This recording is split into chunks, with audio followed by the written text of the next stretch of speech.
My colleague made reference to Rule 3.1. The council shall have a president and vice president chosen by a majority of the council members elect for a term, which shall end the second Monday in November or until a successor is elected. So you are indeed, according to our council rules, the president of the city council.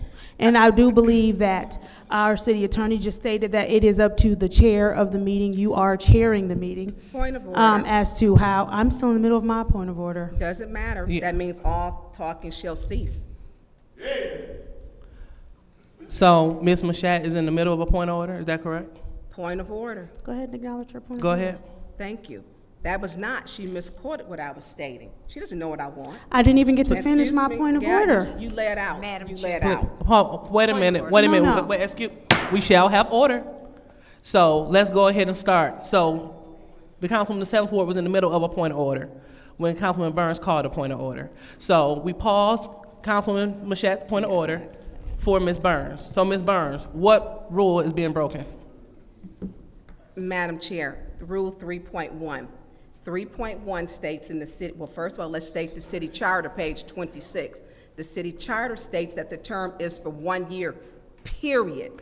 Oh. A period means you stop. I'm not done. You asking me which rule. I'm going to explain to you. Now, we're talking the charter, and we go to Rule 3.1, which was added and adopted effective 4/24/2024, which states or until a successor is elected. So that has been our issue if we want to handle business. I'm not in agreement with the legal opinion. okay. I'm not done. Thank you, There's Ms. no Burns. limit on a point of order. Ms. But you Burns, interrupted Point of order. Ms. Point of Burns, order. you're being Point brought of to order. order. Point of Ms. order. Burns, you're being brought to order. I'm leaving. Point of So- order. Go ahead. Y'all don't want to do business. As I was I'll be leaving this saying, meeting. This is getting crazy she didn't ask for the already. floor. She's talking without asking for the floor. Point of order, Right. Madam Chair, whoever you are, I'll be leaving this meeting. This is getting out of control. And we still have not covered anything. Okay, We still have not agreed on a Ms. president, Winfrey vice Carter, that's not a president, none point of of it. order. Thank you. So may I finish my original point of order? Please proceed. Thank you.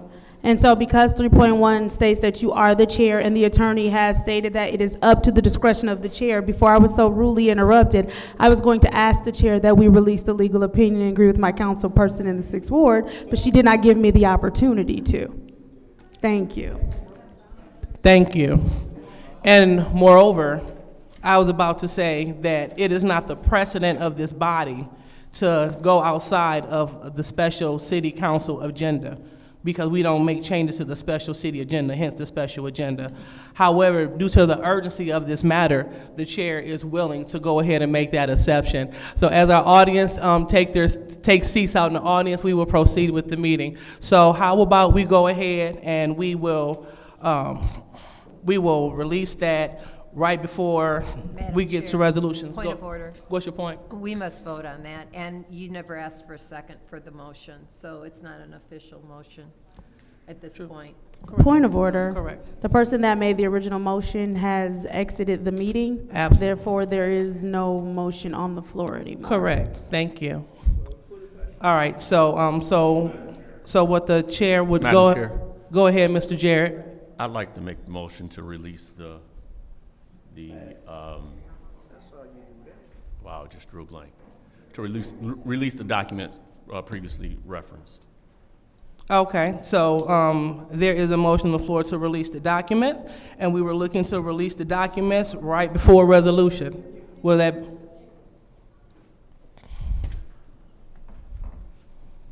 Is there a second? Second. You must be in your seat. Go ahead, Mr. Attorney. Just to clarify, I think we need to use, Ms. Burns, please. Go ahead. just to clarify, I think we need to be clear that the motion is to waive the attorney-client privilege as it relates to that memorandum. So moved.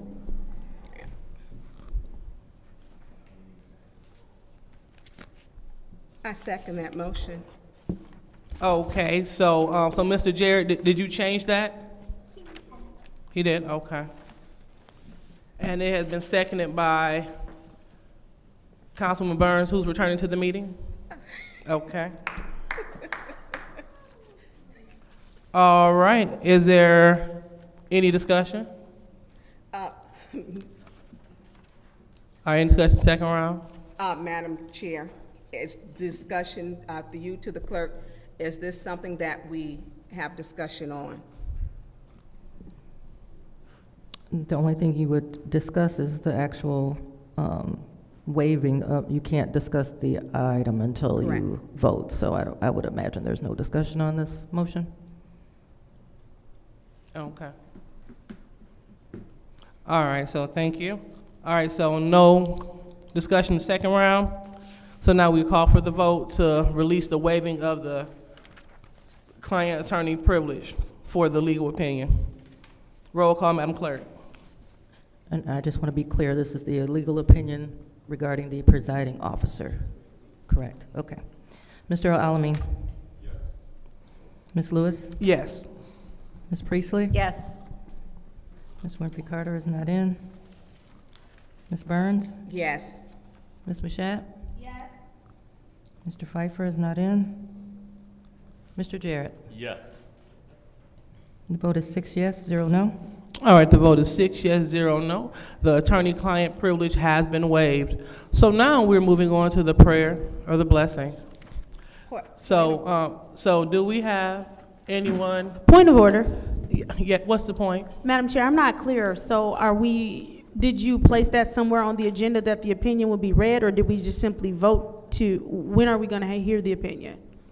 So I guess whenever we decide to discuss it, we didn't vote to put it on the agenda. We just voted just to have it waived. So if they want to talk about it during the, right. All right, so we had the prayer being, Ms. Mashat, could you please lead us in prayer?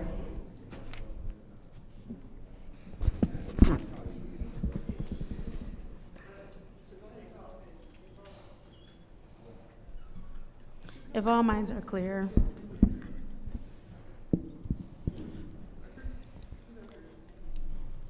I would ask that the audience would please remain respectful during a time of prayer blessing. Thank you. That's your first warning. Madam Chair, I'm calling her to order. Thank you, ma'am. You're being called to order, and that is your first warning. Go ahead.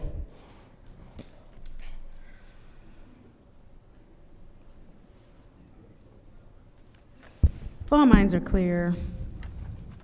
Heavenly Father God, we come to you now, just first and foremost, thanking you for this day and time. Thank you for allowing us all to live to see another day. Thank you for keeping us safe on our respective journeys to get here. We ask that you would keep us safe on our journeys as we go home.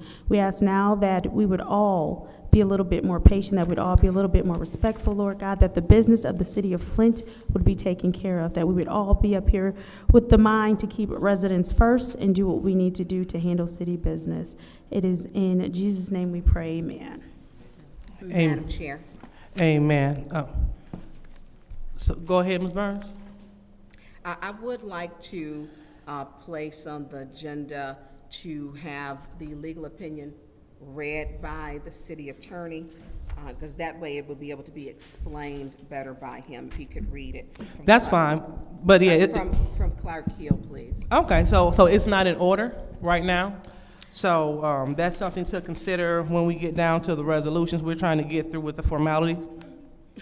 Madam Chair, Yes. before we get started, I would like to have that read by the city attorney. Okay, so due to the fact I'm the chair of the meeting, we're going to read the disorderly person city code subsection. Madam Chair, Go ahead. I'd like to make a motion that we place the reading of the opinion somewhere on the agenda. Okay, that makes full sense. So let's see. And again, You have to ask for support. It was a motion. Support. okay, thank you. Supported by the councilman in the first ward. All right, and so again, this goes against the precedents of special city council meetings. But however, due to the importance, I would recommend that we put it right before, I would say, consent agenda. So that's right after council response, right before consent agenda.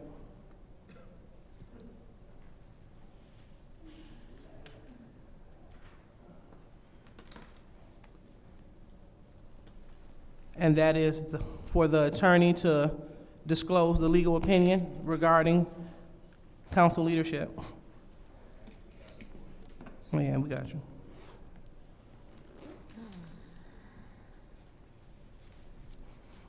All right. So moving on to the reading of the disorderly person city code subsection. Any person that persists in disrupting this meeting will be in violation of the Flint City Code Section 3110, disorderly conduct, assault, battery, and disorderly persons, and will be subject to arrest for a misdemeanor. Any person who prevents the peaceful and orderly conduct of any meeting will be given one warning. If they persist in disrupting the meeting, that individual will be subject to arrest. Violators will be removed from the meeting. So now it's time for public comment. Madam Clerk, first public speaker, please. The first speaker is R.L. Mitchell.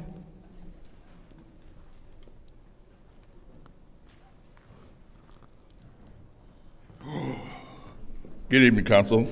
I'm R.L. Mitchell. Live at 759 East Linden Avenue in Flint, Michigan by the graveyard. Graceline.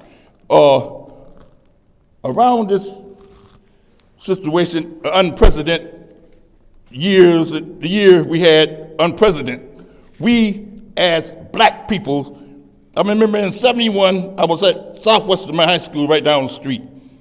We started a riot, and they said we all should go back to Africa.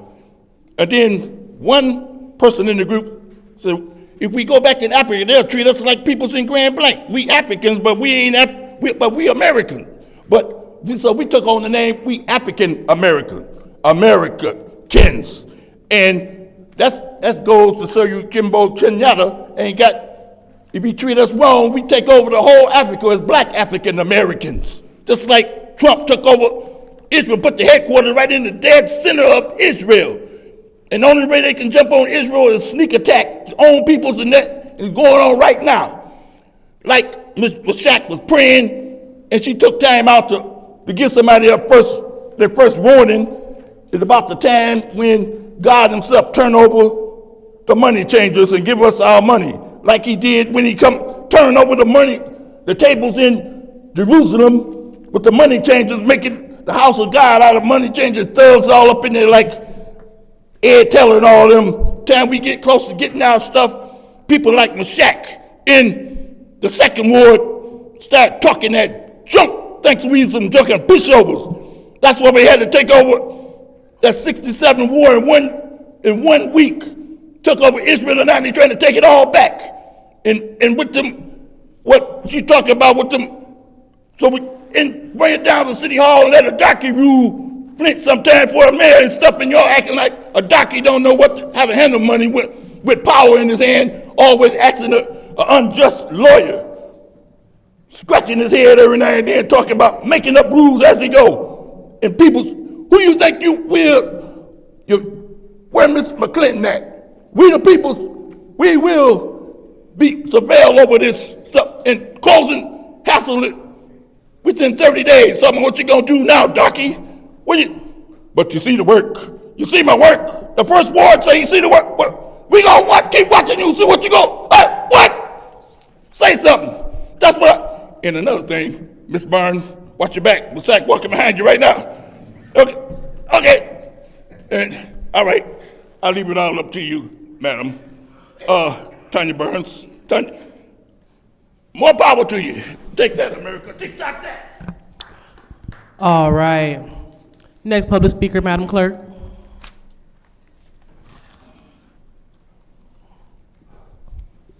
The next speaker is Beverly Biggs Levy.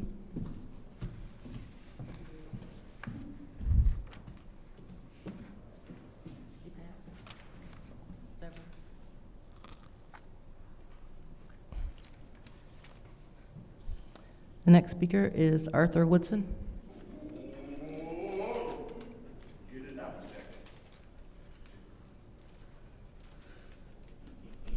Good evening.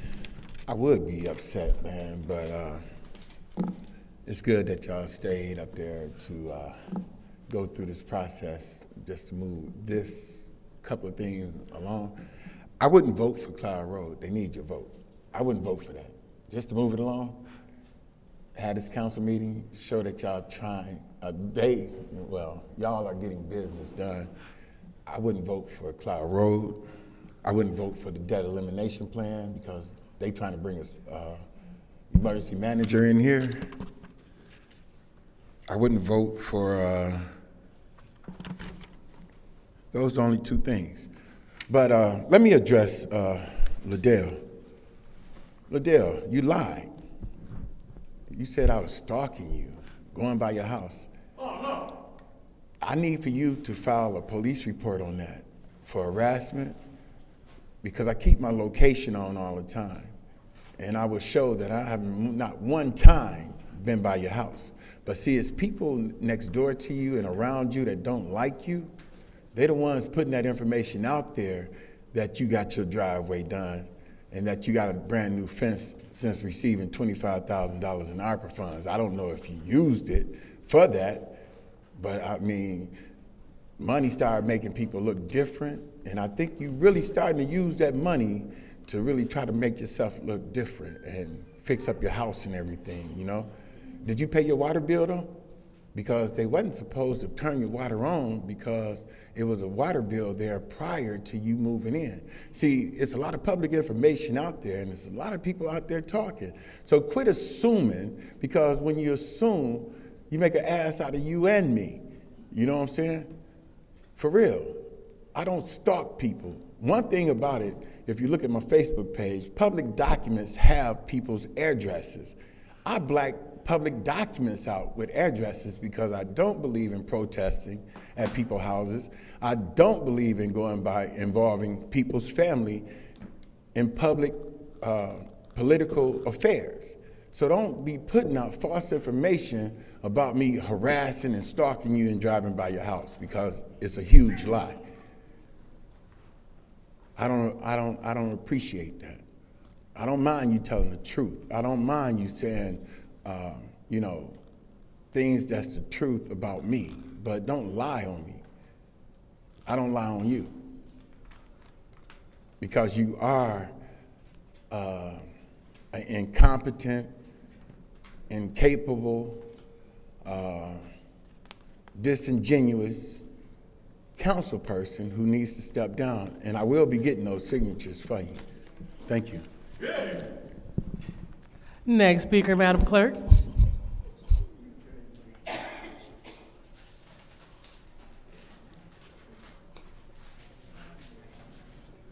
The last speaker for this speaker is Sandra Jobin.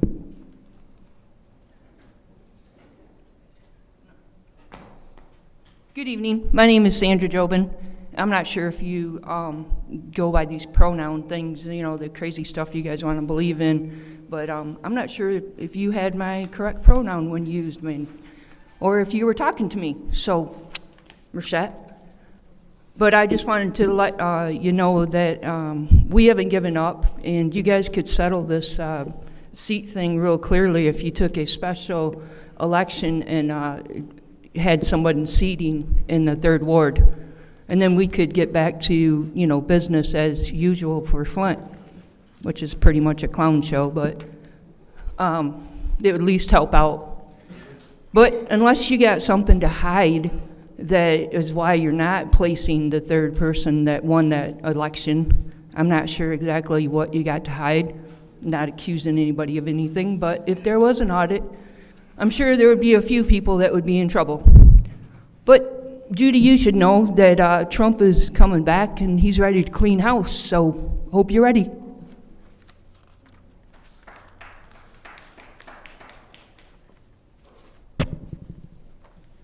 All right, seeing that that was the last public speaker, do we have any council members that would like to respond for a council response?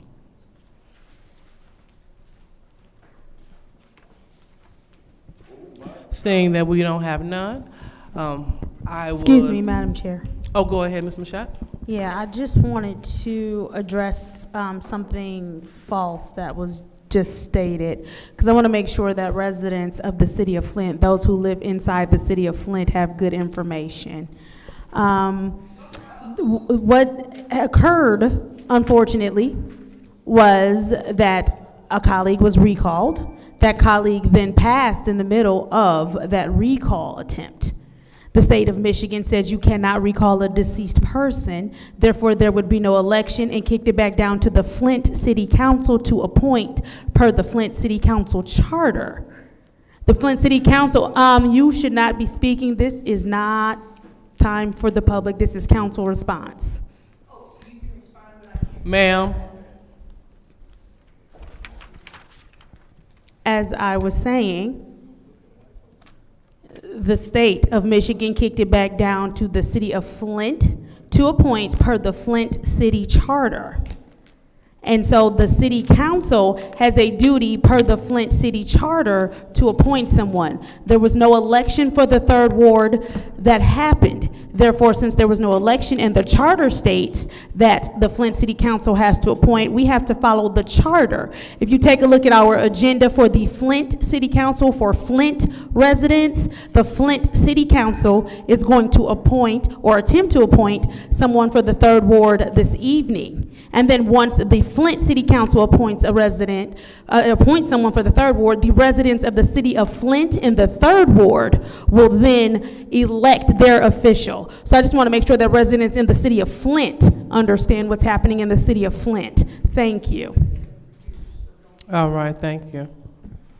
I would also ask that this audience member stop yelling out. She already has a warning. She comes to our meeting every week. She knows the rules. I would ask her to stop yelling out. She had a chance to speak during public speaking uninterrupted. It was now time for council response. I was speaking. She knows the rules to not yell out. She continues to yell out, Madam Chair. Okay, thank you so much, Councilwoman in the 7th Ward. Due to the fact that it is the duty of this body to bring audience members to order, this is your second warning. So, ma'am, you're being asked to leave this meeting.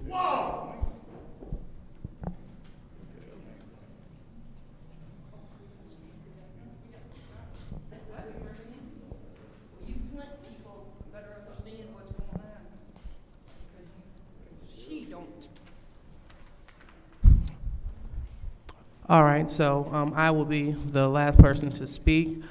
I heard Mr. Woodson at the lectern, but one thing that, that we shall not do, we should not create an unsafe place for me to come to work, for people to come to practice their democracy, and for me to live. And so if you're obsessed with the home improvements that I encourage every single resident to do, if you have a problem with that, I do apologize. However, it is not up to you. That is very stalkerific and stalker-ish for you to report everything that happens at my residence. So I think that might be a good idea for us to look at your locations, to look at where you be, because it is unfortunate that every meeting when you're not referring to me as derogatory names and when you're not being vulgar at the lectern, now you want to come in here with a stalkerific point of view. That is not what I'm here for, and hopefully that's not what you're here to do as well. So I do wish you better, and I would love to take you upon your offer of looking at your locations to see that. So thank you. So now that council response is over, we will go ahead and go to the reading of the legal opinion regarding council leadership. So City Attorney, go ahead. Pursuant to the vote taken by council this evening to waive attorney-client privilege on this document, it's a letter from the law firm of Clark Hill dated December 4, 2024. It's addressed to myself as acting city attorney. It's regarding city council, presiding officer. Dear Mr. Cups, did you want me to read it verbatim? Okay. Dear Mr. Cups, you have asked, given the failure of City Council to timely elect a president in accordance with the Flint City Charter and Council Rules of Procedure, who chairs 1, a regularly scheduled meeting of the City Council, 2, special City Council meetings, and 3, committee hearings, ? I have researched the Flint City Charter and Code of Ordinances, Flint City Council Rules of Procedure, and Robert's Rules of Order. Heading, Facts. Councilmember Liddell Lewis was elected president of the Flint City Council on November 13, 2023. Under City Charter, her term was for 1 year, expiring the second Monday in November 11, 2024, City Charter 3-203. Under the council rules, however, the president serves 1 year, comma, or until a successor is elected. Council Rule of Procedure 3.1. Repeated rounds of voting have resulted in a tie vote, and City Council has therefore failed to elect a president. Next heading, Analysis. The prevailing rules of statutory construction apply to home rule charters. There is a footnote which I'm omitting. When the language of a home rule charter provision is unambiguous and specific, it is controlling. However, if a city charter provision is ambiguous, it must still be interpreted in a manner consistent with reason, with the goal of determining the purpose and intent of the framers and the public. Footnote 2 I'm also omitting. Second page begins here. The language of the charter is unambiguous. However, the charter does not address a situation where the city council fails to appoint a president. The potential for the council to operate without a president is simply not contemplated. The city council has not elected a president to succeed President Lewis. The council rules address such a possibility, with the president serving for 1 year or until a successor is elected. The rules are therefore supplemental to the charter and not in conflict with it. Ms. Lewis, under the council rules, therefore serves as president of the council and will continue to do so until a successor is elected. Number 1, heading, Regular Meetings of the City Council. The president shall preside at meetings of the council as chair. Council Rule 3.2. Number 2, heading, Special Meetings of the City Council. The mayor or any 2 members of the City Council may call a special meeting of the City Council upon 24 hours' notice to each City Council member and the public stating the purpose of the meeting. Charter 3-202. President Lewis serves as chair of special meetings under authority of Council Rule 3.2. Number 3, heading, Committee Hearings. The president shall appoint all committee chairs and vice chairs for a 1-year term, which shall end on the second Monday in November or until a successor is appointed. Council Rule 4.1. President Lewis is authorized to appoint all committee chairs and vice chairs. She can reappoint those already serving, or she can make new appointments. I am available to answer any questions you may have. Sincerely, Christopher M. Trebielcock with Clark Hill. Request for information. Okay. So what is your request? Through to the city attorney, so we can contact Clark Hill. I know we did not get that until, I believe, 3:26 p.m. at our last committee meeting. So is that for you to contact him, or can we contact him? Because I did ask you some questions, and I don't think you, because it's not your legal opinion. Correct. It is not my legal opinion. It's Mr. Trebielcock's. Any questions about his legal memorandum can be directed through me as acting city attorney.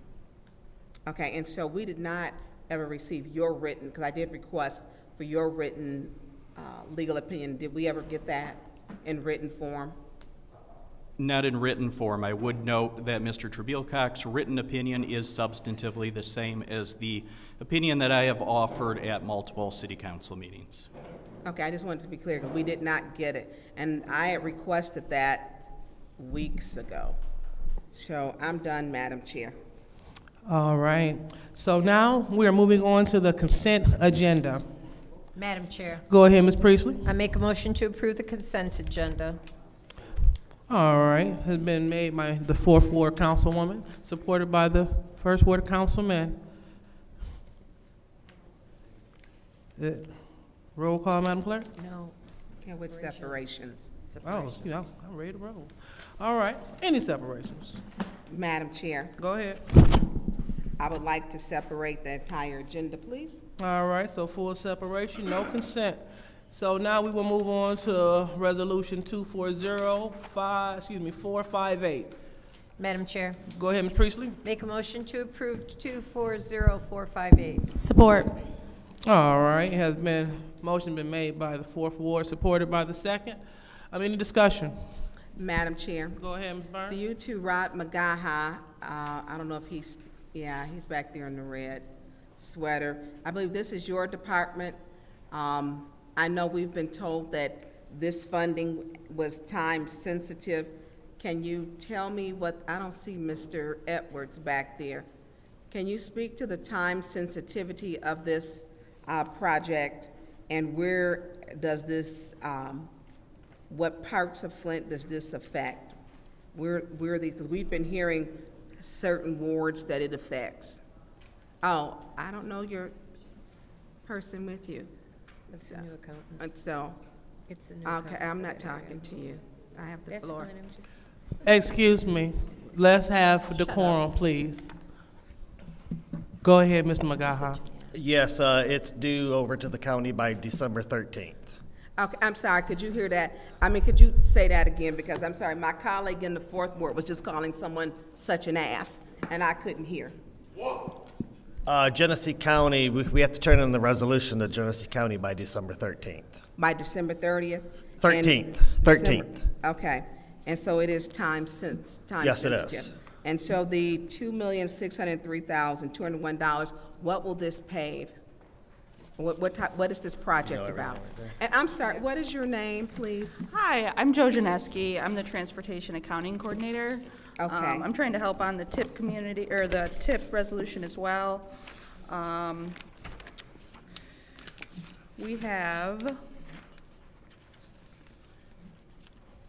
We have a total of 10 projects committed for, submitted for this TIP project. Can you take your microphone and like that way to you just a little bit? Okay, thank you. Yes. Is that better? A Perfect. little. Okay. That's better. Perfect. So specifically, we have one project in Ward 8 that is tentatively approved. That is Van Slyke from Atherton to Hempville.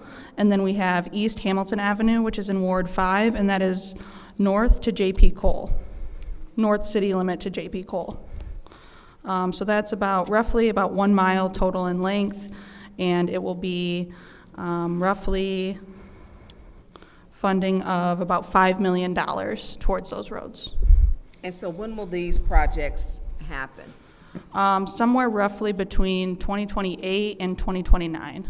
Okay, so at that time, those areas will not be 5 and 8. Our ward boundaries change. Those- Okay, well, Yeah, I believe that's gonna be 3rd Ward and, what was the Atherton? Van Slyke. Van That Slyke may and be Hamilton 9th Avenue. then, yeah. Because our ward boundaries change effective every 10 years, we have a census change because of our population. And so there will be a population shift.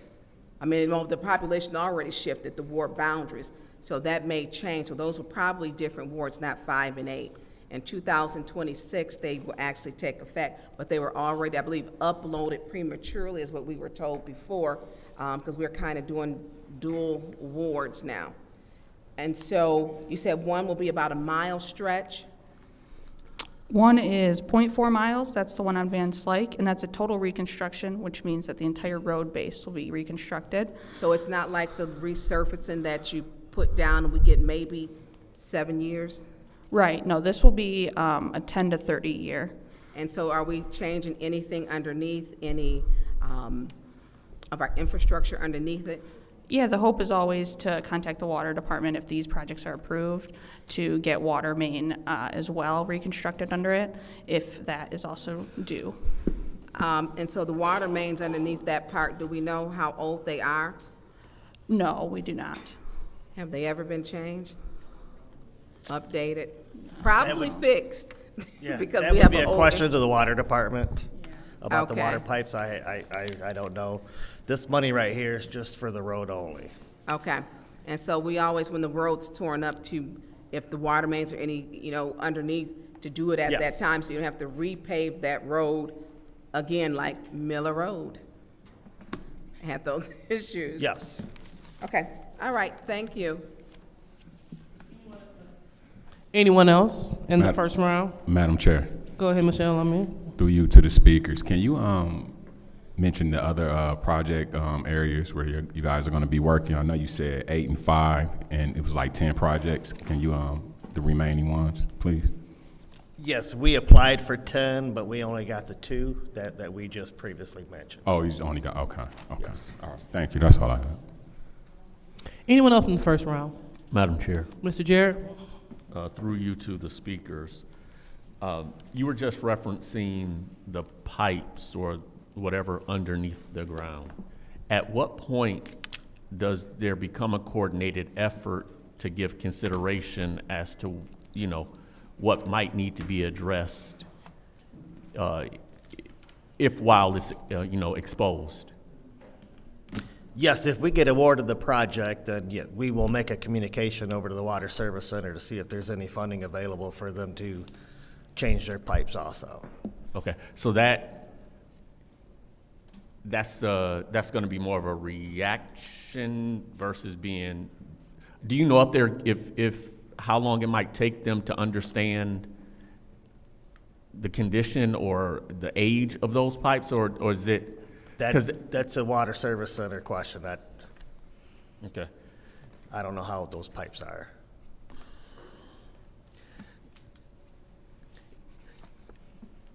So at the point of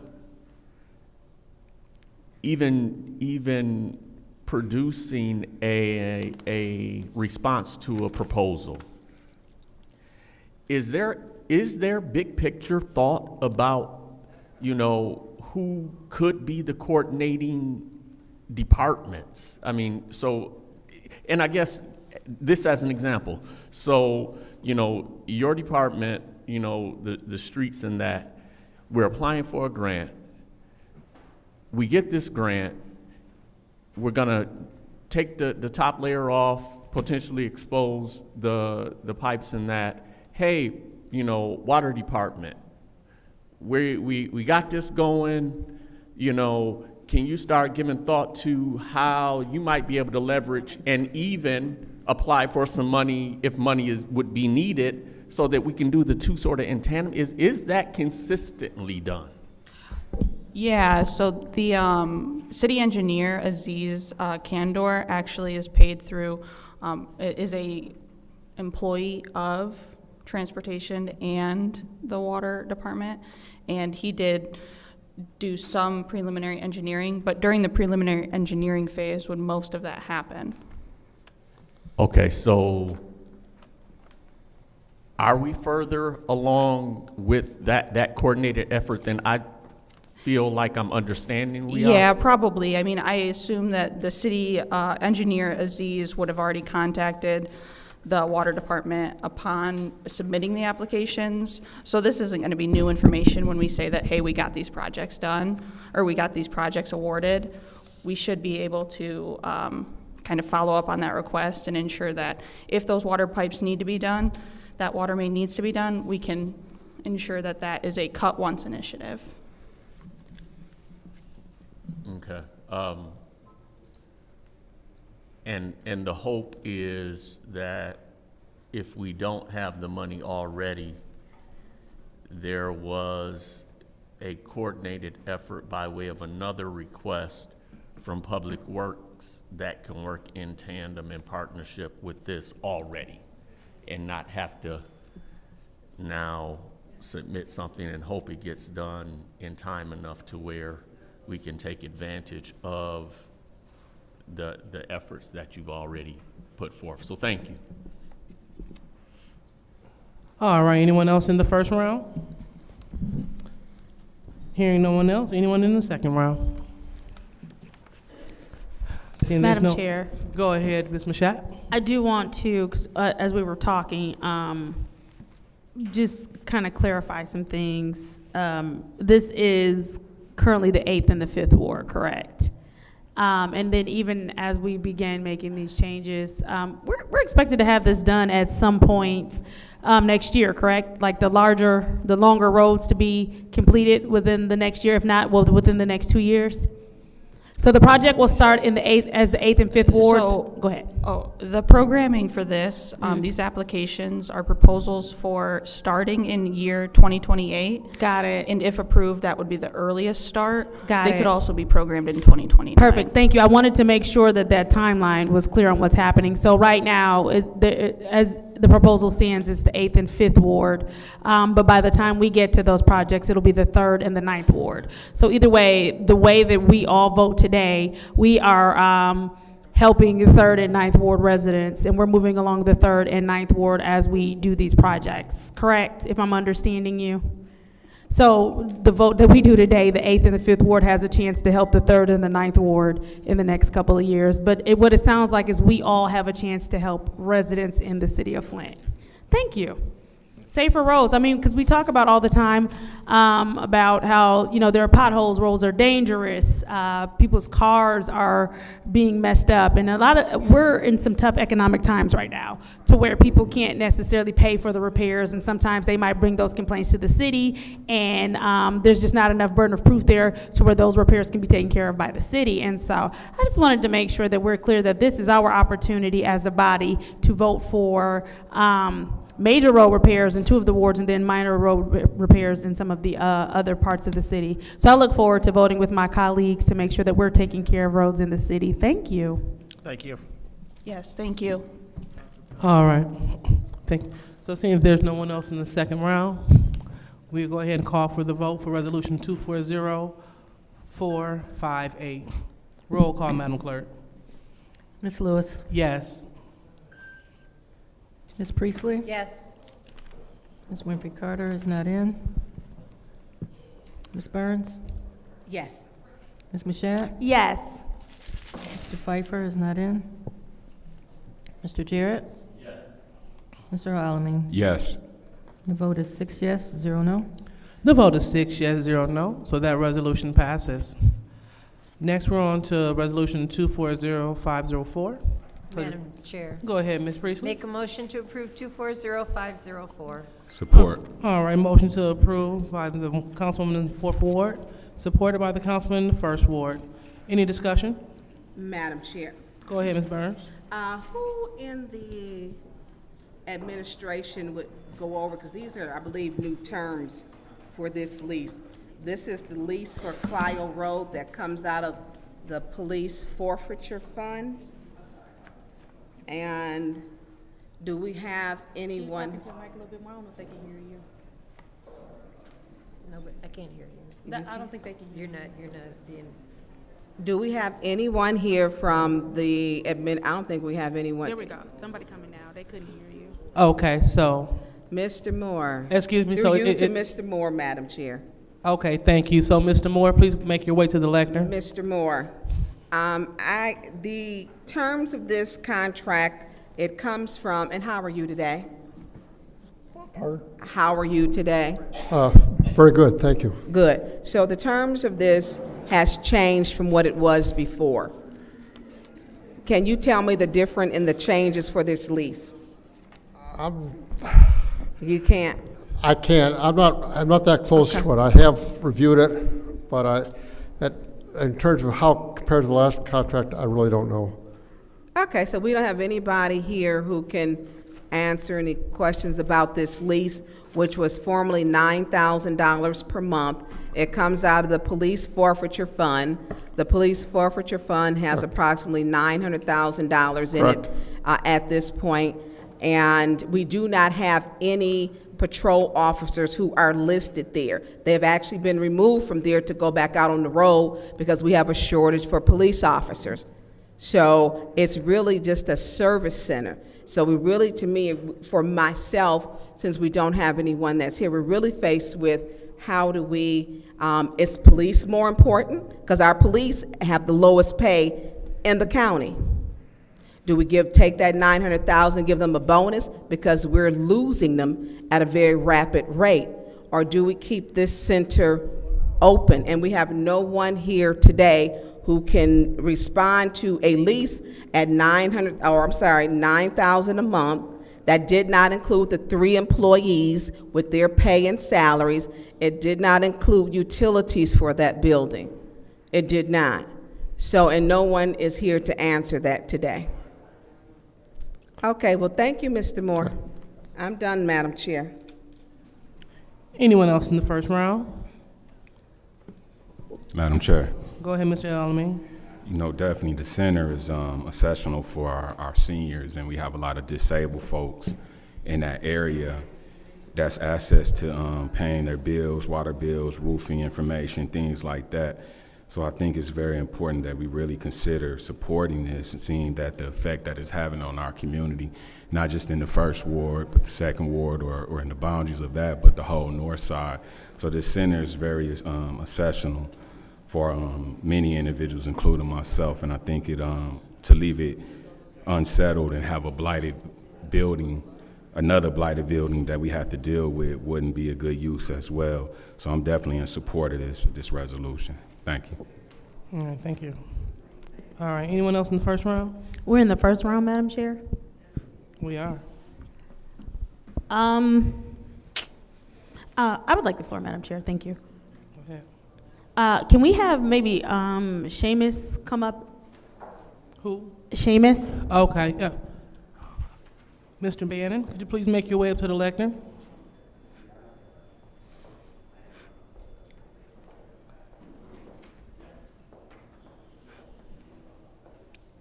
Thank you. And as you're making your way here, I know that we had some numbers that were already given to the council once before. I know Amanda came and she gave some figures on this as well. We know that this, I believe we're at $1 million in revenue for this, if I'm correct. Correct. Yeah. This past year we're at just surpassed $1 million in revenue for the service center. By the way, I'm Seamus Bannon, Chief Strategy Officer for the City of Flint. Okay, and do you all have any projections for, and this wasn't even open the full year, so are there any projections for what we're looking at into the next year? Sure. I believe you all got projections in your inboxes from a financial consultant who helped us project what was going to come in over the next 5 years, and we're looking around the same figures, if not more. And if they were to do that again based on what we currently have, those projections will probably be increased. So we're looking around another $1 million a year over the next 5 years. Mm-hmm. And so, just so we're clear again, how much does it cost to operate the center? Whatever the lease is, was it $9,000 a month? Yeah. Okay. That's what we're doing for the center. And so we're looking at something that is becoming self-sustaining. That's the idea. That's the idea. We want to increase programming there. We already have letters of support from people that work with the seniors saying how it's a convenience for them. They don't have to park on the street. They can get through the drive-through to pay their bills. Parents who have kids, with the kids in the car, I know how that feels, trying to get out of the car to get people in and out of buildings. My kids, they don't have to do that anymore. They can go through the drive-through and pay their bills. And you stated that we have letters of recommendation already. Can you refresh my memory from a couple of the places that did send letters of recommendation? Yeah, just bear with me 1 second. No problem. Thank you.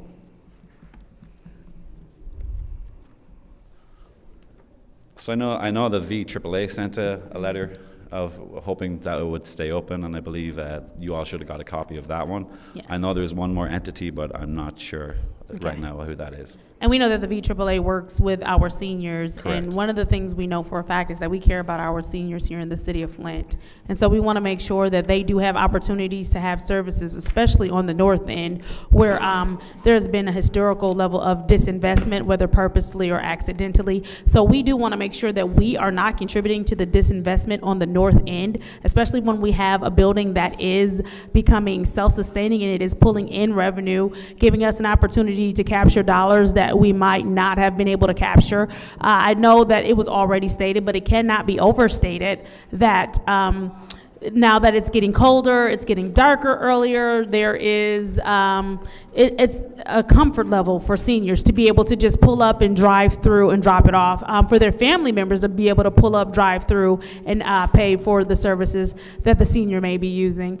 In addition, like you said, having to figure out how to wrangle kids, you have downtown, having to figure out parking, and then not only that, but again, it's just a convenience, because you have a lot of people who may not have access to the bus line for whatever the reason, or those who do have access to the bus line might not have access to money for the bus line. And so it has to become, am I going to pay my bill, or am I going to catch a bus to pay a bill, right? And so what they end up doing is going to convenience stores or going to some of the big box stores and attempting to pay their bills, and they're incurring fees, when the city of Flint has a mechanism in place that has made it simple for them to be able to pay their bill without a fee associated, as well as not having the inconvenience of having to get out of a car and travel some odd feet to go pay the bill. And so I just want to make sure that for the residents on the north end, and I know that there are residents on the south end who have been using this service as well. And so just for whoever wants to use it in the city of Flint, but more so making sure that that investment is happening on the north end, making it more convenient for them to be able to pay whatever utility they need to pay and not having to go somewhere and incur a service fee. I do think that this is an effort we should continue supporting, especially since it is bringing in the revenue and it is becoming self-sustaining. So thank you very much, Madam Chair. All right, thank you. There is someone who is yelling out in that back corner. Officer, could you please ask them to stop yelling out? Thank you. Madam Chair. Thank you. I'm sorry, really quickly. There is a young lady back there with a black hat and a mask. I'm calling her to order. She is yelling out even after being asked to stop yelling out. Yeah, so I'm calling her to order. Is that the one holding the sign or one next to her? No. Not the one holding the sign. She's sitting next to the young lady in the pink. Okay, well, yes, well, thank you, and that will be your first warning. So, thank you, and that's your time, Ms. Mashat. Go ahead, Mr. Jarrett. Through you to the speaker. Good evening, sir. Good evening. So what bills exactly can be paid at the center? So anything that you can do here, you can pay over there at the city hall here. You can pay your water bills, etc., over at the service center because we have clerks there right now, and it's in a drive-through fashion, so they don't have to get out of the car, they don't have to navigate through snow or whatever that's potentially here outside on City Hall. They can pay it there. And sorry for interrupting, can I just preface? Unfortunately, Amanda Trujillo, who would speak to this, has a family emergency, so she's not here tonight, so I'm stepping in for her. That's fine. Okay. The center opened this year, right? Correct, yeah. Now, prior to this year, outside of coming to City Hall, for the many years that City Hall has been here, what other forms of payment were available outside of a convenience store? Outside of a convenience store? Yeah, we've referenced going to a store to pay an extra fee. What other forms of payment are available? Sure, we have an online payment opportunities for people, yes. Okay. It doesn't cover all our payment options, though. Okay. Which is missing that it would not afford? Sorry. Well, I tell you what, if you don't know, I understand you're on the spot. Thank you. Thank you. So tell me this, revenue, how is that defined here? Just the bill payments that are coming in. The payments that have been serviced at the center. So is that receipts? That's taking over $1 million, correct, yeah. So that's the total bill receipts? Payments, correct. Okay. What is the profit? I can't answer that. Okay. Because there's a difference between revenue and profit. Right. So when we're talking about something being self-sustaining. Right. Again, and I've used this analogy before, that center is almost the equivalent of a mailbox. You can go there and drop mail there, or you can go to the main post office to drop mail. It is not a revenue generating center by way of profit. I can understand and appreciate the fact that we now have another mailbox, but how that is generating profit, when Ms. Amanda was here last time, she said there was a slight uptick. Do you know now what that uptick is? I would wish she was here to answer that, but to your point with the mailboxes, then you're almost saying there'd be no need for city clerks. You know, there'd be no need for clerks. Mr. Jarrett, please there'd be no need for clerks. Seamus, please hold for a second. RL, I'm bringing you to order. One more outburst, that's your warning. Proceed. So where they go to pay, we don't want to replace people with mailboxes. We're creating jobs. That is not that mailbox there in the center here. See, that was something that was added 9 months ago, 10 months ago. Right. Now, if we want to use by way of a service center on the north side of Flint that has been truly valued for years, we really don't want to make the comparison there to say Hasselbring. Right? I'm not here to speak on Hasselbring, sir. Because we don't want to talk about services that have been in place less than a year versus those that have been in place for years and services being taken away.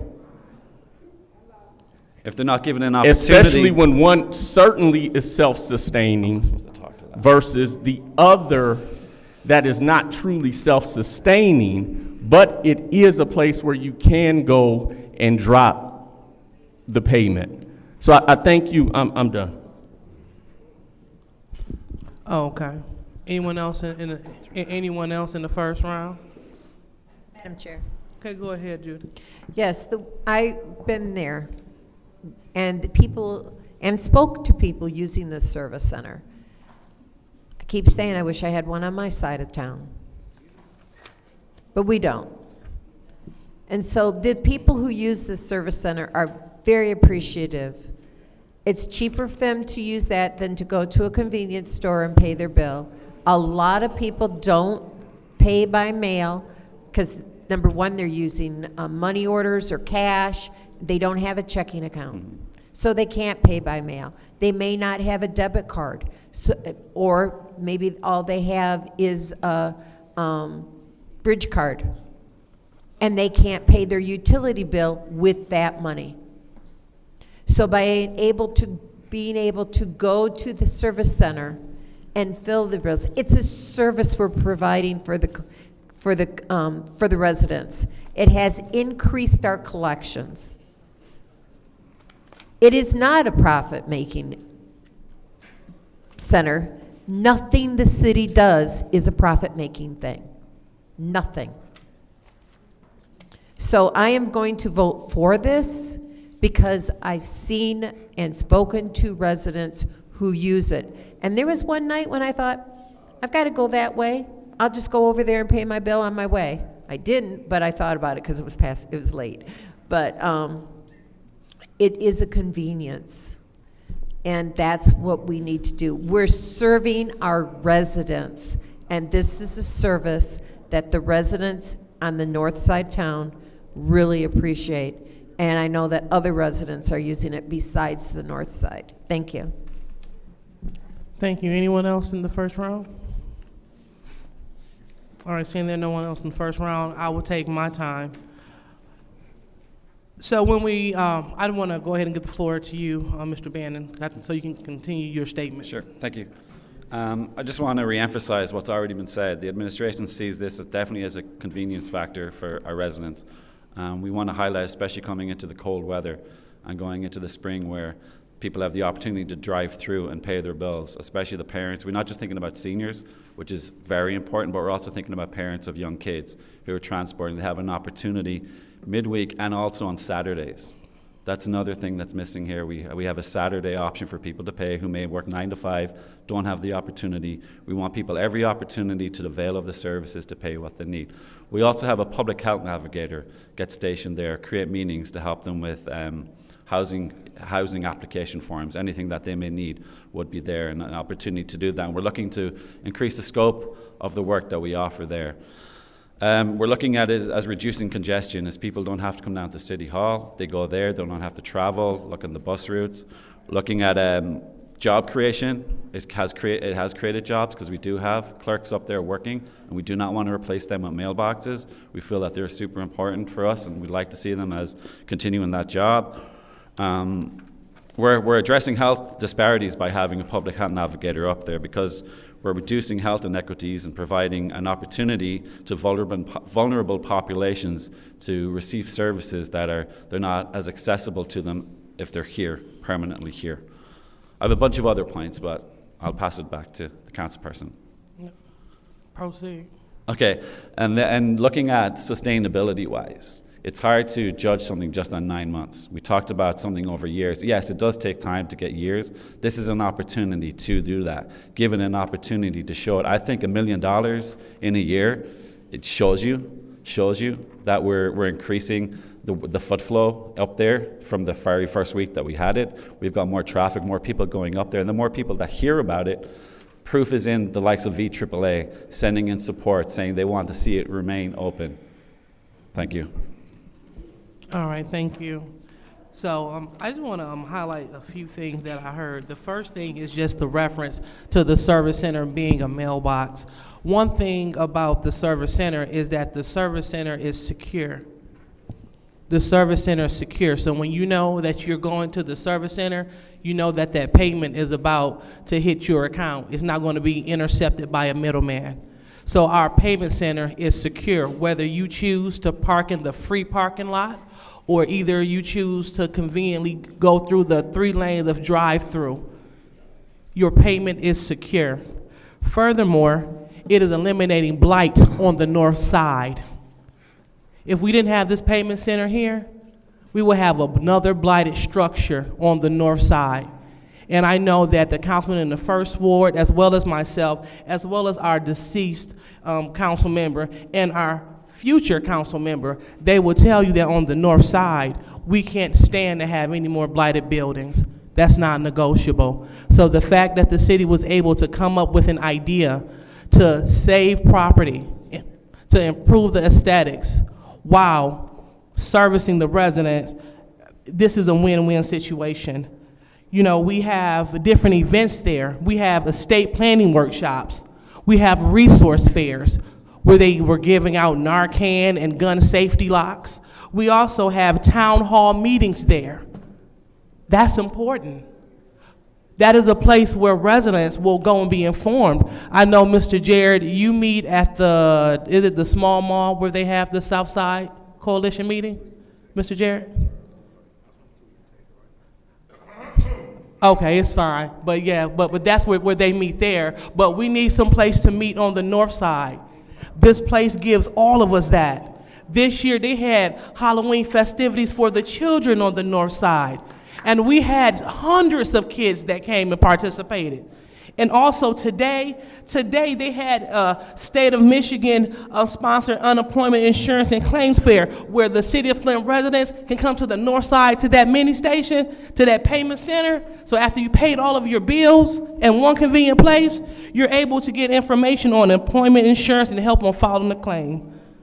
This is a win-win situation for everyone, including the colleagues on the north side.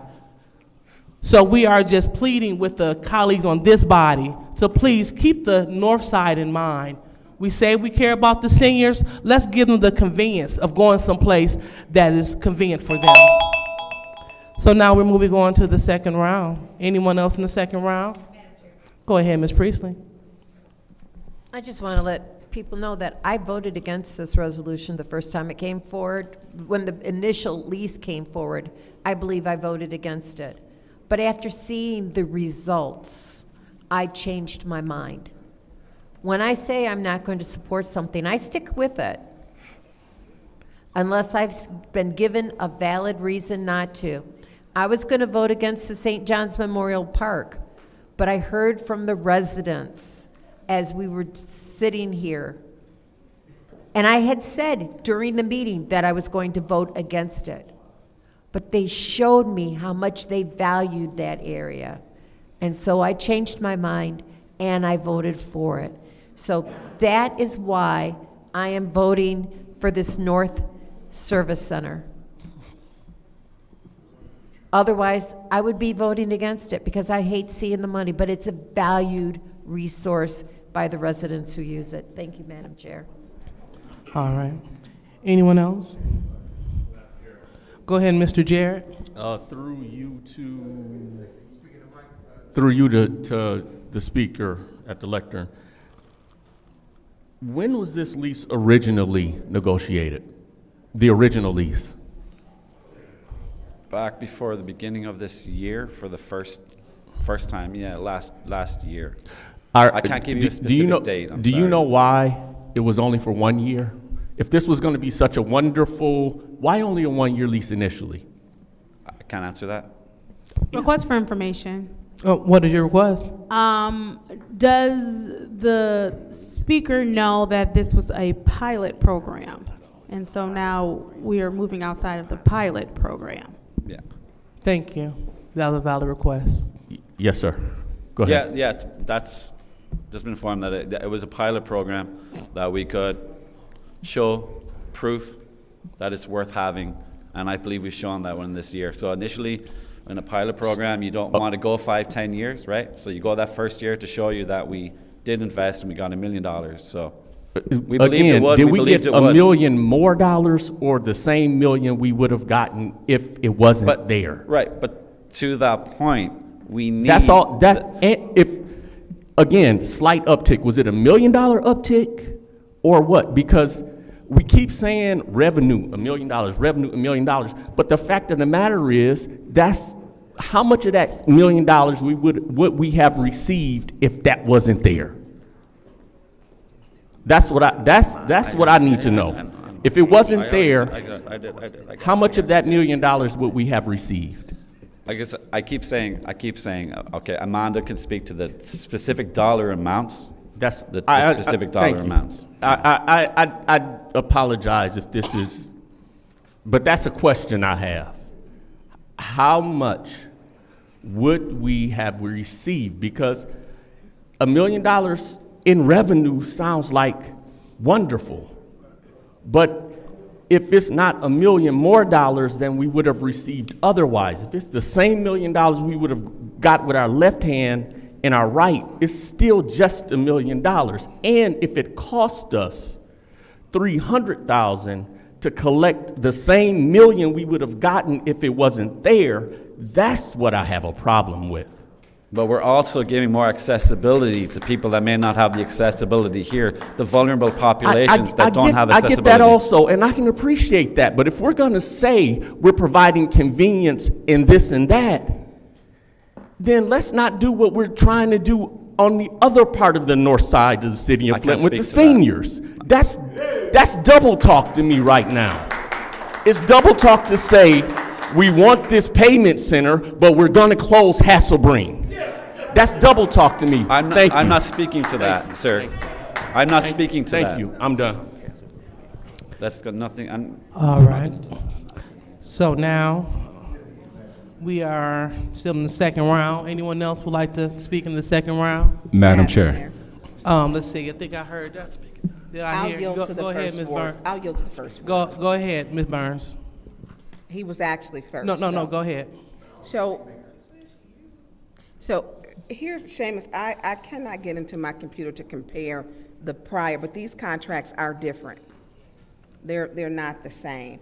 And then this one gives an option, and you said Amanda had a family emergency that she cannot explain that. Again, do we have someone here who can explain? Because these are not the same. They're not the same. And we don't have anyone here today who can explain these. Now, I will be the first to say I appreciate our seniors, and our seniors are important, and they are. And as of January 5th, Hasselbrink will be evicted. The city stated they will, and that's in the first ward. And so I don't know what's going to become of that, but we're concerned about the seniors so much. My other concern is this comes out of the police forfeiture fund. What I would like to see is we do not have anyone posted there. There's no police officer. That officer was put back on patrol because we don't have enough officers on the street. And that is a serious issue when we're removing that.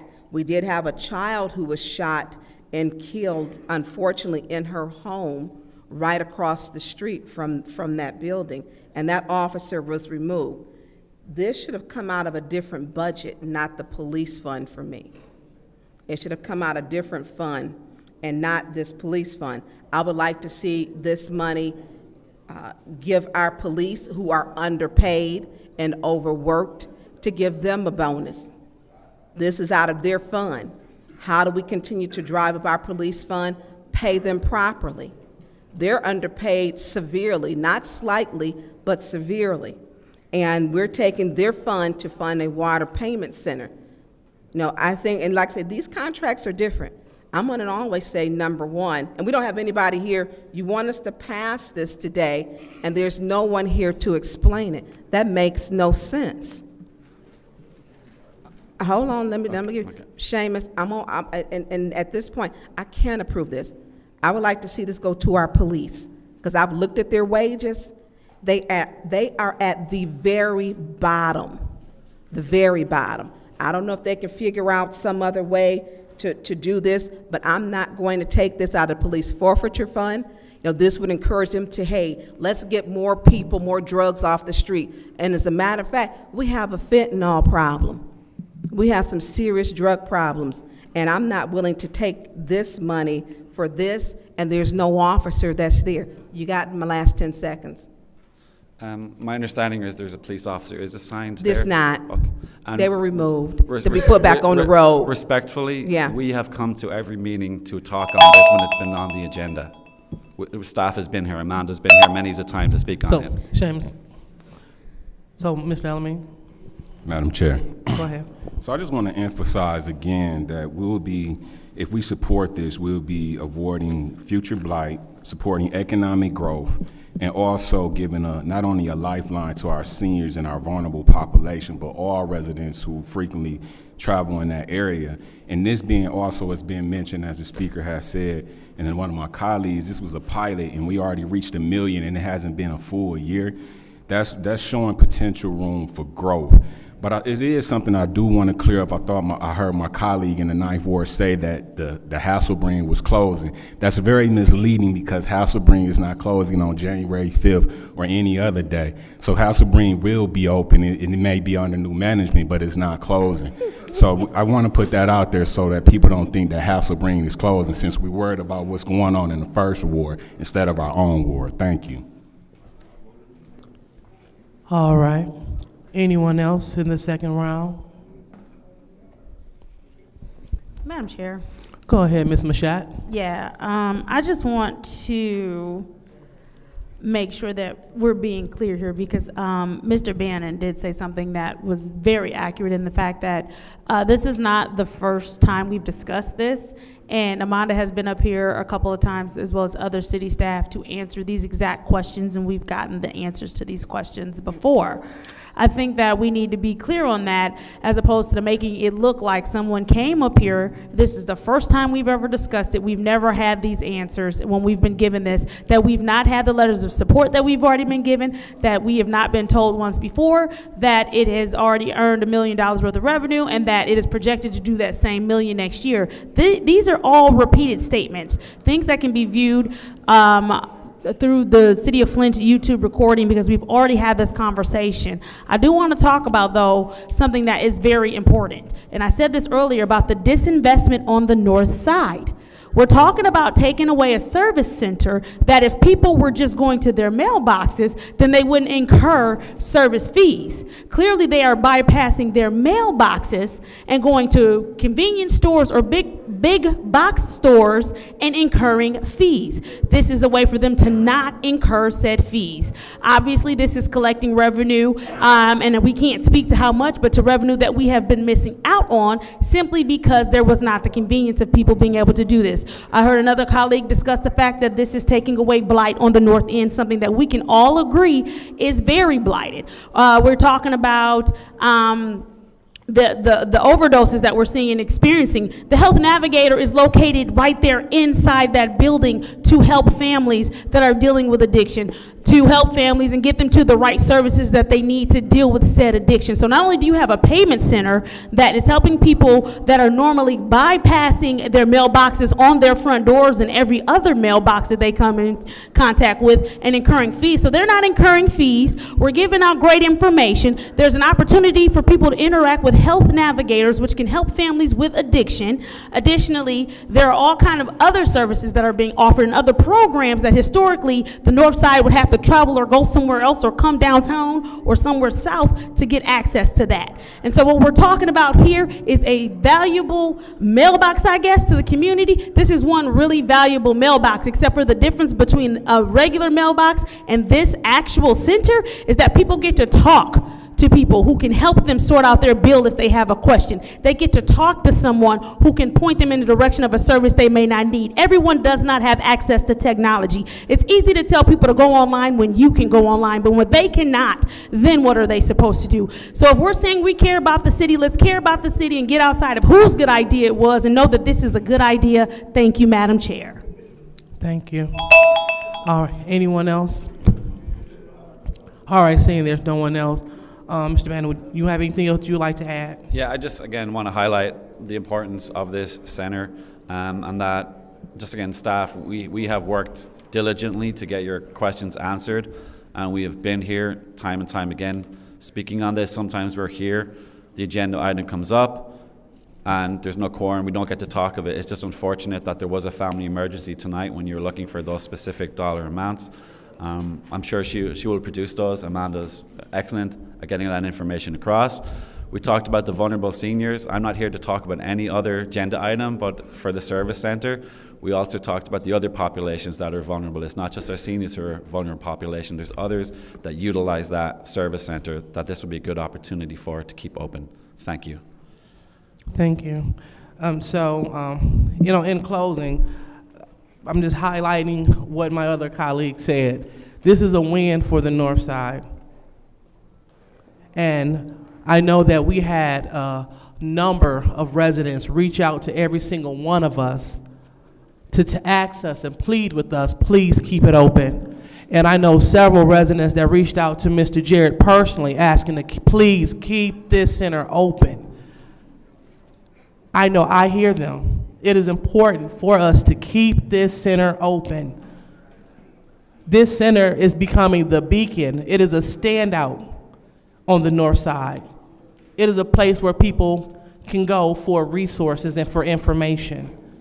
That is what this place is. It's been here less than a year. And it has done so many great things. It has given so many people estate planning tips again, helping them with their unemployment insurance claim, town halls, research fairs. These things are invaluable. These were the items that people were saying were lacking on the North Side. Now that we have brought them to the North Side, now it's a resolution, and we have the power to keep this on the North Side.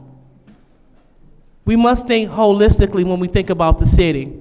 When I'm sitting here in the second ward seat, I'm not just thinking second ward only. I want to make sure that wards 1 through 9 succeed. And I hope and pray that the rest of my colleagues will feel the same way. I understand that when I ask my colleagues a question, they refuse to answer. That's fine. But hopefully they answer the call of the people that are asking and pleading with you. Ms. Shirley sent the text saying, please keep this center open. I can't walk down the long pathway to City Hall and park when it's icy in the winter. Ms. Jeanette said, please keep that over here. It's a pillar on the North Side. Ms. Ida said, we've never had anything like that before on this side of town. Please do not remove the service center. We're asking you, please, Mr. Jarrett, Ms. Burns, please, let's not remove this needed service center. So, it's time for the vote. We're voting for Resolution 240504. This is to approve the lease extension. Roll call, Madam Clerk.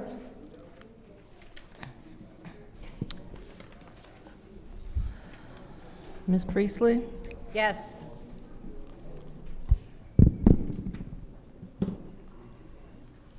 Ms. Winfrey Carter is not in. Ms. Burns? No. Ms. Mashat?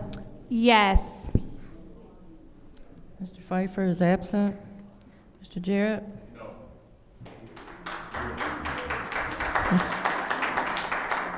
Mr. Al-Alamin? Yes. Ms. Lewis? Yes. The vote is 4 yes, 2 no. The vote is 4 yes, 2 no. So that resolution fails. So now we move on to Resolution 240480.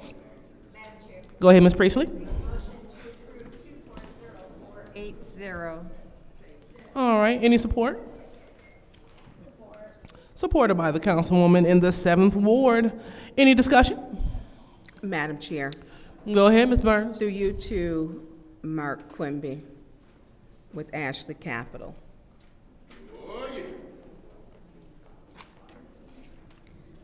Hello. Hello. So we are now at this point. Tell us what this is. Sure. This is the resolution to approve the sale of the portion of Oak Park so that we can basically move forward with the project that involves us preserving the acre of Oak Park and investing in it. We'll need this vote to authorize us to basically get the deed on the split, and then once we have authorization, we'll file a parcel split, and then we'll be able to buy that piece. And that will allow us to proceed with this project for Building 2. So I kept my word, as I told you, that once I got the legal opinion, I would make sure that I would be here to take care of this. You and I have had some very good conversations, and I appreciate the transparency. One of the issues was with Oak Park was it sits on 8 acres, and that the nanograph building will be a much larger building than your first building, and this is 2 of 10.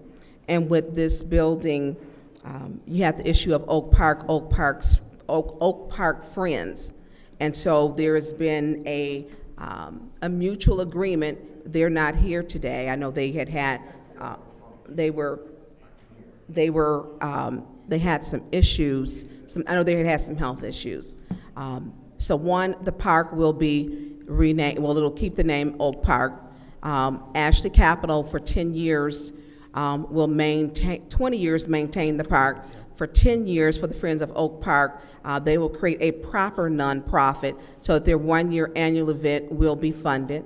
And this was all approved. And this was over a year ago when they started coming here and letting the public know what was going on with Oak Park, that was the issue, that they wanted to save it. There will also be two pavilions. There will also be 4 barbecue grills, a walkway. It will be a memorial. You'll have benches along the way. And this will cost approximately how much? Our estimates are between about $150,000 and $200,000.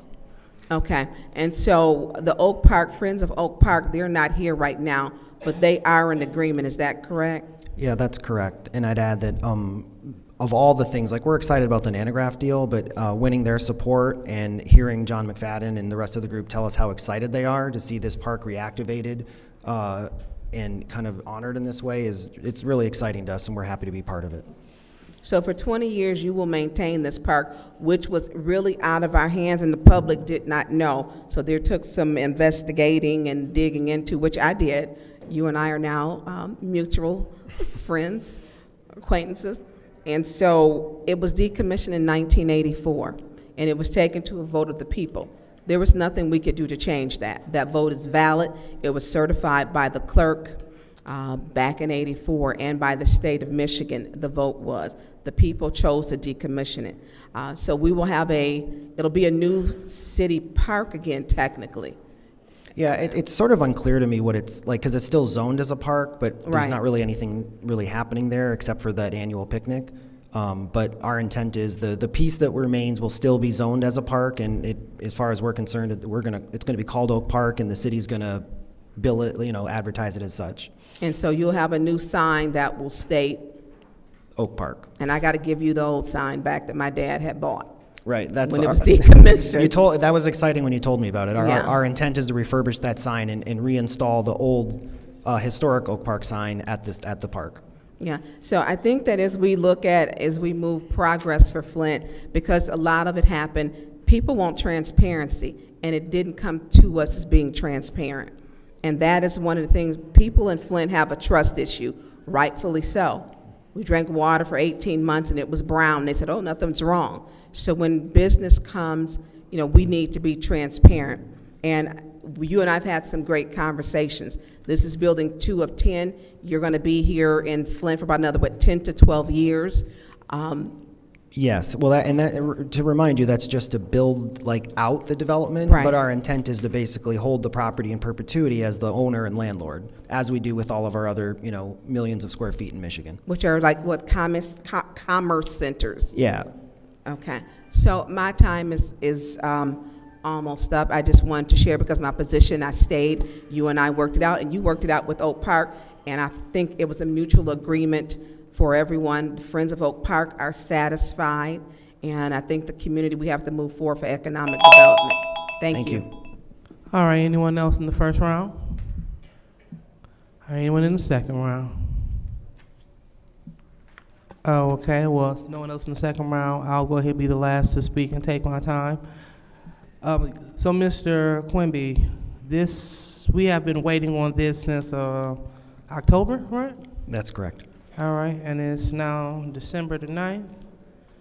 And I would like to apologize on behalf of this body because I understand that you don't live in the city, for continuing to come here, and you're just bringing innovation. You're bringing new economic growth and development to this city. However, you've come back so many times. And so I appreciate your diligence, and I appreciate the fact that Ashley Capital chose Flint, that Nanograph, that they're deciding to choose Flint to move forward, to do great things. So thank you for your time, your energy, and your patience, and also for your will to stay the course. I totally stand behind this effort because, again, that part of the community on the north side, as we continue to speak about, it's a black hole. You guys are bringing light to the darkness. So thank you so much, and thank you for working with other investors that are interested in helping to move forward with Flint. All right, so with that being said, we're going to call for the vote for Resolution 240480. That is the sale of the decommissioned city-owned land, Flint Commerce Center. Roll call, Madam Clerk.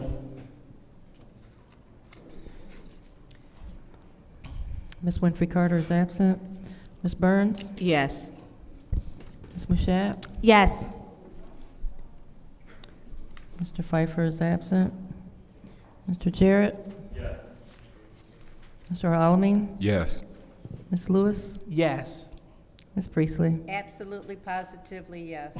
The vote is 6 yes, 0 no. All right, there was it 7 yes, 0 no? No, 6 yes, excuse me, 0 no. So that resolution passes. So the last resolution is 240510, with the pleasure of the body. Madam Chair, Go ahead. make a motion to approve 240510.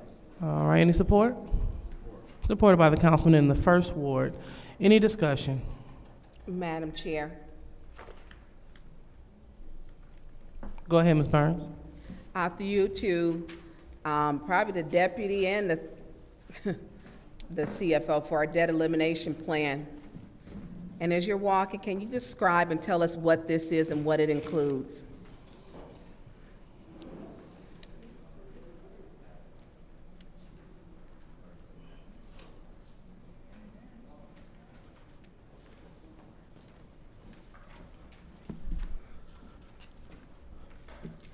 Go ahead. What is the debt elimination plan? The CARES Act is represents two grants that we received from HUD, and it's a reimbursement grant, which means that we spend the money and then they reimburse us for our expenditures after the fact, which means that every year we're going to have, or every time we spend something, it's going to have a deficit until we apply for the reimbursement. And in this particular case, we had a $66,000 deficit at year end. We have since applied for money, and it was paid. We spent more money. We're back in deficit again, and this will continue until the debt, until we completely use the grant, in which case we'll be reimbursed, and the fund will go to zero at that point. It's just the nature of this particular grant program. We're always going to have a deficit in there until the very, very end. And I can't pull my laptop isn't cooperating yet again. So I have actually separated my agenda, and I can't find the actual, because it's about that thick. Well, I can tell you that the basics. The grants that we received, there were two grants, and the total of the two was about $4.9 million. And we've spent... So is that the total you said for both? For both of them. And we have spent roughly half of them at this point. Okay. All right, I want to find my... And the way that this works is that if we have a deficit in anything, we have to have a deficit elimination plan filed for the state of Michigan. And basically, our plan is that we will seek reimbursement, and that will pay for, will cover the deficit at the end.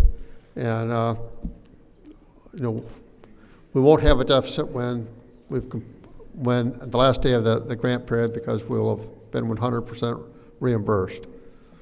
Okay, I'm going to yield to my colleagues while I try to find, because I can't pull it up. All right, anyone else in the first round? Go ahead, Mr. Jarrett. Through you to the speaker. How long is how many years is this particular grant? Do you? It's been going through 3 years at this point, and I believe we have about another, I'm not sure whether it's 2 years or 3 years after this. Okay. Yeah, that's what I'm trying. I'm seeing where, as you stated, it was a $4.9 million grant, and we've expended about 2.7 at this point, or so. we're about 2.7. Yeah, so I just wanted to know so are we on track for the spending part? We believe we're going to spend 100% of the grant. Okay. And what type of services does this grant provide? It's very similar to the Community Development Block Grant. From what I understand, I'm not a grant expert for this.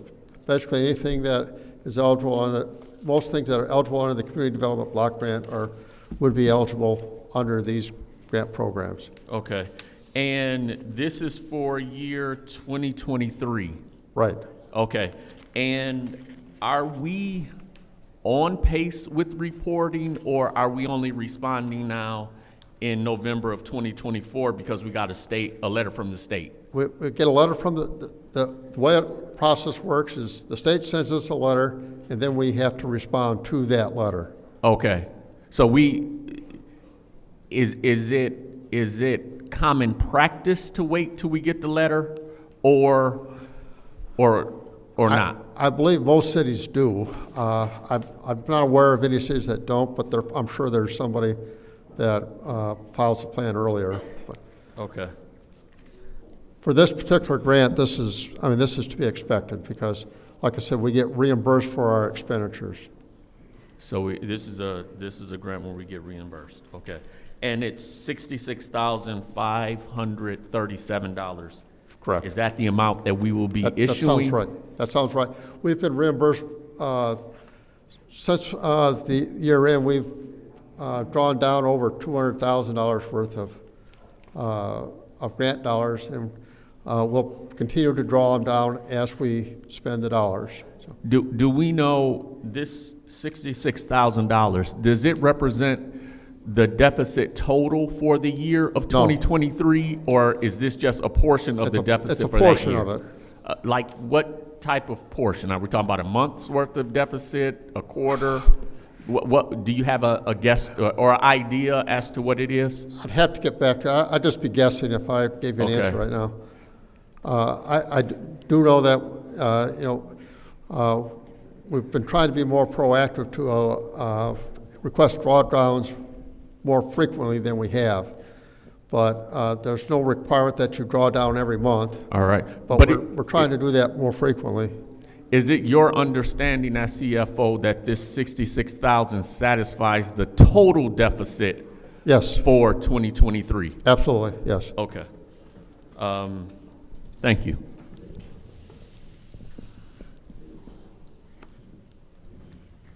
All right, anyone else in the first round? All right, anyone else in the second round? All right, so seeing that we have no one else in the second round, we're going to vote on the deficit elimination plan. Roll call, Madam Clerk. Ms. Burns? Yes. Ms. Mashat? Yes. Mr. Pfeiffer is absent. Mr. Jarrett? Yes. Mr. Alamin? Yes. Ms. Lewis? Yes. Ms. Priestley? Yes. Vote is 6 yes, 0 no. The vote is 6 yes, 0 no. The deficit elimination plan has passed. So now it is time for the interview and the consideration of applicants for our 3rd Ward council member seat. And so we're going to take a 10-minute recess to make sure that we get everything prepared, get the table prepared, and so our candidates can take their spots. So thank you.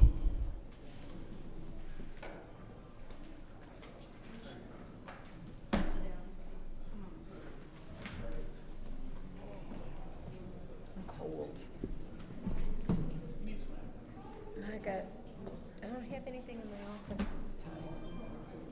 Unless I washed it.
have bought my snacks. I have these in my, I have this and I have a tuna. I was like, no, I'm not gonna need the snacks, But I had this. I should have just bought my But I snacks. grabbed, well, I didn't get home until Yeah. 2. Oh, well. And I had to take care of the cats. Well, like you said, if push comes to shove, we'll just, you know.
All right, we're asking for all council members to please take your elected seats.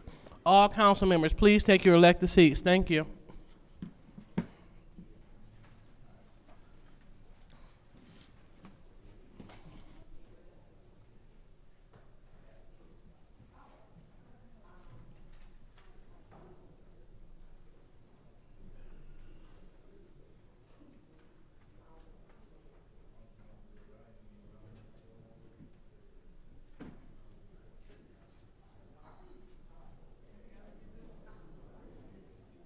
All right, Madam Chair.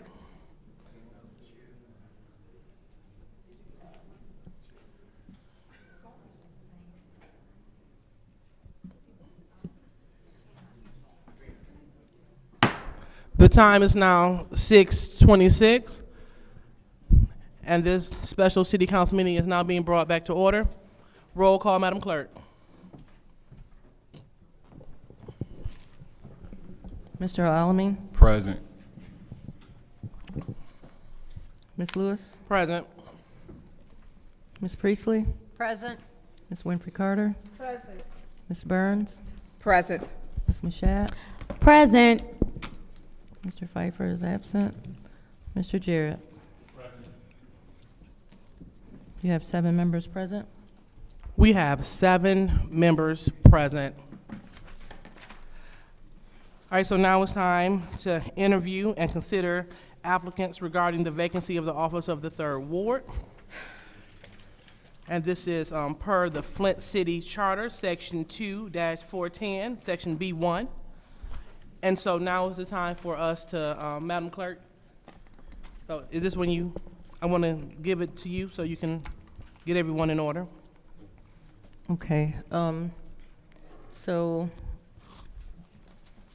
for the interviews, it's really going to be up to the body to determine how they would like to handle the process as far as the number of rounds, the timing for the candidates' questions, the timing for the council's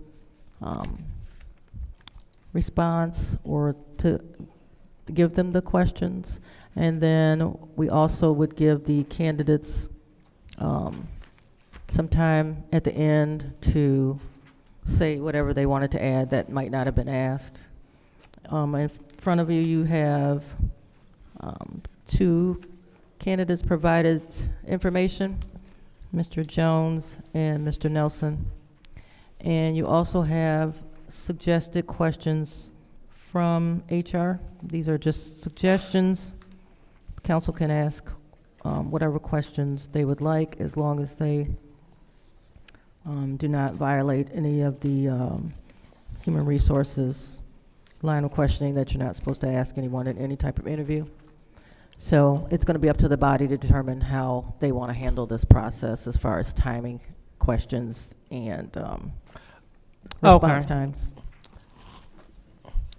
So thank you. So we would like to invite the candidates to come up to the front.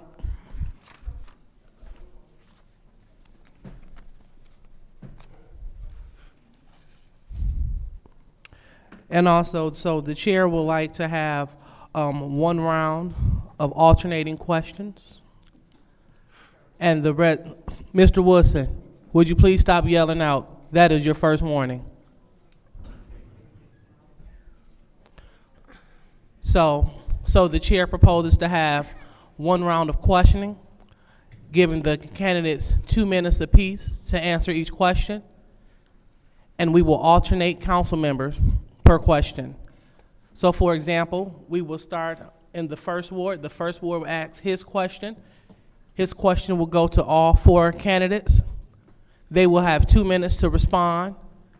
And then after— Excuse me, Madam Chair. Go ahead. Mr. Woodson is yelling out Jerry Winfrey Carter's name. Can you ask him to stop?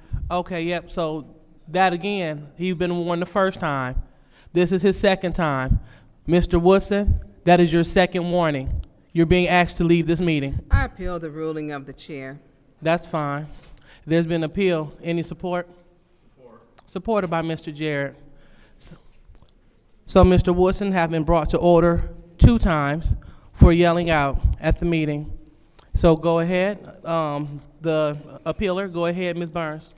First of all, this is not a good way if we have 4 candidates or potential to show them this is what we do. First of all, he was actually directing because they had wrong seats with the name tags for Mr. Dumas and Mr. Nelson. They were in the wrong seats. And so I think it's time to stop the pettiness. Let's do the business. We got 4 potential candidates, and this is what we're showing them. You know, dislike him. He was trying to tell them which seat to go to, which they were in the wrong seats, which they probably wouldn't know because the name tags aren't facing them. I don't think the name tags are on the back side. And so I think we need to stop. We've gotten a legal opinion that took us 4 or 5 weeks, and let's just do the business. You know, the seats were wrong. Let's just move forward so we can stop this. Here are the 4 candidates. They're here. It took a while to get the legal opinion. Let's take care of the business. All right, so Mr. Woodson was brought to order first by the chair, second time by the councilwoman in the 7th Ward. See, Mr. Woodson is in the audience, so how he would know what their name tags say doesn't make sense. So I will say as well, I'll see if you or our esteemed colleague in the 5th Ward or beyond would have told them to switch the seats. Mr. Woodson, he has been yelling out, and we can't do the business with audience members yelling out. And I trust that the people on the panel understand that we can't do business with audience members yelling out. And we don't need Mr. Woodson to vote.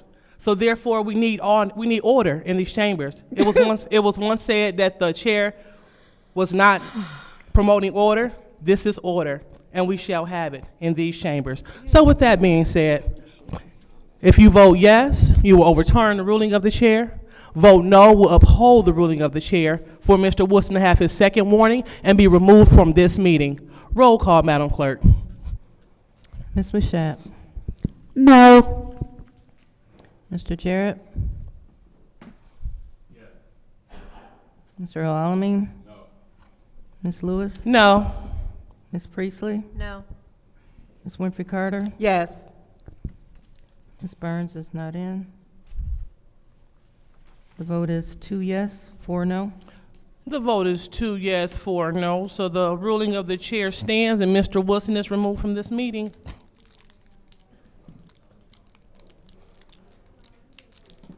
All right.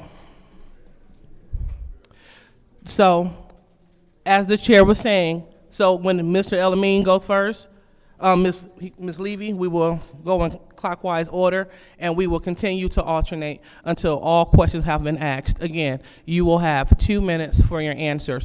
And so after Mr. Jarrett has concluded his questioning, we will give every single candidate 2 minutes to sum up and wrap up. Do we have any questions? Okay. All right. Any questions from the colleagues? Very well. Okay, Madam Clerk. So we will go ahead and get started with the process. Mr. Elamine. Good evening, good evening. My question for you guys would be, what skills and experience do you have that you believe will be beneficial to you as a council member? Starting with you, Ms. Beverly.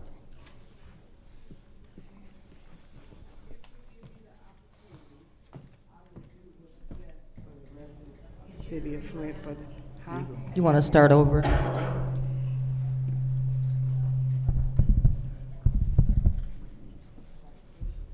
Just one moment, Madam Chair. I forgot that the microphones, if they're all on, there's a little kickback, so let me figure out which microphone goes to which individual so I can make sure that that's the only one that's on when they're speaking. So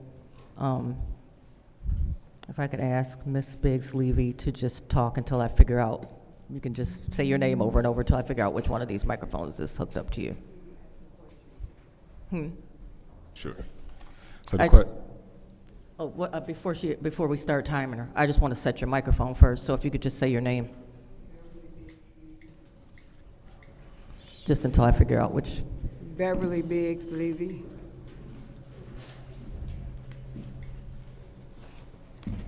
Do it again, please, thank you.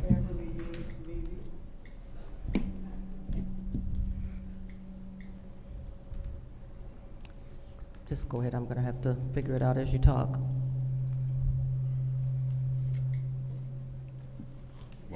Yeah. All right, so the question is, what skills and experience do you have that you believe will be beneficial to you as a council member? My skills, I have a lot.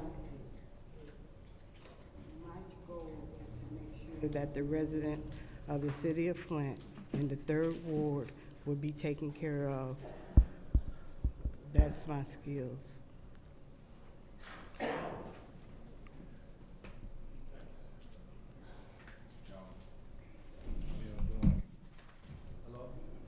Can you hear me? Oh yeah, now it's working.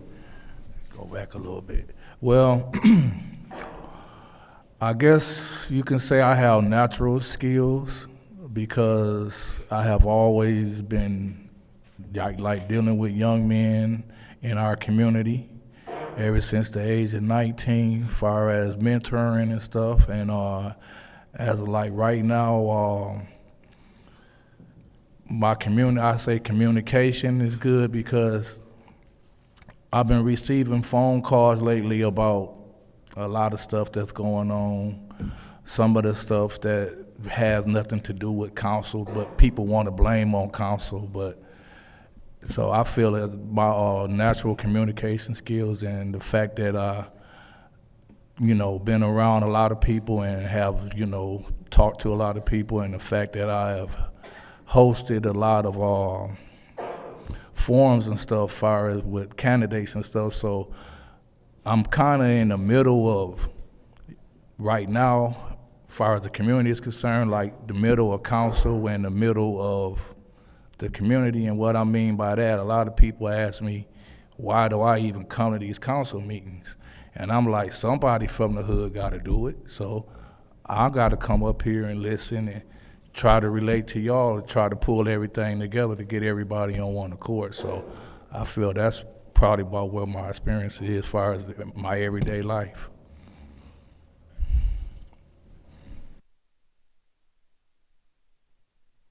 I guess I bring skills and experiences if I'm chosen to be the 3rd Ward representative. First of all, you have to know the governance of the charter of the council, which is the charter. That's the most important. That is the Bible of the council. When you talk about skills and experience, first of all, what is the responsibility of the council? It's budget, investigation. It also is the co-equal in power with administration. I know for years, many years, this council has, evolved. But the key aspect, and I could say, graduated from all Flint schools, attended college or University of Michigan, all like that. But that's not a skill that I want to bring necessarily to the council. I just want the people to know that I have the legislative understanding of what the charter is. That's the most important aspect as being a representative on the council. Budget, number one. Budget. The mayor proposes and the council disposes because it's co-equal in power and authority. So that's it.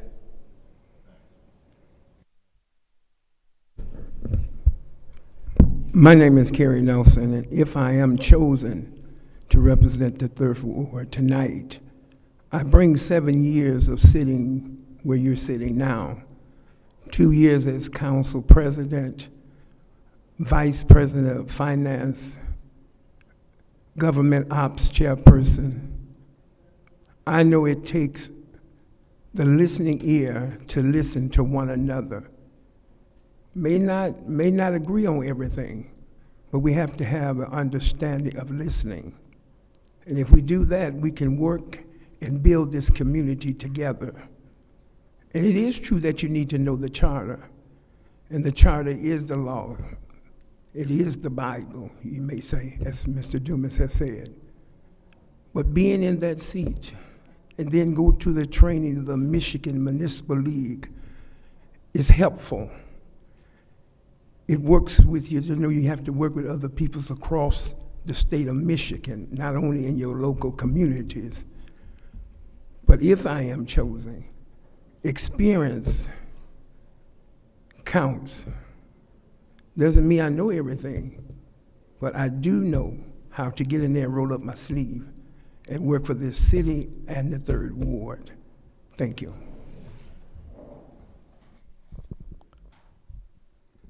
All right, so now it is my turn, and My question starts off with an example. My name is Beverly Diggs Levy. I'm in the 3rd Ward. And you guys are the sorriest bunch I've seen. 1, 2, 3, 2nd, 3rd, and 4th.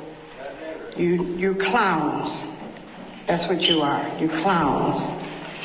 Why you didn't get that girl her money? Because that's the type of person you is. You need to take that rabbit money hat off the top of your head, put something in your forehead, bring them bangs down, because you got the biggest forehead there ever was. Judy Priestley, everybody's tired of seeing your titties hanging to the floor. I have you something.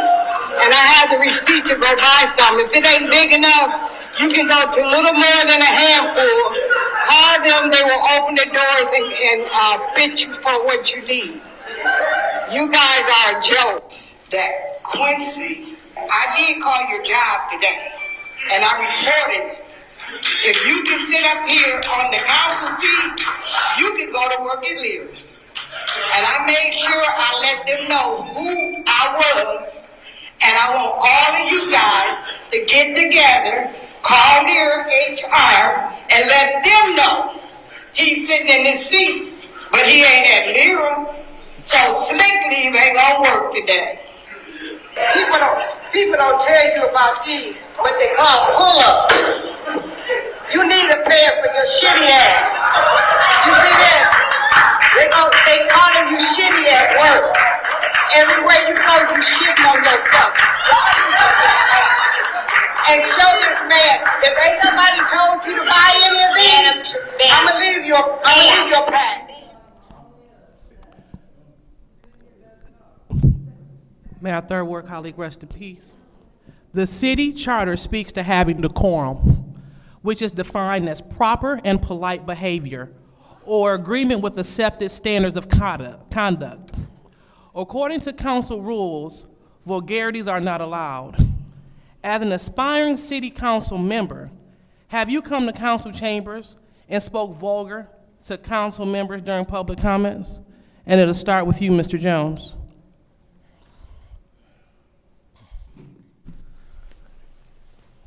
It depends on what you consider vulgar. I don't feel that I came up and I said anything out of place, ever. And I also will say that I have came up here many a times and given y'all some great suggestions. That's the reason why I'm here now, because y'all have ignored me. But far as, like I said, it all depends on what you feel, and it's a lot of exaggeration that takes place in this room. A lot of extra. I don't feel that I'm a member of the extra. I am a victim of the extra, but I am not a member of the extra, so it depends on what you feel is vanity. But I don't feel that I came here with any vulgar language or anything. Mr. Dumas? Well, I'm going to say emphatically no. I've been coming down to these council chambers longer than anyone in the city of Flint other than Mr. Jarrett. And I have challenged council persons because that is the role of the citizenry. If we don't agree with an issue, we can challenge. But I put God first. I said, and you all did get my introductions some weeks ago, that I will not shame, number one, God. I will not shame my family. I will not do that. It means a lot. Decorum does mean a lot. But we can disagree without being disagreeable. Teeth and tongue fall out. What do you mean, Mr. Dumas? AC, call me AC Dumas. When you bite your tongue with your teeth, you don't go to the dentist and have them pull your teeth out because you have disagreements. And I can emphatically say I have never came in these council chambers close to 50 years and acted out of decorum or something that would make my family ashamed, my church ashamed, but most of all, my God ashamed. Thank you. Mr. Nelson?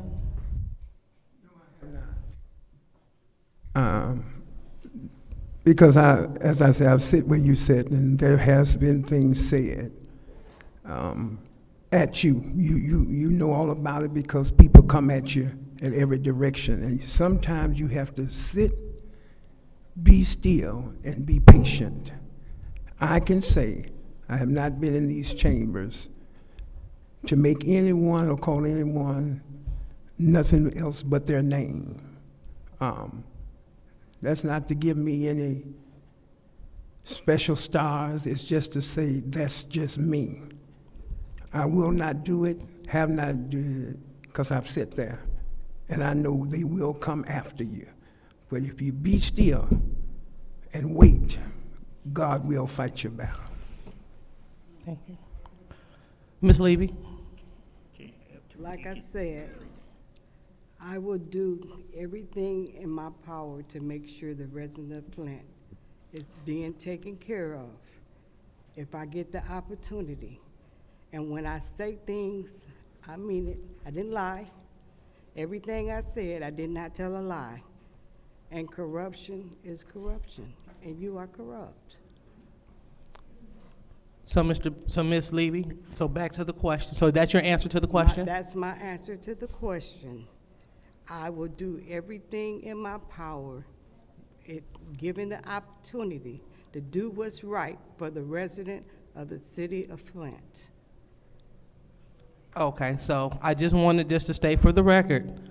The question was, have you come to council chambers and spoke vulgar to council members during public comments? I did not speak vulgar. I spoke the truth.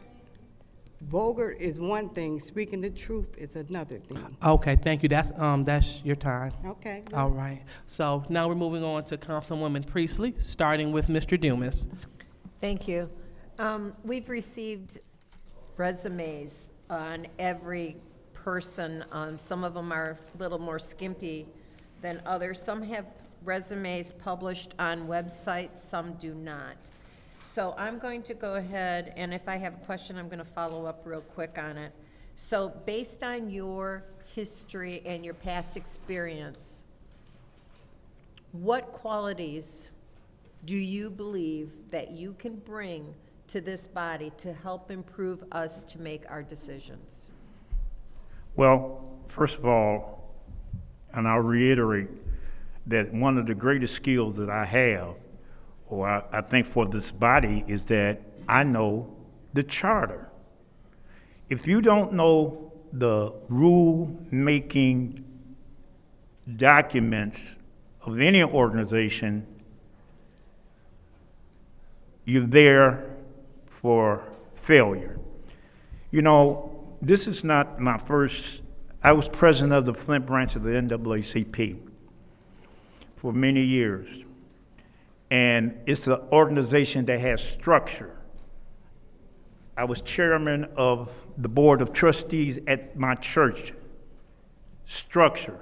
I'm used to structure.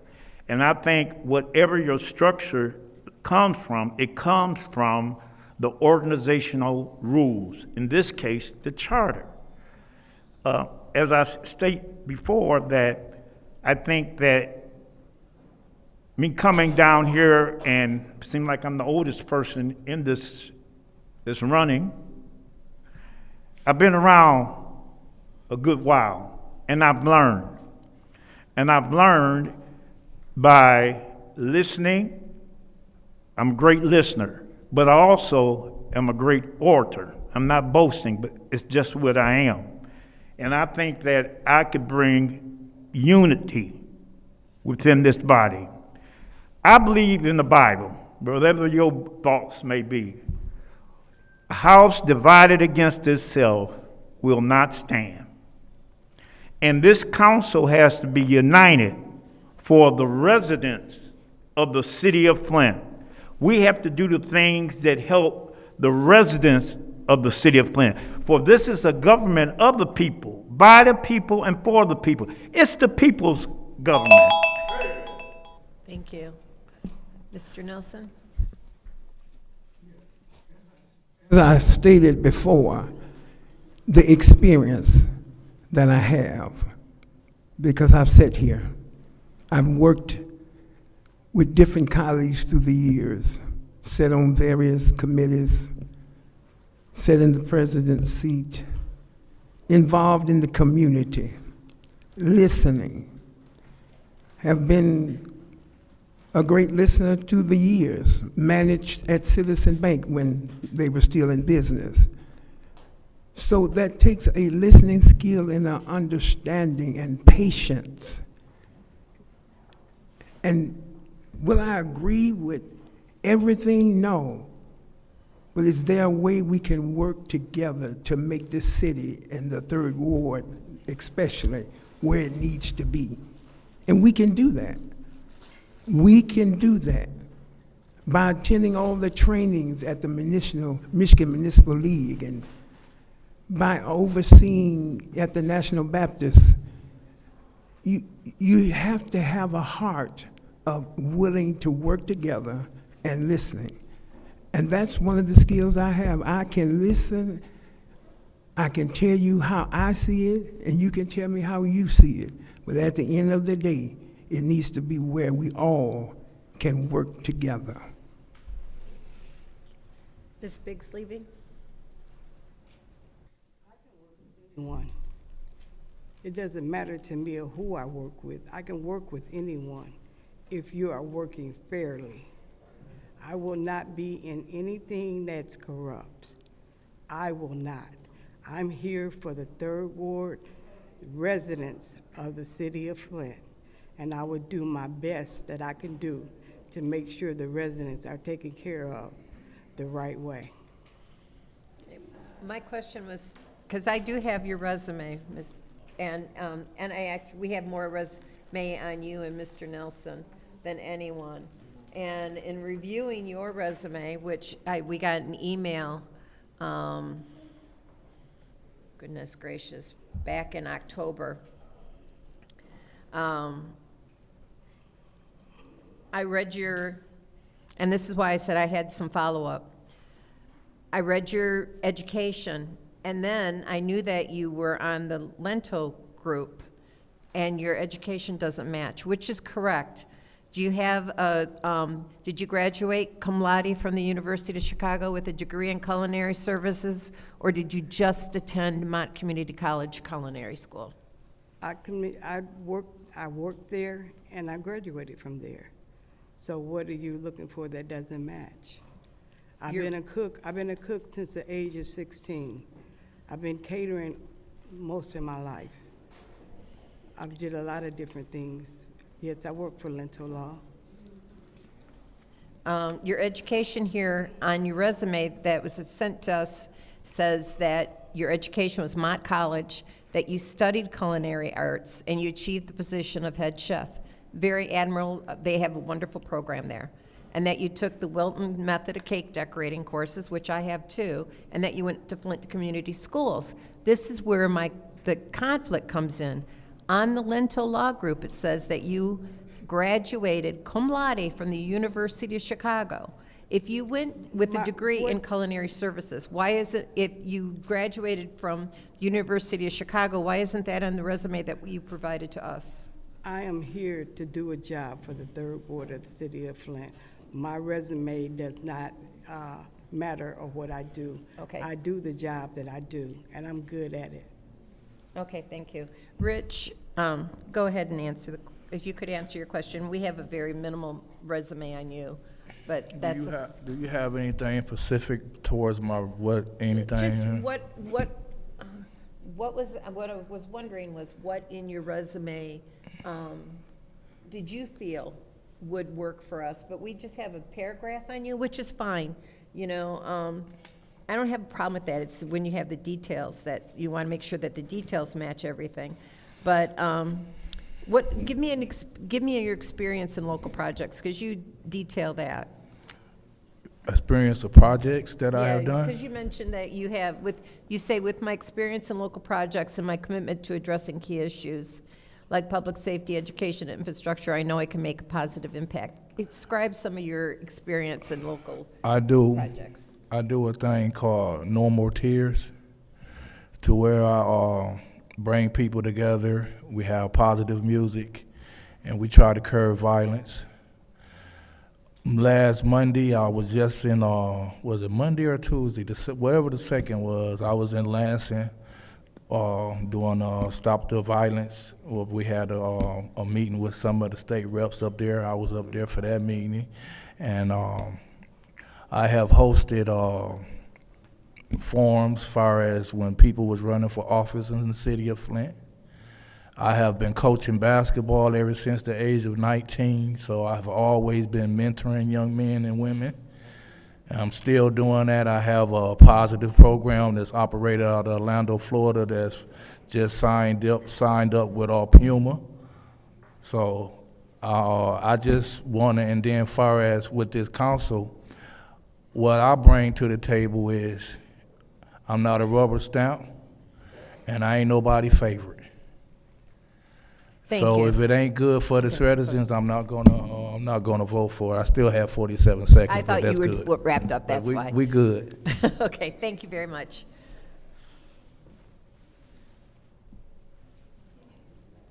All right. So Ms. Winfrey Carter, I'm going to go ahead and have you start with Mr. Nelson. Mr. Nelson, how are you? Good, how are you? I'm well. My question for this evening, in your view, what role does transparency and accountability play in government leadership? And how would you embody these principles as a council member? Thank you. If I was allowed to be back in the seat for the 3rd Ward, what you said, Councilwoman, is very important. It is not about me or any other person that's sitting here. It's about the people we represent. And we must be fair, and we must be honest with ourselves to bring out the truth, to work together for accountability. I think what we sometimes feel, or I feel, what can I do to change things, or how can I say or act to be right when I may be the only one that's standing for right? And I say that sometimes to say to myself, and I pray that if I'm right, if I'm bringing out the wrongness, wherever it may be, then I can sleep well at night. It doesn't make a difference who's upset with me or who doesn't like me. It's about what I bring to the table for this community, for this board that stands for right, and to do the right thing for the people of this city. Thank you. Mr. Dumas, and I'll read, Miss Biggs Levy, I'll read the question again so that you can answer. In your view, what role does transparency and accountability play in government leadership? And how would you embody these principles as a council member? Well, I wasn't here for a council member. I'm a regular resident. And I'm here that the people are not being treated fair, and government is not, this body, half of this body is not doing what's right for the people. I'm here for the people. I'm not here for brownie points. I'm not here to make somebody like me, because the people voted for me. And if you're here to think that I'm here to look bad, I don't look bad. When on November 5th that you didn't count, the people voted for me. That's what matters to me. I'm here for the people, not here for anything else. And I think the government and the body, like I said, I can work with anyone, but you got to be right. I'm not trying to sugarcoat anything. We have to take care of the resident of Flint. That's what we are here for, and nothing else, and making sure that the city is taken care of and moving forward. And at this point, the city is not moving forward. It's at a standstill, and I'm not happy with it. Thank you. Mr. Jones. What I would do is I would try to set up a meeting with my constituents the Saturday, the first and third Saturdays of the month. That way, we've been had a committee meetings on Wednesday. I could have told everybody what's going on in those committee meetings and what I should be facing on Monday. That way, when I come into the meeting on Monday, whatever decision that I'm ready to make, I would have had some citizen input before I wouldn't just be up here saying, this is how I feel, this is what I want, I would be, bringing the community with me. Thank you. Mr. Dumas, do you need me to read the question again? Let me speak about transparency. That's what government is. It's an openness. As a matter of fact, the open meetings law dictates transparency. You can't have a meeting 2 or 3 or more engaged in discussing public business as elected official. That's against the law. So everything we do and say has to be transparent. And you know what transparency is? It's a glass, a clean glass that you can see. So government has to be transparent. And I think that if I'm selected or will be elected, I'm going to be transparent. That's just who I am. I'm going to be fair. I'm going to be open, but I'm not going to be here to hurt. Your transparency shouldn't wound people. People shouldn't feel bad when they leave a meeting. So I do believe in decorum. I believe in transparency. If you want to get in trouble, this is an old man speaking now. Get behind doors and people lose their confidence and faith in you. There's nothing you can do. That's why you have to be transparent. And as I often say, that God sits high and he looks low. And I'm talking to the people who understand what I'm saying. Be transparent. Just be transparent. I'm going to bring transparency. As a matter of fact, maybe that's a fault of mine. You all know me. You know what I stand for. I've been on that broadcast for 20 years. You know me. Thank you. All right, Councilwoman in the 6th Ward. Hold on, did you go, Mr. Nelson? Okay, that's making sure. All right, so now we're going to start with the councilwoman in the 6th Ward, and Ms. Biggs-Levy. Ms. Biggs-Levy, Rule 27.3 states council members may not engage in any type of argumentative discourse with any members of the audience at any time for any reason. We've had a consistent problem with that, which is the public is really upset. We all make mistakes, we do. But listen to this. She's standing up and knocked a few bucks. I didn't even know. We threatened her. That's the problem. Wow. That's not.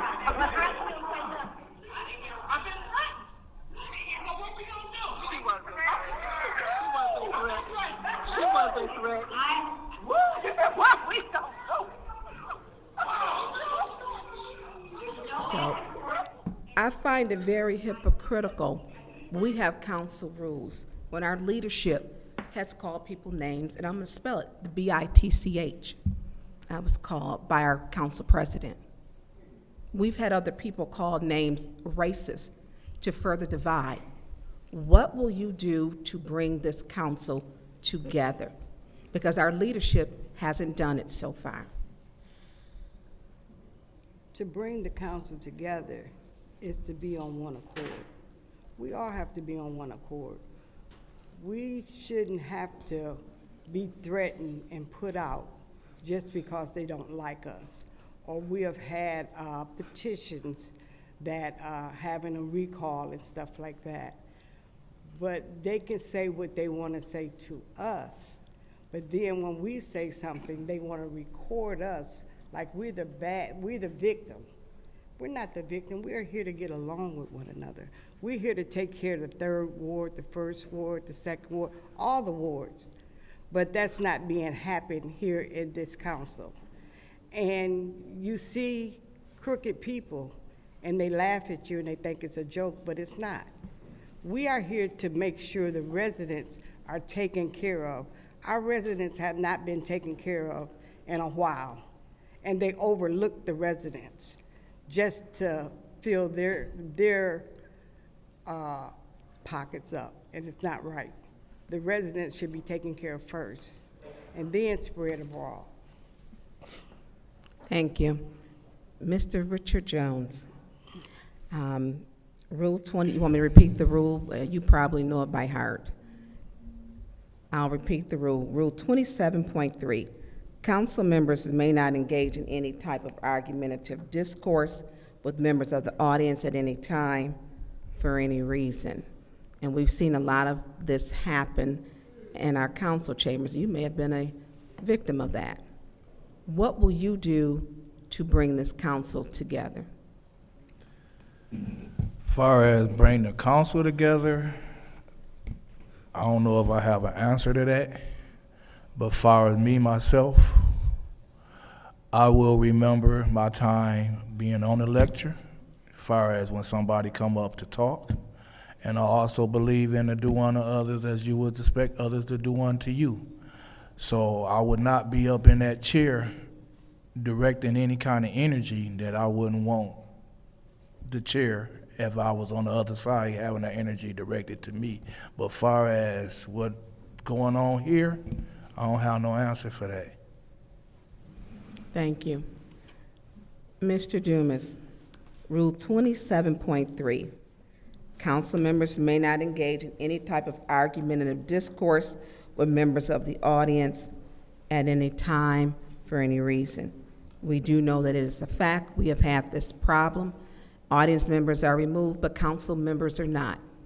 What will you do differently, or what do you feel you could do to make this a better council? Well, first of all, I've seen council members removed by council members. I've seen council members remove the audience. I think it's something within you. It's talked about self-control. That is one of the fruit of the Spirit that Jesus talked about, self-control. And you can't tick for tat.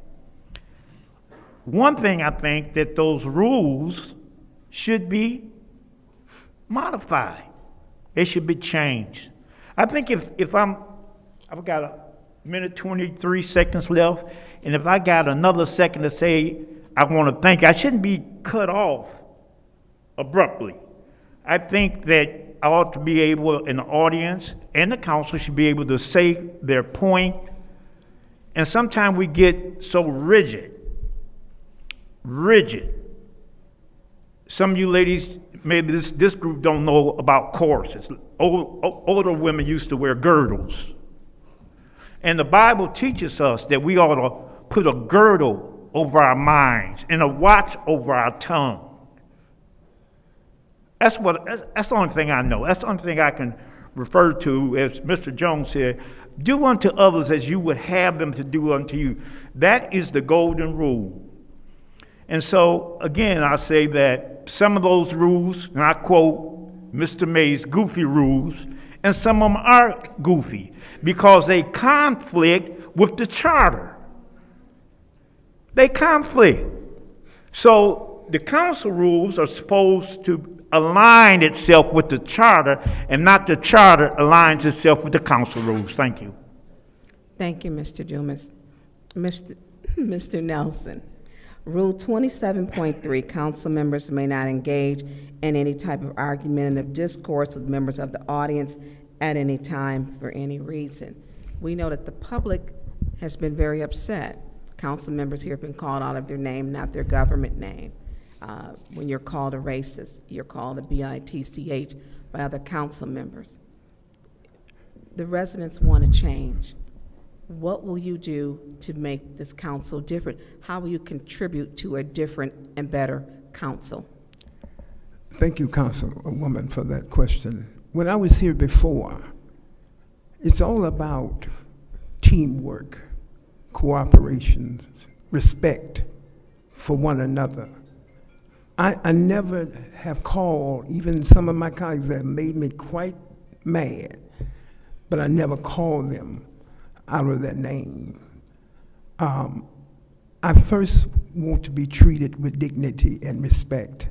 I don't care if I know personally you've lied on me, I still got to treat you right. It's about my record. So I never would call anybody out their names, from a rat, cat, or anything else. That's just not. I think we focus on still bringing the spirit of cooperation into the council chambers. Again, we're individual representing different wards with different needs, but at the end of the day, it's all about taking care of that particular ward. And we have to focus on that. What can I do to help my ward be the best? And it's going to take teamwork, because sometimes it's what's best for the whole city. And we all have to roll up our sleeves and say, okay, no, I don't like this, but I can go with this. And if that's going to make your ward succeed, then I can do it for that council person or that councilwoman or that councilman. If it's going to make the city or that ward strive, I can do that. Thank you, Mr. Nelson. Madam Chair, I'm done.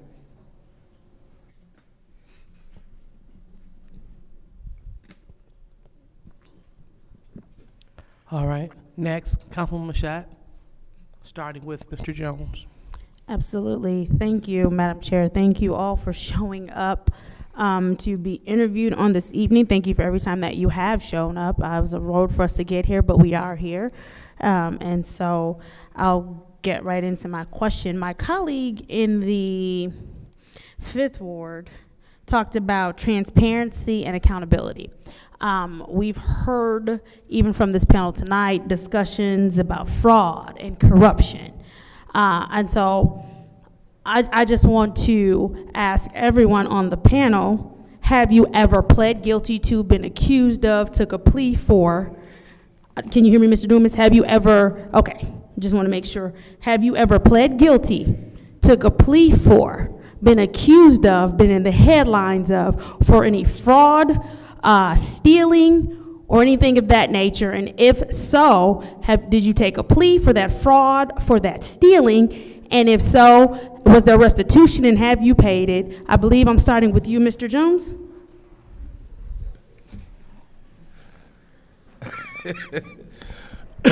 No. Thank you. Mr. Dumas, I can ask the question again if you didn't hear me, because I know it was rather lengthy, but it was just basically because we're talking about transparency and accountability.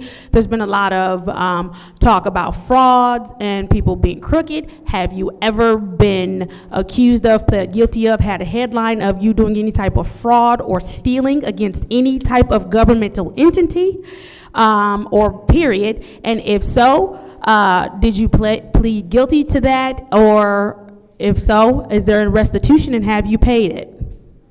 No. Thank you.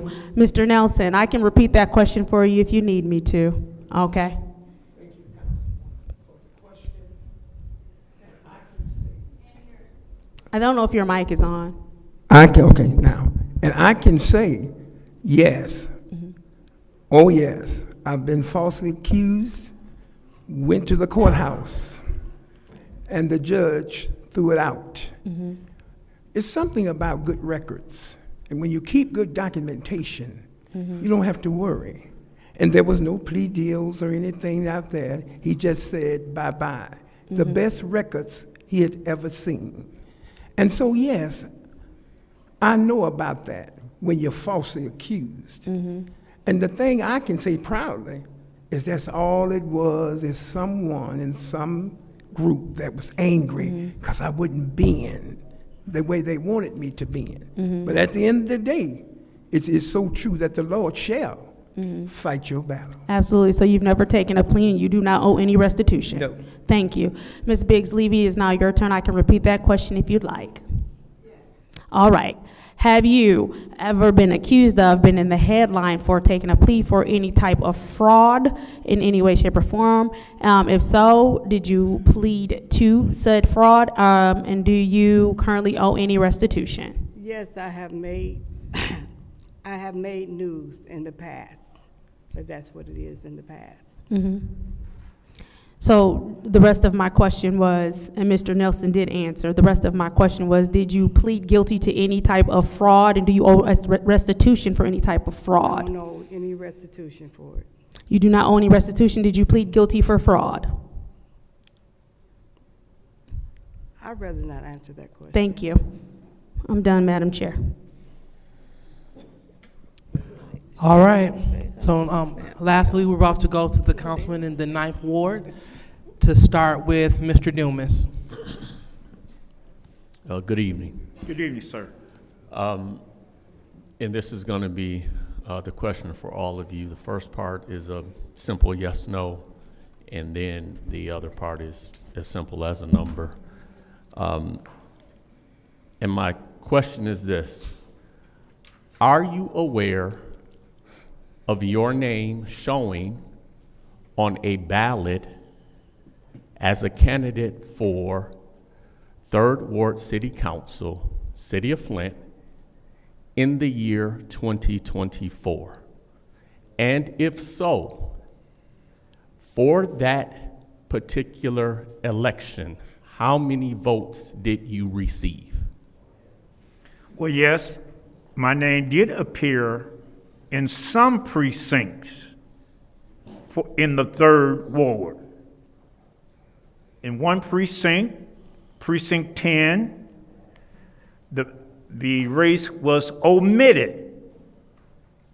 So that would be yes, partially, it's a partial yes. In some areas, in other areas of the 3rd Ward, the race did not. And I think I got 541 votes out of the votes that were cast in 2024, November the 5th. But again, a lot of people in the 10th precinct couldn't vote because our race was not on the ballot. And so, you know, I'm glad we'll have another opportunity to run. Mr. Nielsen. I know, I'm a leader. We can talk. Yes, it did appear. Yes, if I did get some vote, and I'm gonna be honest, I didn't even look at it. I think it's 100 and something, because there was mixed communication out there that this election would not count. And so therefore, you had mixed views out there. And in some precincts, my name did not show, and 10th was one of them. So yes, and yes. So I'm glad that the opportunity is coming that really can establish a true campaign election. Ms. Biggs-Levy. Yes, I did show up on the ballot. I had 789 signatures. And I wasn't in the 10th Ward precinct. I was not on the 10th precinct. But yes, I was on the ballot. You may have. So one second, Mr. Mr. Jarrett. So Mr. Ms. Jones. Biggs-Levy, could you please speak into the microphone? I'm And speaking. Madam Clerk, is her mic on? It's on. Oh, okay. Could you please pull a little closer so we can hear you? Yes, I was on the ballot for the 2024. I received 789 signatures for the ballot. I was not on the 10th precinct. Okay. Thank you.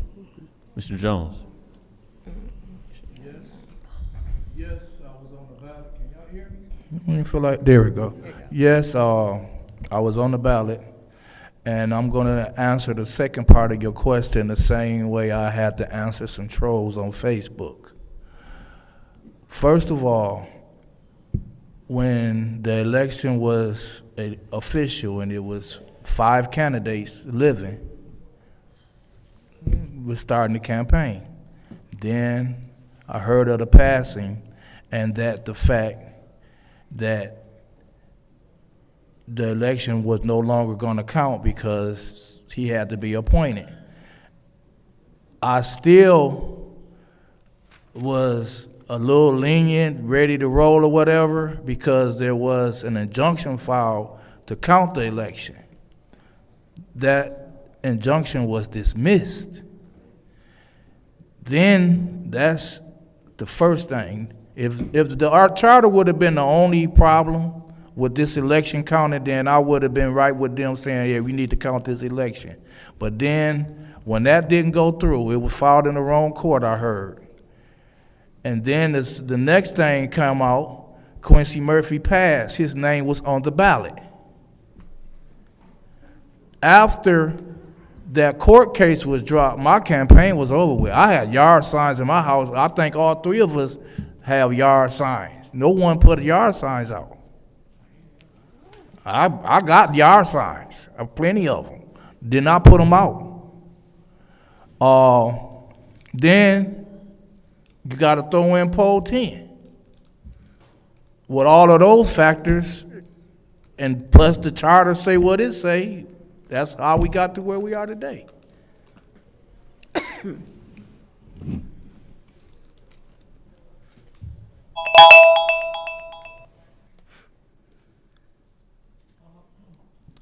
All right, so I see that as the conclusion of the interview questions from the body. And so now this would be your time to wrap up. And so everyone will receive 2 minutes maximum to wrap up. And we will go ahead and we will start with Ms. Biggs-Levy.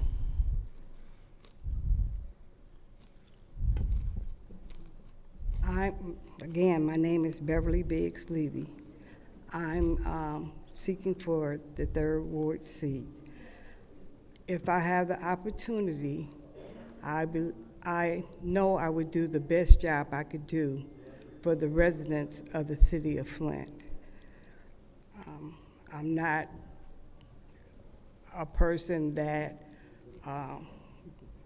was running for council seat or none of that. I'm just a regular citizen of the city of Flint, and I know I could do a very good job for our residents in the 3rd Ward. All right, next, Mr. Jones. I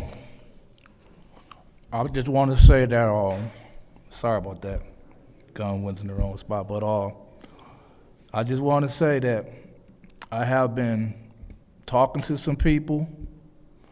I am aware of the 5-year plan of tearing down these homes in the city, and I am very interested in finding ways to build new homes on these properties. So whether you guys put me in that chair or not, I'm going to be in y'all ears trying to get it done. Thank you. Okay. Mr. B.C. Dumas, and I am a lifelong resident of the city of Flint. I've lived in the 3rd Ward over 40 years. I first bought my home when James A. Sharp was elected as the first black mayor of the city of Flint after the city charter had been implemented. I just offered myself for service. That's what I'm doing. I'm offering myself for service, especially to the residents of the 3rd Ward. And I believe in service. I believe that elected officials are to be servants of the people and not to be served.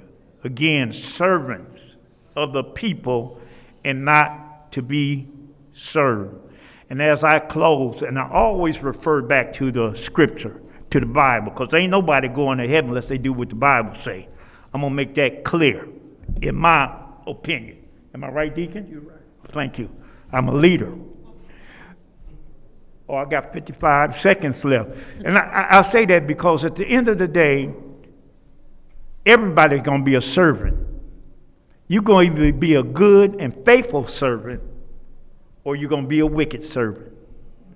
And I want to be a good and faithful servant to the residents of the city of Flint by upholding the charter and the Constitution of the state of Michigan and of the United States of America. God bless the residents of the city of Flint. Okay. Next, Mr. Nelson. Thank you, Council President. Let me say this. At the end of the day, I take it that everyone at this table, and I believe everyone at this table, loves the city and loves the Third Ward. Let me say this about me. It's not about Kerry Nelson, whether you like me or not. It's not about what I want, but it's about what the city needs and what the ward deserves. People are fighting every day just to stay afloat, and they're looking at our government to say, what can you do to help me? And I think we need to pull together and band together and work together.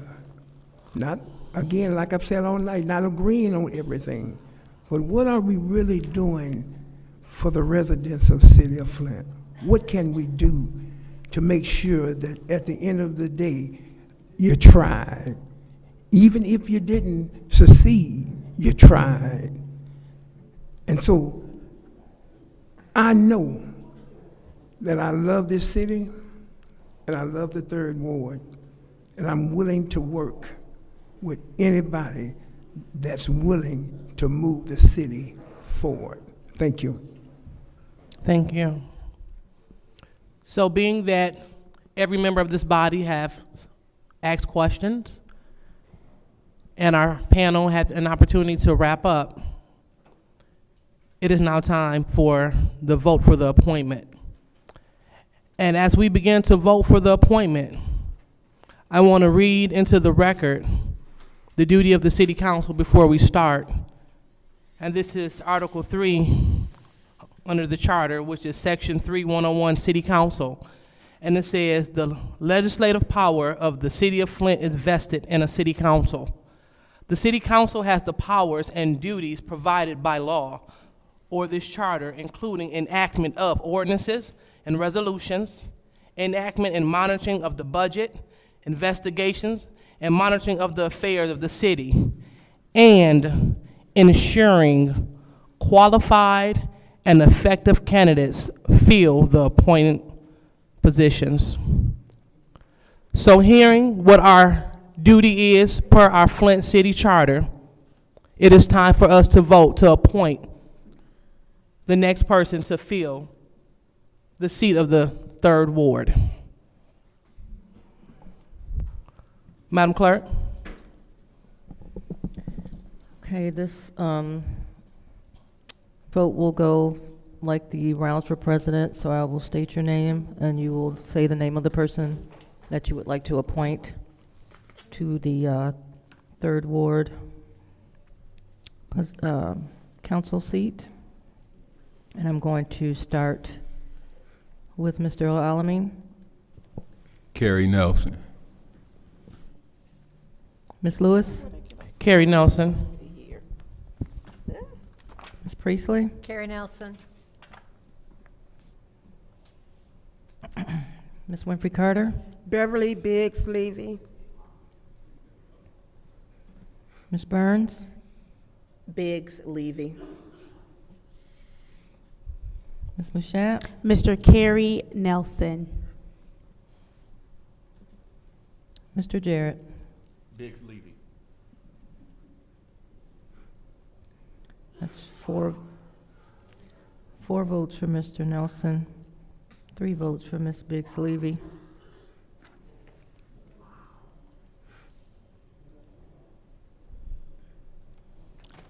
On to round 2. Ms. Lewis? Carrie Nelson. Ms. Priestley? Carrie Nelson. Ms. Winfrey Carter? Biggs Levy. Ms. Burns? Biggs Levy. Ms. Mashat? Carrie Nelson. Mr. Jarrett? Biggs Levy. Mr. Alamin? Mr. Nelson.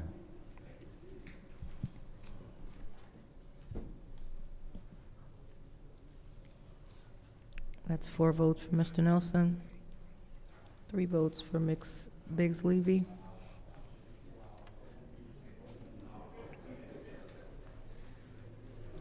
Round 3. Ms. Priestley? Mr. Nelson. Ms. Winfrey Carter? Biggs Levy. Ms. Burns? Biggs Levy. Ms. Mashat? Mr. Carrie Nelson. Mr. Jarrett? Biggs Levy. Mr. Alamin?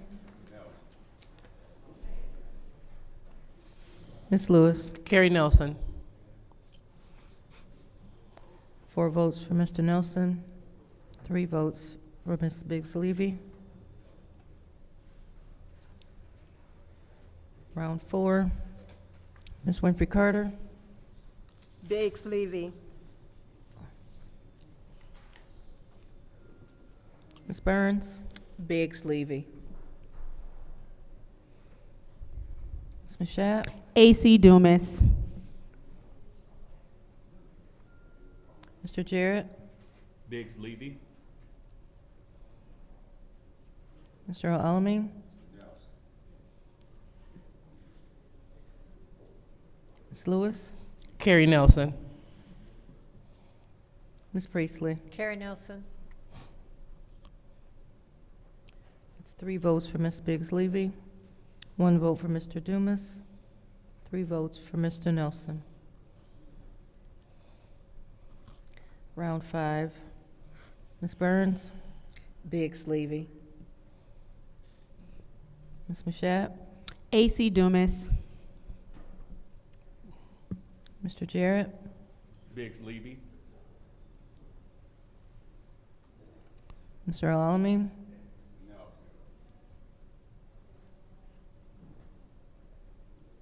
Ms. Lewis? Carrie Nelson. Ms. Priestley? Carrie Nelson. Ms. Winfrey Carter? Biggs Levy. That's 3 votes for Ms. Biggs Levy, 1 vote for Mr. Dumas, 3 votes for Mr. Nelson.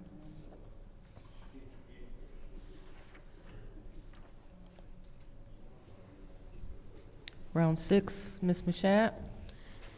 Mr. Carrie Nelson. Mr. Pfeiffer? AC Dumas. Mr. Jarrett? Biggs Levy.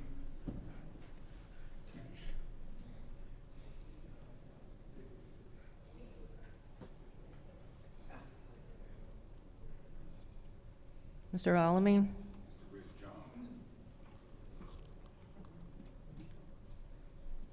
Ms. Lewis? Carrie Nelson. Ms. Priestley? Carrie Nelson. Ms. Winfrey Carter? Biggs Levy. Ms. Burns? Biggs Levy. That's 1 vote for Mr. Jones, 3 votes for Mr. Nelson, 1 vote for Mr. Dumas. Madam Clerk, I'm sorry, when you're done.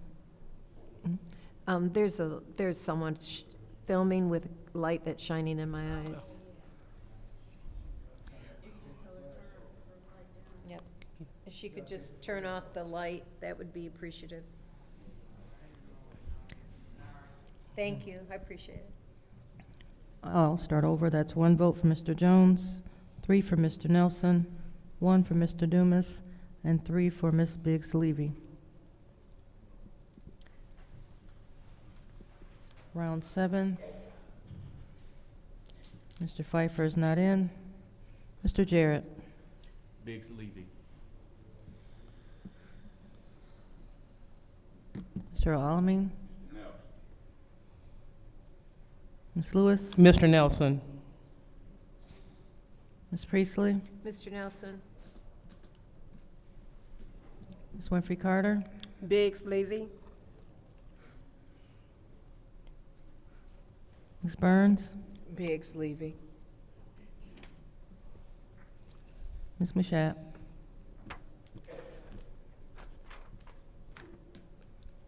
Mr. Carey Nelson. That's 3 votes for Ms. Biggs Levy, 4 votes for Mr. Nelson. Round 8.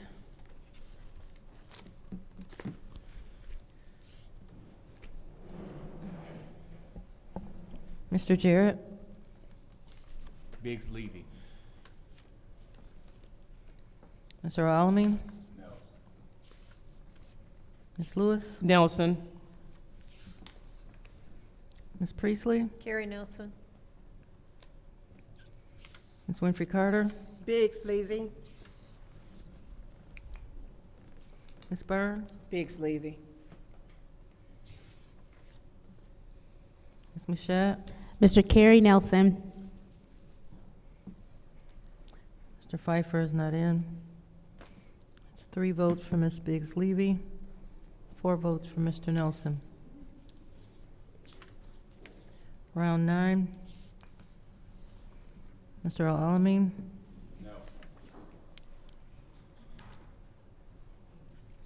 Ms. Lewis. Nelson. Ms. Priestley. Nelson?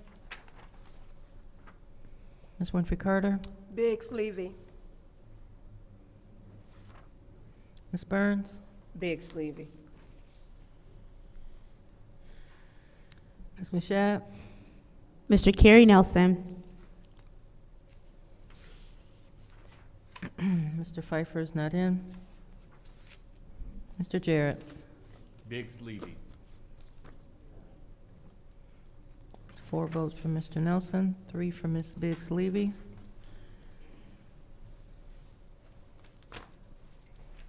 Round 10. Ms. Lewis. Carrie Nelson. Ms. Priestley. Carrie Nelson? Ms. Winfrey Carter. Biggs Levy. Ms. Burns. Biggs Levy. Ms. Mashat. Mr. Carey Nelson. Mr. Pfeiffer is absent. Mr. Jarrett. Biggs Levy.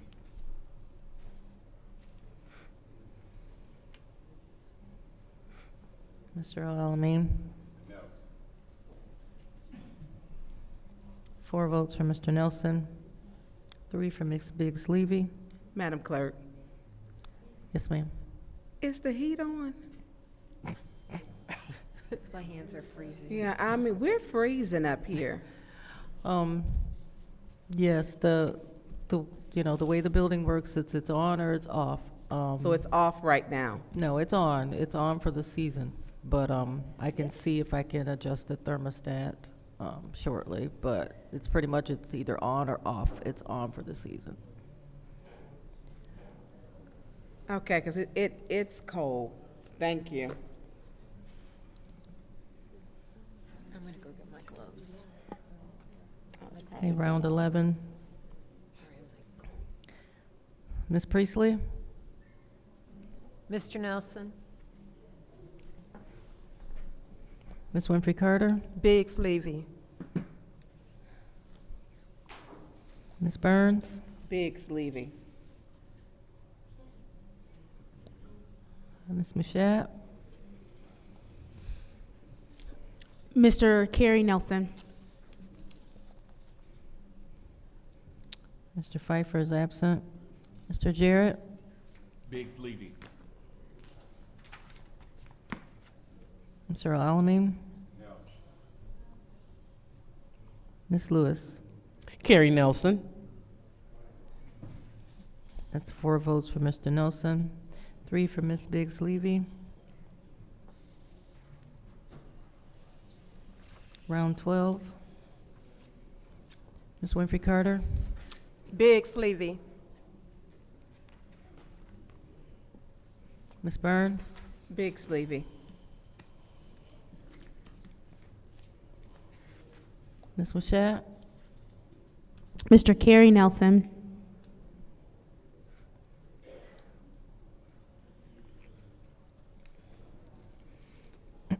Mr. Pfeiffer is absent. Mr. Jarrett? Biggs Levy. Mr. Alamin? Ms. Lewis? Carrie Nelson. Ms. Priestley is not in.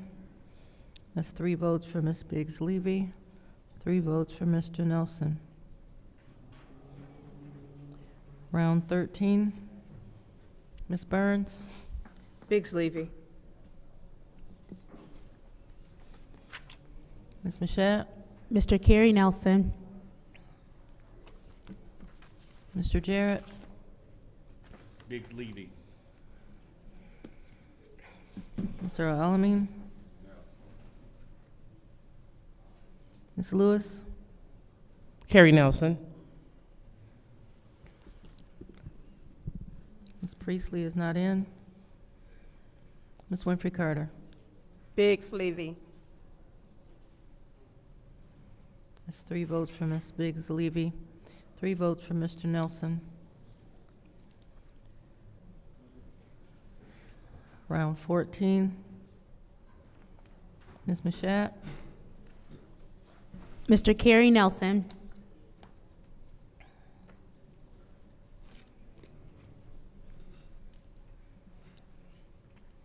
Mr. Jarrett? Biggs Levy. Mr. Alamin? Ms. Lewis? Carrie Nelson. Ms. Priestley is not in. Ms. Winfrey Carter? Biggs Levy.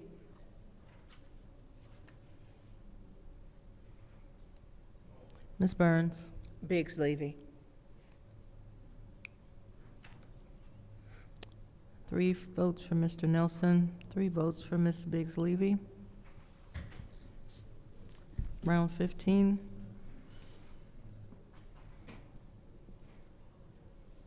Mr. Jarrett? Biggs Levy. Mr. Alamin? Ms. Lewis? Carrie Nelson. Ms. Priestley is absent. Ms. Winfrey Carter? Biggs Levy. Ms. Burns? Biggs Levy. Ms. Mashat? Mr. Carey Nelson. That's 3 votes for Ms. Biggs Levy, 3 votes for Mr. Nelson. Round 16.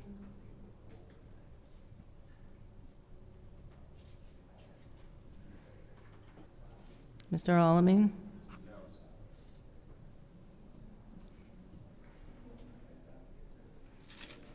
Ms. Lewis?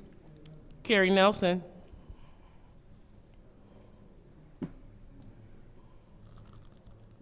Ms. Priestley is absent. Ms. Winfrey Carter? Beverly Biggs Levy.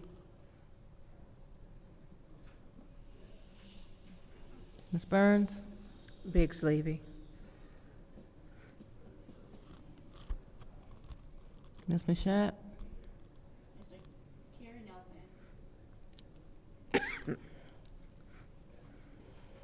Mr. Jarrett? Biggs Levy.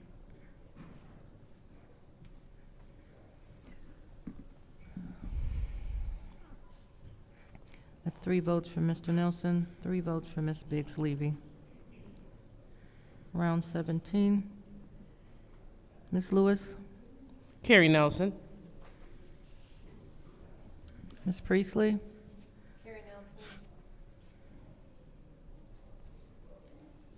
Ms. Winfrey Carter? Biggs Levy. Ms. Burns? Biggs Levy. Ms. Mashat?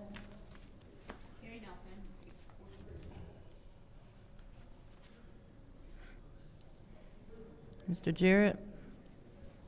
Biggs Levy. Mr. Alamin? 4 votes for Mr. Nelson, 3 votes for Ms. Biggs Levy.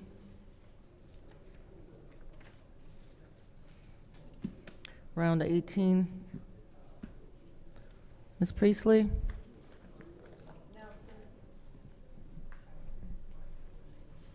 Ms. Winfrey Carter? Biggs Levy.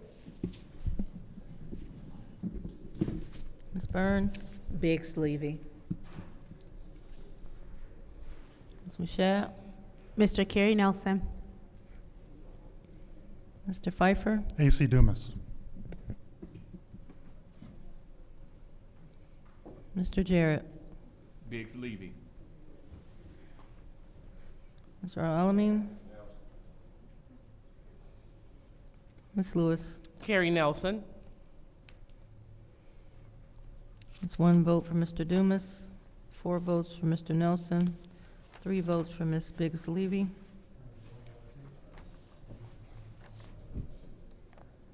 Round 19. Ms. Winfrey Carter? Biggs Levy.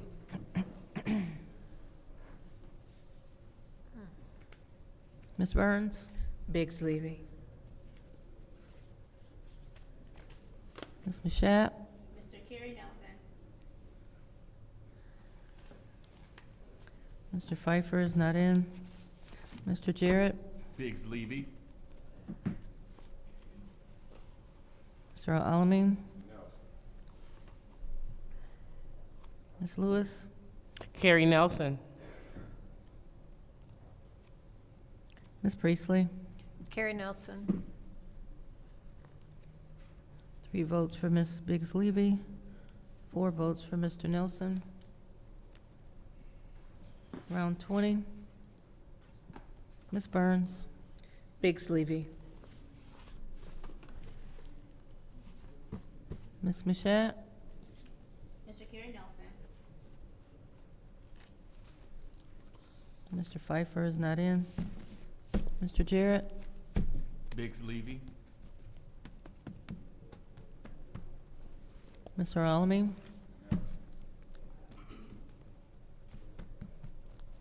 Ms. Lewis? Carrie Nelson. Ms. Priestley? Carrie Nelson. Ms. Winfrey Carter? Biggs Levy. That's 3 votes for Ms. Biggs Levy, 4 votes for Mr. Nelson. Round 21. Ms. Mashat? Mr. Carrie Nelson.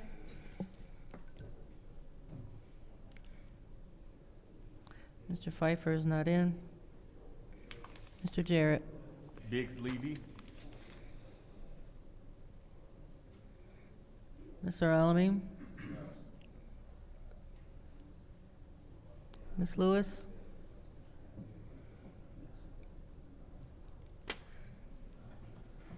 Ms. Lewis? She's not in. Is not in, I'm sorry. Ms. Priestley? Carrie Nelson. Ms. Winfrey Carter? Biggs Levy. Ms. Burns? Biggs Levy. That's 3 votes for Mr. Nelson, 3 votes for Ms. Biggs Levy.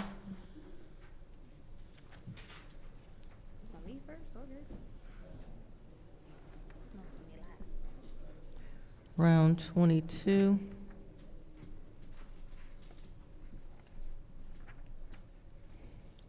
Mr. Pfeiffer is absent. Mr. Jarrett?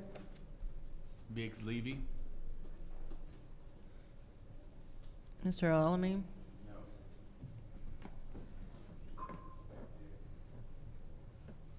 Ms. Lewis is not in. Ms. Priestley? Carrie Nelson? Ms. Winfrey Carter? Biggs Levy. Ms. Burns? Biggs Levy.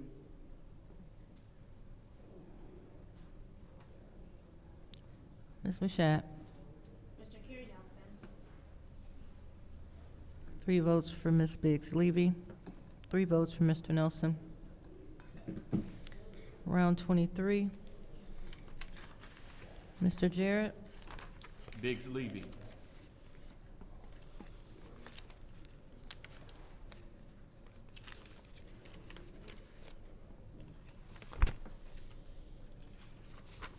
Mr. Alamin?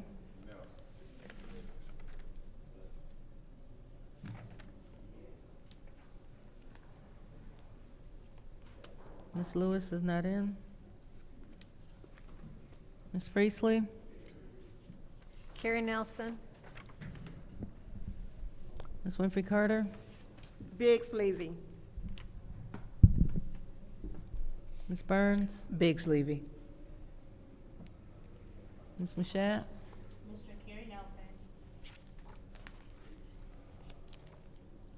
Mr. Pfeiffer?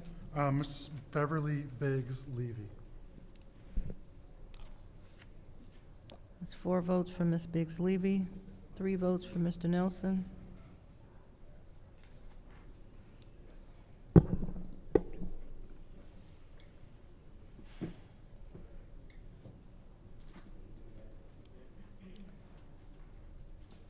Round 24. Mr. Alamin?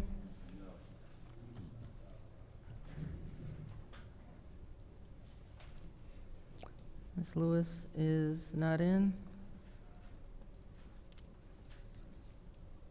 Sorry, Ms. Lewis is absent. Ms. Priestley? Carrie Nelson?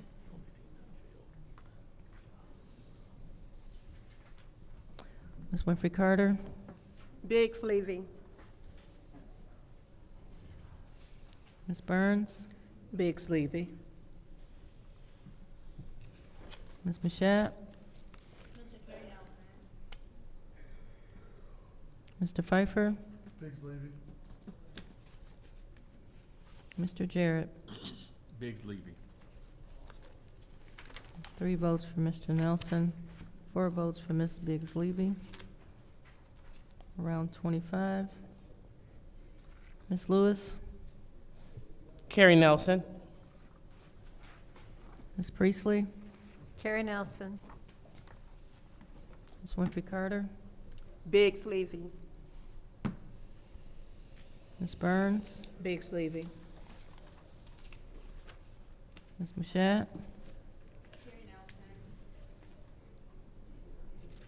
Mr. Pfeiffer? Biggs Levy. Mr. Jarrett? Biggs Levy. Mr. Alamin? 4 votes for Mr. Nelson, 4 votes for Ms. Biggs Levy.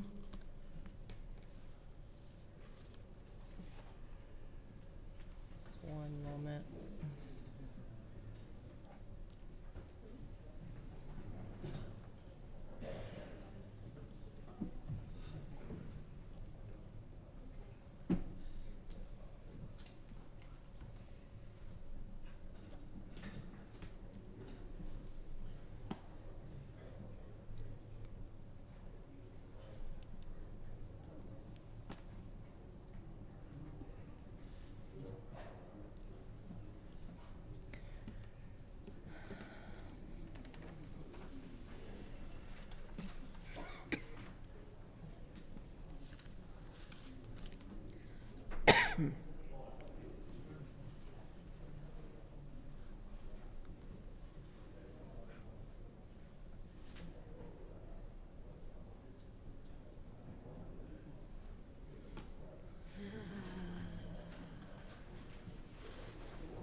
Okay, that brings us to round 26.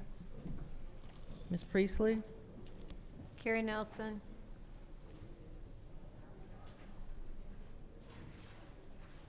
Ms. Winfrey Carter? Biggs Levy. Ms. Burns? Biggs Levy.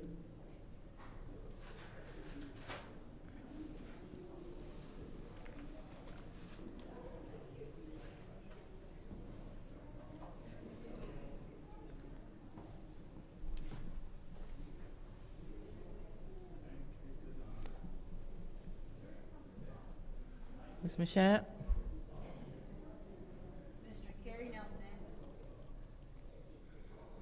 Mr. Pfeiffer? Miss Beverly Biggs Levy. Mr. Jarrett? Biggs Levy. Mr. Alamin?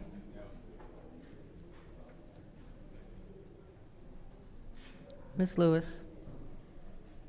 Is not in. That's 3 votes for Mr. Nelson, 4 votes for Ms.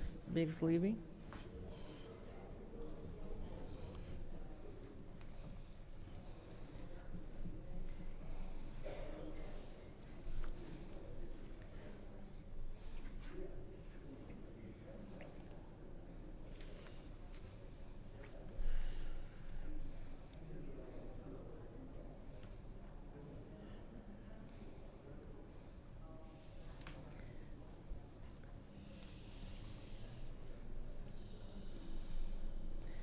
Round 27, Ms. Winfrey Carter?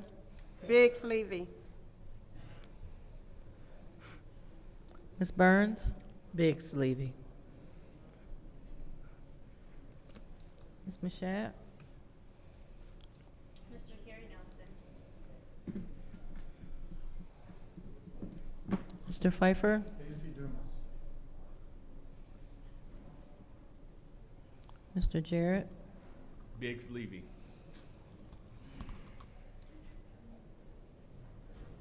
Mr. Alamin?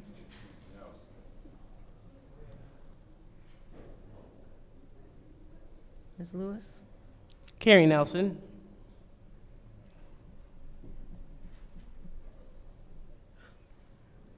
Ms. Priestley? Carrie Nelson. That's 1 vote for Mr. Dumas, 3 votes for Ms. Biggs Levy, 4 votes for Mr. Nelson. Round 28.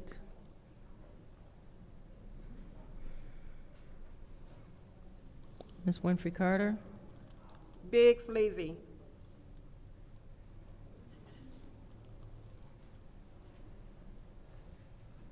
Ms. Burns? Biggs Levy. Ms. Mashat? Mr. Carrie Nelson.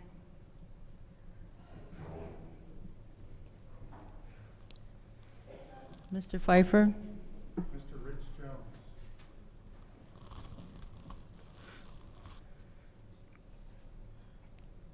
Mr. Jarrett? Biggs Levy. Mr. Alamin? Ms. Lewis? Carrie Nelson. Ms. Priestley? Carrie Nelson.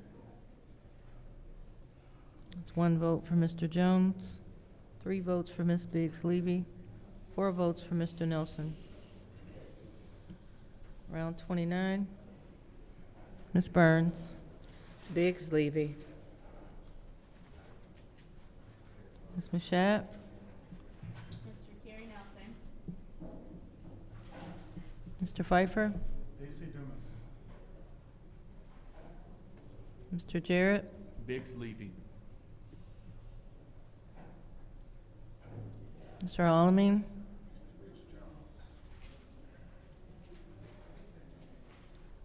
Ms. Lewis? Carrie Nelson. Ms. Priestley? Carrie Nelson. Ms. Winfrey Carter? Biggs Levy. It's 1 vote for Mr. Dumas, 3 votes for Ms. Biggs Levy, 3 votes for Mr. Nelson, 1 vote for Mr. Jones.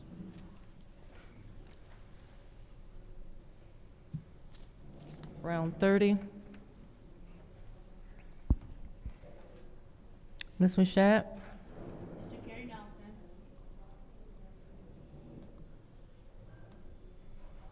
Mr. Pfeiffer? Miss Beverly L. Biggs Levy. Mr. Jarrett? Biggs Levy. Mr. Alamin? Ms. Lewis? Carrie Nelson. Ms. Priestley? Mr. Nelson. Ms. Winfrey Carter? Biggs Levy. Ms. Burns? Biggs Levy. 4 votes for Mr. Nelson, 4 votes for Ms. Biggs Levy. Madam Clerk, Yes, ma'am. have you checked the heat? I'm warm now. You got a coat and gloves on. Yeah, you literally got gloves on.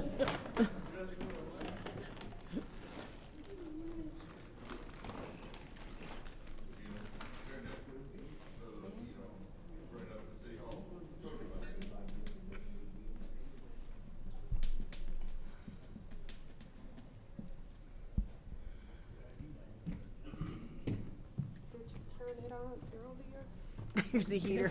They were working on it earlier, but here you can borrow my space. Okay. They were working on it earlier. Oh, they were. Oh, it's not working. I'll share a broadcast with you too. However this works, I'll put it up there. That's fine, we're good. Tanya, with your cold heart, I figured this would be your jam. You're so funny, Mr. Frosty.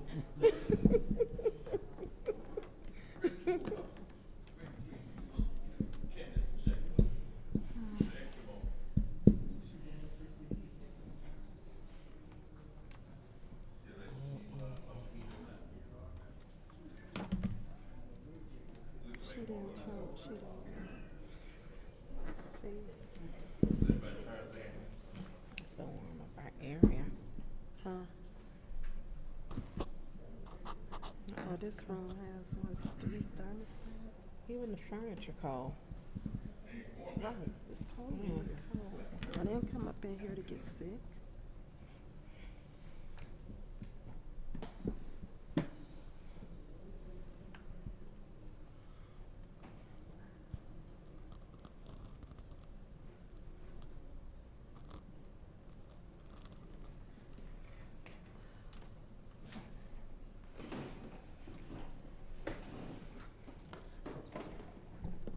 Okay. I will say for the record, like I told Ms. Burns, they were working on the heat today. So I don't know if there's an issue or something. But, and then the thermostats, I used to have access, but I don't right now, so. I'm sorry, it But seems to have what right now? Access to the thermostats, but I can't right now, like that, I don't You don't have access? No, they're kind of closed again. I used to be able to switch the dial a little bit, but I will get with maintenance tomorrow about it. But I know Yeah. they were working on.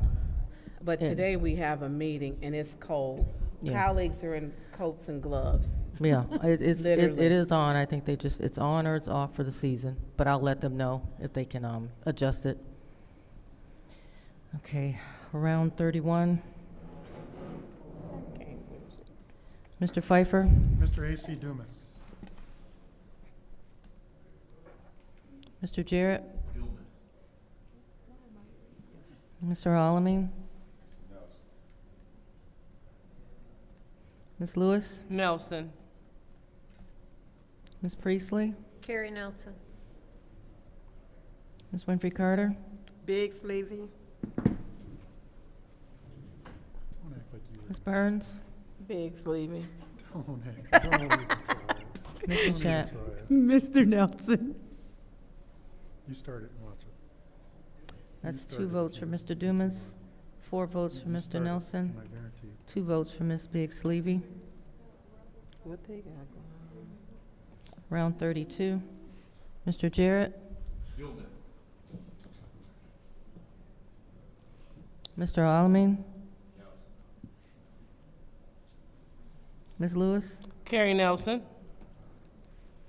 Ms. Priestley. Mr. Nelson? Ms. Winfrey Carter. Biggs Levy. Ms. Burns. Biggs Levy.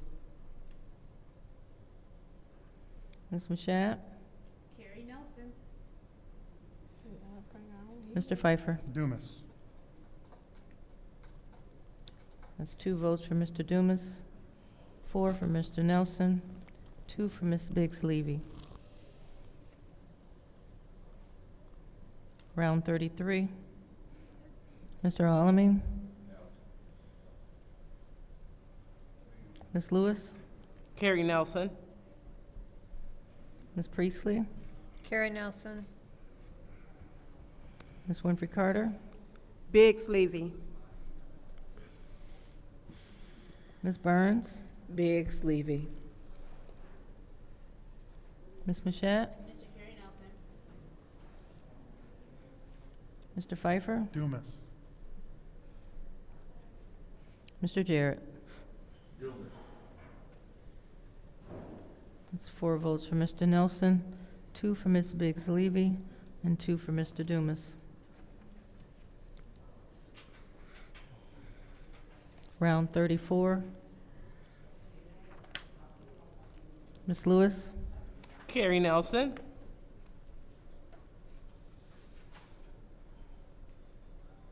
Ms. Priestley. Carrie Nelson?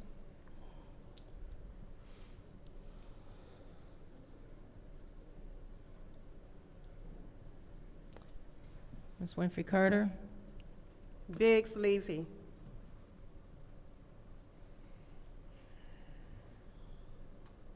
Ms. Burns.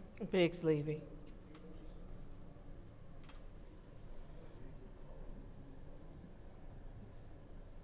Ms. Mashat. Mr. Carrie Nelson. Mr. Pfeiffer. Mr. A.C. Dumas. Mr. Jarrett. Mr. Alamin. 4 votes for Mr. Nelson, 2 for Ms. Biggs Levy, 2 for Mr. Dumas. Round 35. Ms. Priestley. Carrie Nelson? Ms. Winfrey Carter. Biggs Levy. Ms. Burns. Biggs Levy. Ms. Mashat. Mr. Carrie Nelson. Mr. Pfeiffer. Dumas. Mr. Jarrett.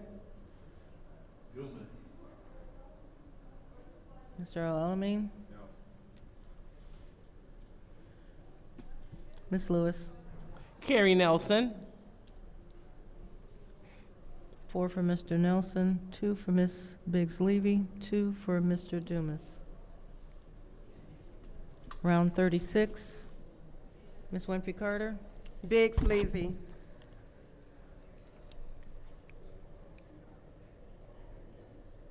Ms. Burns. Biggs Levy. Ms. Mashat. Mr. Carrie Nelson. Mr. Pfeiffer. Mr. A.C. Dumas. Me neither. Mr. Jarrett. Biggs Levy.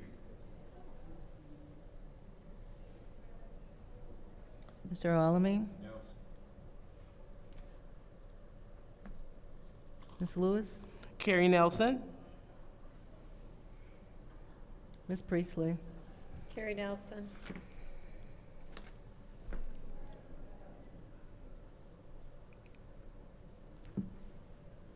It's 3 votes for Ms. Biggs Levy, 4 for Mr. Nelson, 1 for Mr. Dumas.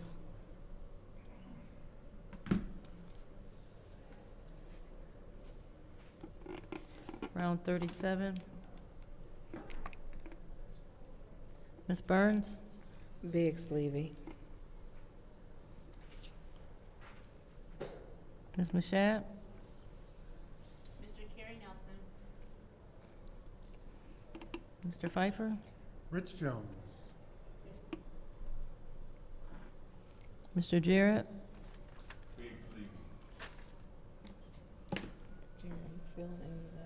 Mr. Alamin? Yeah, I feel. It's cold up here. Ms. Lewis? Carrie Nelson. Ms. Priestley? Carrie Nelson. Ms. Winfrey Carter? Biggs Levy.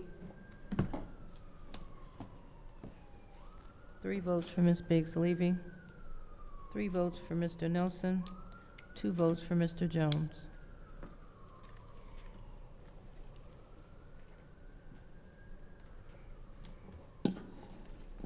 Round 38. Ms. Mashat? Mr. Carey Nelson.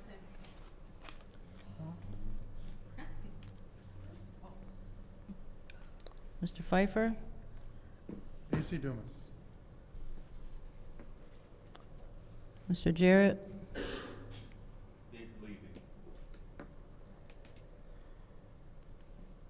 Mr. Alamin? Ms. Lewis? Carrie Nelson. Ms. Priestley? Carrie Nelson. Ms. Winfrey Carter? Biggs Levy. Ms. Burns? Biggs Levy.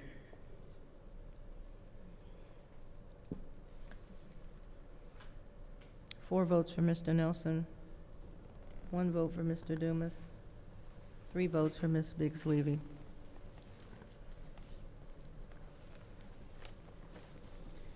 Round 39.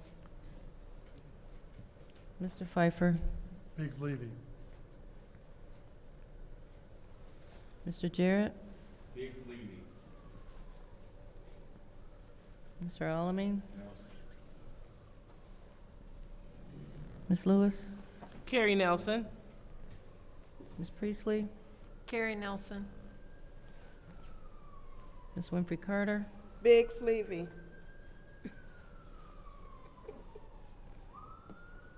Ms. Burns, Biggs Levy. Ms. Mashat. Carey Nelson. 4 votes for Ms. Biggs Levy, 4 votes for Mr. Nelson.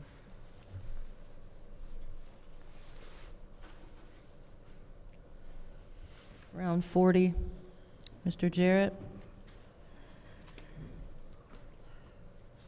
Biggs Levy. Mr. Alamin,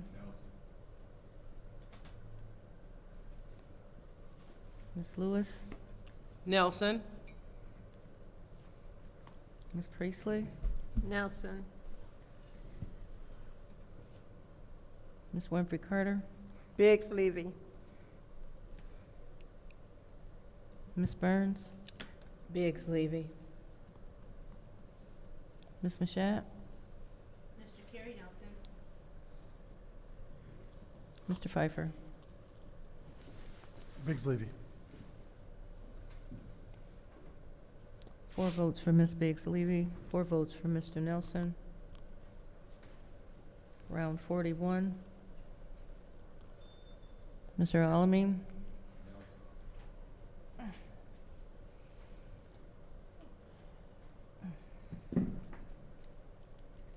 Ms. Lewis, Carrie Nelson. Ms. Priestley, Nelson. Ms. Winfrey Carter, Biggs Levy. Ms. Burns, Biggs Levy. Ms. Mashat, Mr. Carey Nelson. Pfeiffer is not in. Mr. Jarrett.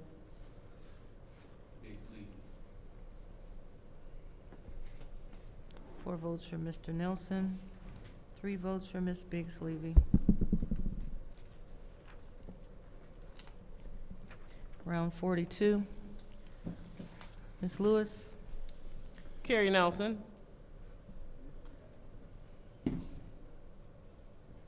Ms. Priestley. Mr. Nelson.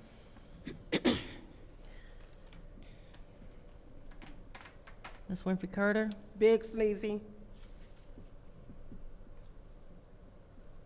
Ms. Burns. Biggs Levy. Ms. Mashat. Mr. Pfeiffer is not in. Mr. Jarrett.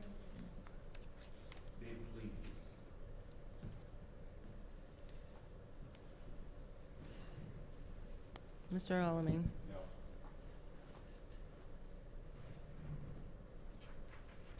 That's 4 votes for Mr. Nelson, 3 for Ms. Biggs Levy.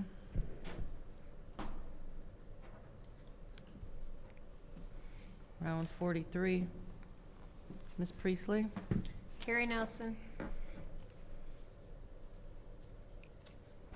Ms. Winfrey Carter. Biggs Levy. Ms. Burns. Biggs Levy. Ms. Mashat.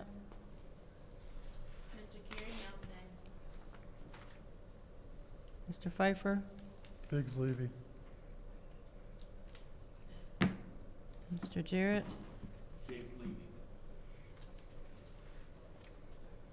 Mr. Alamin. Ms. Lewis. Carrie Nelson. 4 votes for Mr. Nelson, 4 for Ms. Biggs Levy. Round 44. Ms. Winfrey Carter.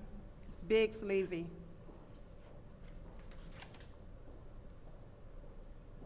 Ms. Burns. Biggs Levy.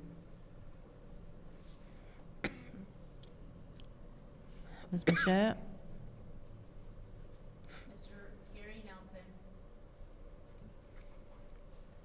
Mr. Pfeiffer. Biggs Levy. Mr. Jarrett. Biggs Levy. Mr. Alamin. Ms. Lewis. Carrie Nelson. Ms. Priestley. Carrie Nelson. 4 votes for Ms. Biggs Levy, 4 votes for Mr. Nelson. Round 45. Ms. Burns. Biggs Levy.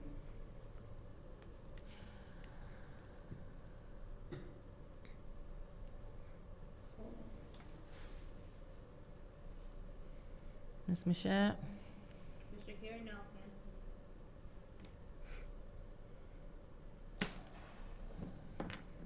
Mr. Pfeiffer. Biggs Levy.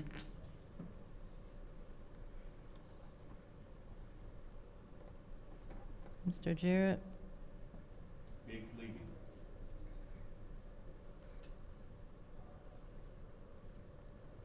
Mr. Alamin.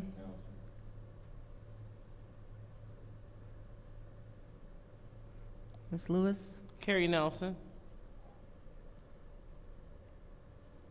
Ms. Priestley. Carrie Nelson.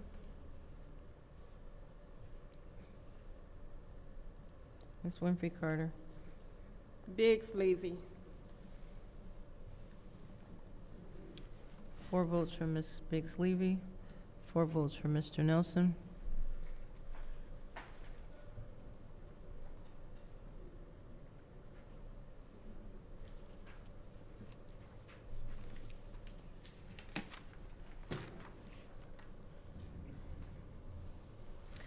Round 46. Ms. Mashat. Mr. Carrie Nelson. Mr. Pfeiffer. Biggs Levy. I'm sorry. Oh, sorry. Mr. Jarrett? Biggs Levy.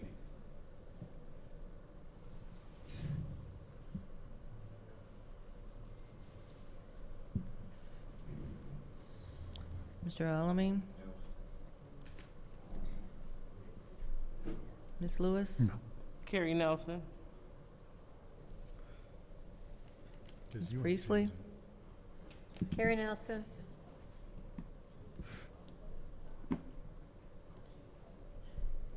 Ms. Winfrey Carter? Biggs Levy.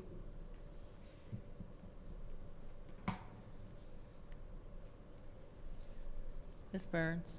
Biggs Levy. 4 votes for Mr. Nelson, 4 votes for Ms. Biggs Levy. Round 47. Mr. Pfeiffer? Biggs Levy. Mr. Jarrett? Biggs Levy. Mr. Alamin? Ms. Lewis? Carrie Nelson.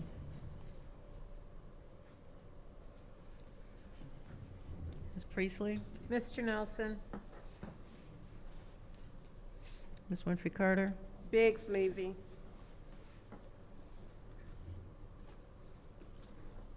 Ms. Burns?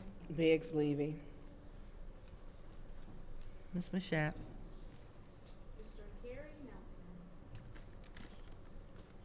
Four votes for Ms. Biggs Levy, 4 votes for Mr. Nelson.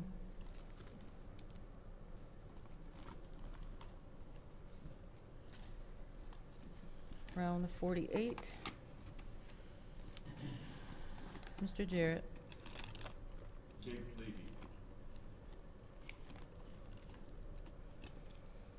Mr. Alamin? Ms. Lewis? Carrie Nelson. Ms. Priestley? Mr. Nelson. Ms. Winfrey Carter? Biggs Levy. Ms. Burns? Biggs Levy. Ms. Mashat? Mr. Carrie Nelson. Mr. Pfeiffer? Biggs Levy.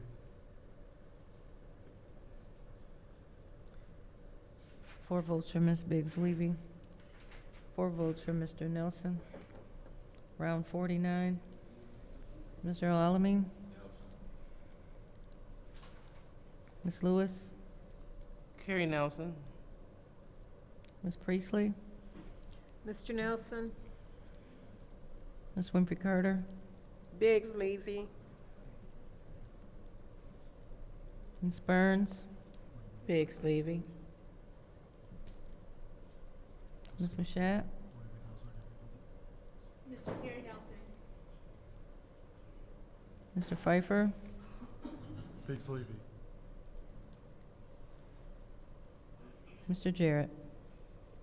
Biggs Levy. 4 votes for Mr. Nelson, 4 votes for Ms. Biggs Levy. Round 50.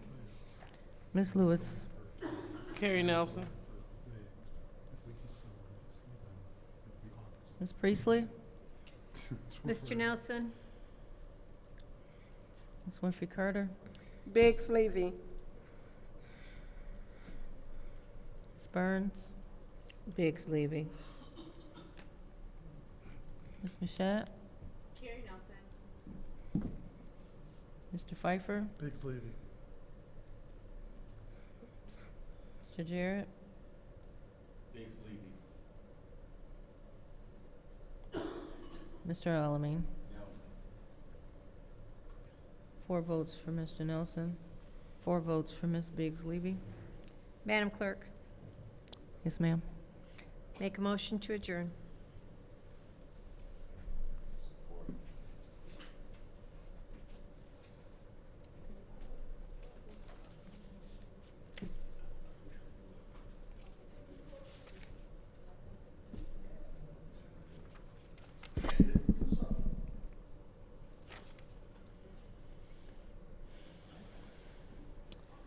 Okay. Motion to adjourn goes back to Mr. Pfeiffer. No. Mr. Jarrett? No. Mr. Alamin? Ms. Lewis? Yes. Ms. Priestley? Yes. Ms. Winfrey Carter? No. Ms. Burns? No. Ms. Mashat? Yes. Vote is 4 yes, 4 no. That motion fails. Madam Clerk. Madam Chair, or Madam Clerk, Mr. Pfeiffer? I make a motion to appoint A.C. Dumas, and I so move. You want to have discussion? You want to have discussion? Second.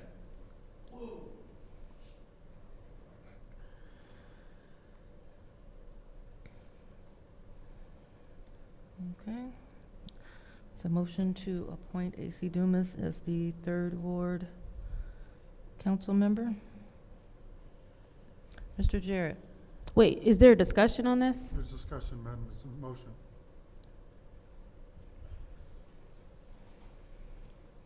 Not a main motion. This is a different kind of motion, so. Didn't expect that one, huh? What did she Doesn't say? speak to, it's not a main motion, so.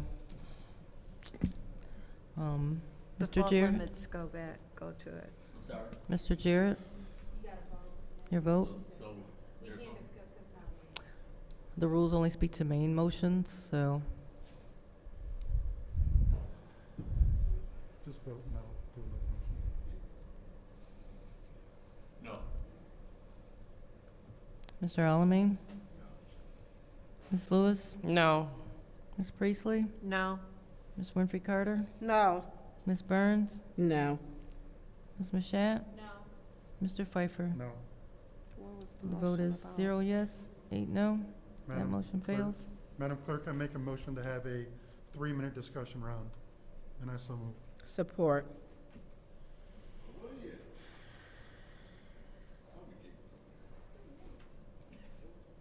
Mr. Alamin? I'm sorry, I couldn't hear you. Ms. Lewis? Yes. Ms. Priestley? Sure, yes. Ms. Winfrey Carter? Yes. Ms. Burns? Yes. Ms. Mashat? Yes. Mr. Pfeiffer? Yes. Mr. Jarrett? Yes. The vote is 7 yes, 1 no. That's vote is 3 minutes 7. of discussion for each council member.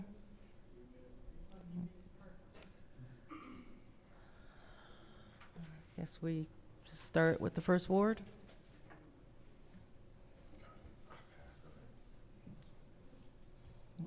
Okay, Mr. El Alamin has passed on this discussion. Ms. Lewis? All right, thank you. Looking at the time and also the fact that we lost administration, and I don't want to keep the candidates here any longer. There's a couple of things that we must address, and one of the first things that we must address is we have a candidate that refused to answer questions.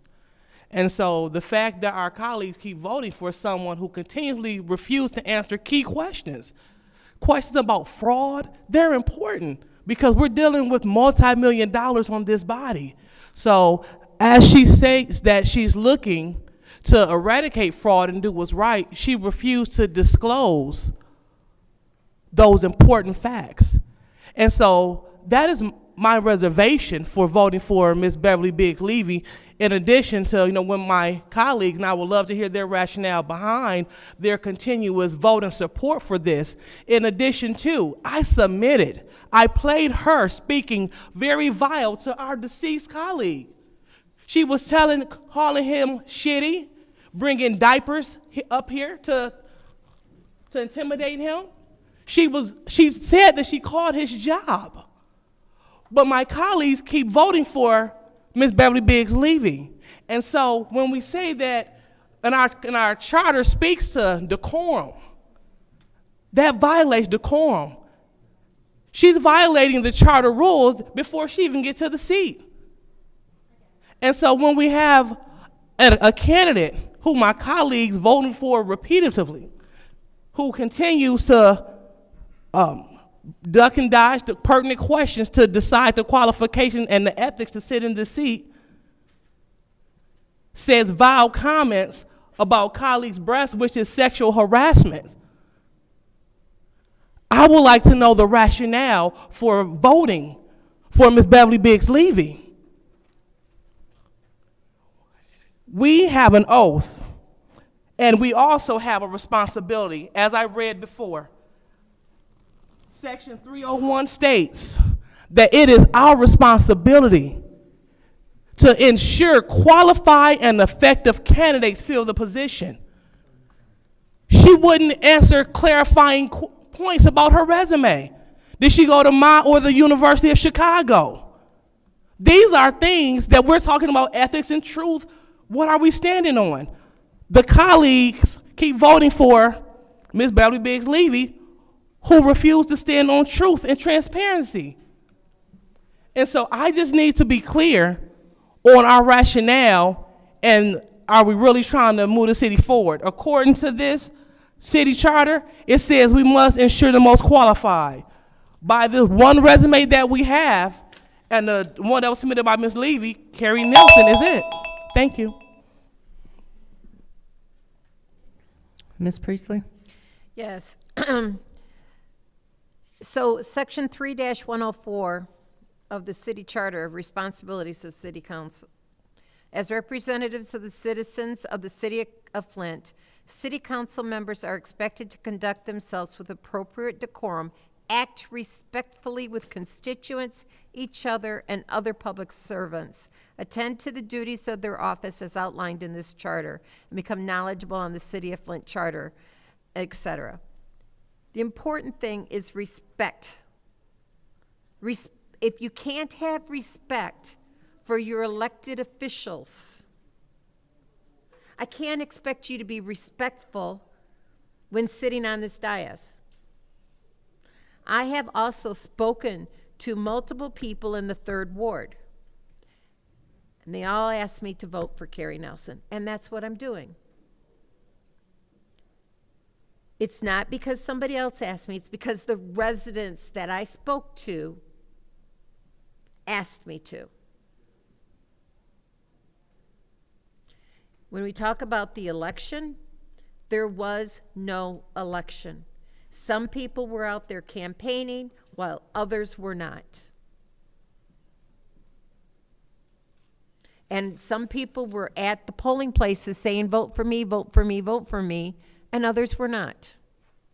I'm not going to address the polling places, the different polls as to whether they were in the original 3rd Ward or not, or if it was portion of those polling locations that were. That's up to the clerk to decide. But ultimately, it didn't count because the city, the county, and the state do not certify that election. So, to me, as someone who is at the other end of her vitriol, it's respectfully. I try to treat everybody with respect. I don't always. I'm a human. But I try. This person does not. And that, to me, is 100% all I'm about. Thank you. Here we are talking about respect. A double standard. I sit here among colleagues that want to talk about respect. They're not respectful. And yes, I'm going to continue to vote for Miss Beverly L. Biggs Levy. I'll vote for who I want to vote for. Hell, the 2nd Ward voted for you, and they shouldn't have. The fact that Miss Biggs Levy, in that election, she got 787 votes.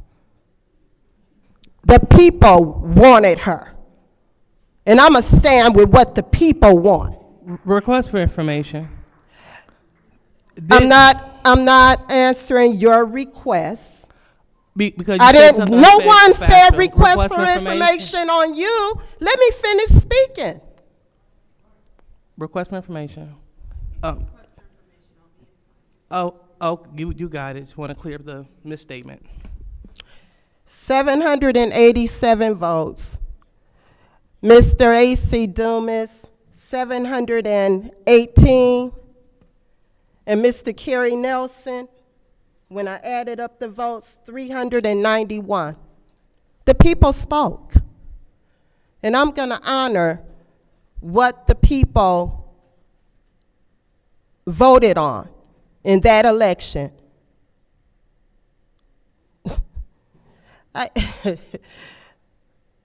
A double standard. We sit here and we talk about respect. How disrespectful. We have council members putting residents out of the council chamber. You can't even cough.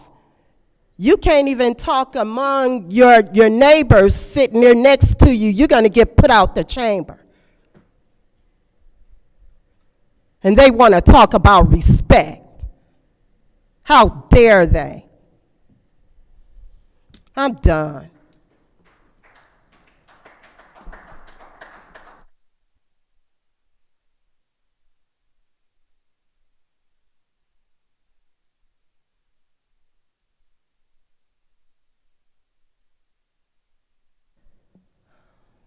Ms. Burns.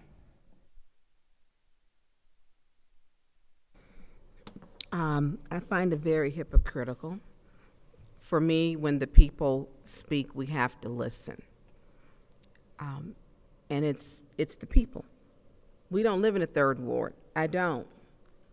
And what we have to do is listen. I get people don't like each other, but I need my colleagues to be just as offended about Ms. Biggs' statements as the statements they made and continuously made and didn't defend and told lies. It's very hypocritical because here tonight we're supposed to pick someone and you all are sitting here and it's really tough because I already stated 2 of them I'm close to, but it was the will of the people.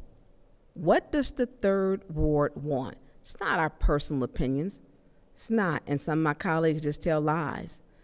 You know, you really can't tell someone what they can and cannot say when you are the person calling the whole city janky and made a song up. When you calling me a bitch and I did not call you one back. When you called another councilman racist every chance you get, you gaslight this community. You put the residents out and you don't care. Residents want change. Obviously the 3rd ward, whatever, I didn't poll them. No one sent me and said, hey, don't vote for her. It's not my job to poll the people in the 3rd ward. It's my job to take care of the 6th ward. And the 3rd ward people came to the polls. Now the problem is we had the former council president state to people as they were arriving, don't vote for the 3rd ward. I'm going to appoint someone. She was out there doing that. Disenfranchising voters and abusing her position and her power. Her position and power. Her leadership is why we are so fragmented. It's her leadership. Days she's not here, we get along. We do. Days she here, we catch hell. And that's just the fact. It's the energy, the negative energy. It's time we start treating this council like a body of 9, not 5. 9, not 5. We put the people first. They don't even want to hear what the rest of us have to say. It's no fairness, just nastiness. And we've gotten down to this. So you can't blame her for what she said because y'all mouths up here are just atrocious. atrocious. And it's not the way it should be. We should be held to a higher standard and decorum.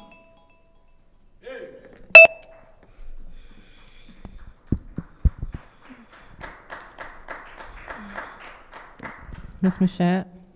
Thank you. I do want to thank my colleagues for suggesting that we take this time to discuss the vote and see if we can come to some sort of an agreement, because we already are on round, 451 when we're talking about just regular leadership. I do, again, commend all of you for coming time and time again. As we're trying to appoint someone, it definitely shows that there is a desire to ensure that your ward is represented. One of the things that I will say, that if we are honest with ourselves tonight, there were only two people who, as we were interviewing and asking questions, I feel gave answers to all of the questions in a way that would be a good representation for the third ward. I feel like there are two people who deserve to be seriously considered tonight, regardless of any kind of feelings or whatever you may have in regards to those two people. I also feel like there are two people who have as far as council meetings and attacks on council members and personal attacks on council members, I'll say personal attacks, who have not participated in such behavior. And so if we are to do what the charter states and pick the best qualified or the most qualified, and as well as if we're talking about my colleagues and they talk about respect and how this needs to work, I think there are two people we should, as a body, be considering. I think that to have 3 minutes and to take 3 minutes to tear down colleagues, as opposed to saying why you are for or against a certain candidate, I think that that is a waste of not only the time that we have now, but also a waste of time for those who are interviewing, because this should not be about us and what was said amongst us and when it was said and how it was said. It's the bottom line is we all asked interview questions tonight. Those questions were answered, and so you have to be honest with yourself and with the residents of Flint, and the performance that you saw tonight is what we have to base our decision off of. I also think that the sooner we appoint, because that is what the state of Michigan told us we have to do, because there was no election. Those numbers do not matter. Those numbers that we were given tonight were incorrect. It was 500 and below. Go ahead. Pause my time, please. What's your request? So did you know, according to the county clerk, that Beverly Biggs Levy had 589 votes, leaving 1,900 votes on the table with 542 undervotes? Just want to be clear, because our colleague said that she had 789 votes. Thank you. Thank you very much. And so in regards to, thank you for correcting the numbers to an election that did not matter.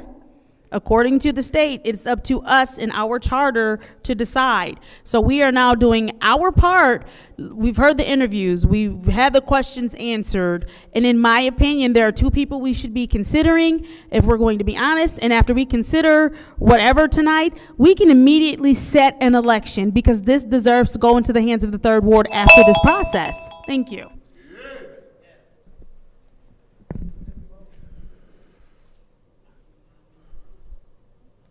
I feel like this is a Seinfeld episode of Festivus, and we are all airing our grievances up here. Like, this is, I get it. We are a divided council. It appears that Ms. Biggs Levy doesn't have 5 votes. Mr. Nelson doesn't have 5 votes. So what are we going to do to move forward? We're going to go 500 more 500 more rounds, or we can agree on a candidate tonight. And to my colleague's point in the 7th Ward, just being an outsider, kind of sitting in the audience while the interviewing was going on, there was clearly, and as trying to be independent, there's clearly two people that were that rose above everyone else. Clearly, it was Mr. Nelson and Mr. A.C. Dumas. Obviously, Mr. Nelson does not have the votes tonight. an AC Dumas lifelong resident. I can say this clearly, as I've been on both sides of what Mr. AC Dumas is coming. He will yell at you if you're wrong, no matter what. He is an independent, pull you to the carpet person. And I'll call you. And if there's something right or wrong, he will voice his opinion. So we can be a divided council for the end of time. We can have the clerk or the state call the election, or we can get business done tonight and appoint AC Dumas because he is the most independent to move us forward tonight out of the 4 candidates.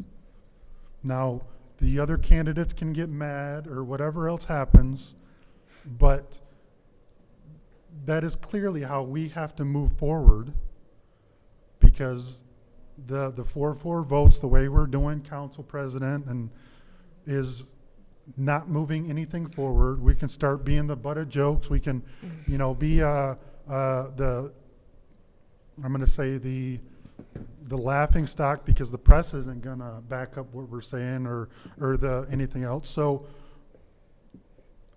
from here on out, my vote will be for AC Dumas, because that's the only way forward. That's the only way to break the deadlock, because Mr. Nelson doesn't have the votes, Ms. Beverly Biggs doesn't have the votes. Let's move forward, and that will be my vote from here on forward. Thank you. Request for information. Mr. Pfeiffer, request for information. Councilman Pfeiffer, so what are your reservations against Mr. Nelson? First of all, I will never explain my vote and how I vote for anybody to you. Let's be clear on that.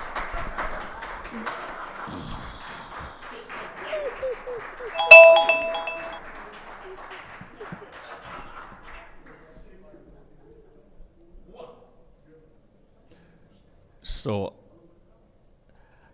I don't want to add to confusion, and I very much am in agreement with some of what the councilperson in the 7th Ward stated and the 8th Ward stated, that seemingly at this point, Mr. Dumas is someone that at least seemingly the 3 of us can agree to, which could break for this interim period, could allow us to begin to work as a body of 9. And then for whenever this new special election is to take place, then we'll listen again to the vote of the people, and we go from there.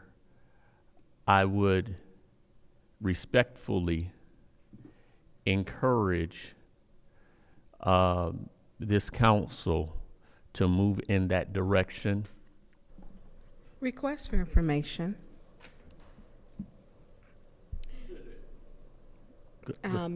Mr. Jarrett, who are the 3, sir? Who are the 3? Who are the 3 that are in agreement? It would appear from what I was hearing, councilperson in the 7th, the 8th, and then myself, that seemingly we could agree on moving forward with Mr. Dumas. Mr. Dumas. Okay. And for, again, the period that we would have to work within between tonight and whenever that election takes place, Information. we go from there. So Councilman Jarrett, so what make you think that Mr. Dumas has the support? From, again, what I thought I just heard from the council person in the 7th Ward and the 8th Ward, that there were seemingly 2 candidates that appeared to at least interview in a way where there was a different level of comfort. That said, I would encourage, again, and if I read either of those statements or comments incorrectly, I would yield the rest of my time to either one who would want to clarify or correct me in that vein, whether it be counsel in the 7th or 8th. That said, and having taken somewhat of a pause, I'm hopeful that we can come together tonight to do this on this appointed period and then get someone elected as soon as the clerk is able to pull together the necessary paperwork to get the ballot or the special election. Thank you.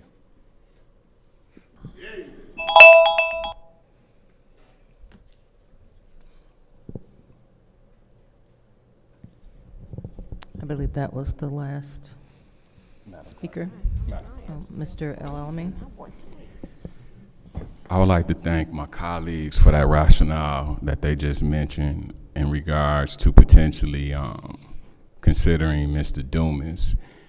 My only issue with that would be when I was going through this process of being appointed, I got a phone call, and that phone call came from Mr. Dumas, trying to discourage me and questioning me about why I'm running for the position I was running in. This has happened on several times, so it'd be kind of funny to me when we get up here and we quote Bible scriptures and transparency and all this, but then I get certain little phone calls to where I have to block my phone because individuals think they can intimidate me. So he would never get a vote from me. Thank you.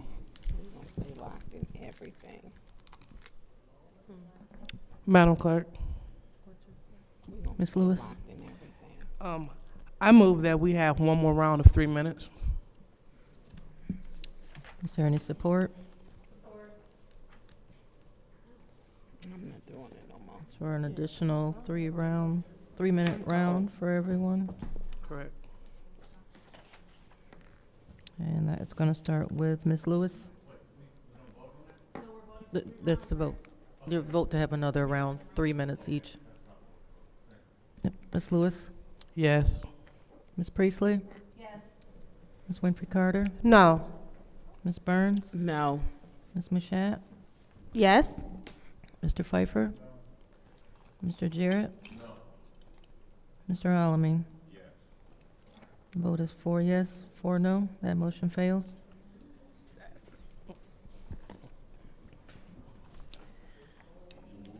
So that would take us back to the appointment rounds.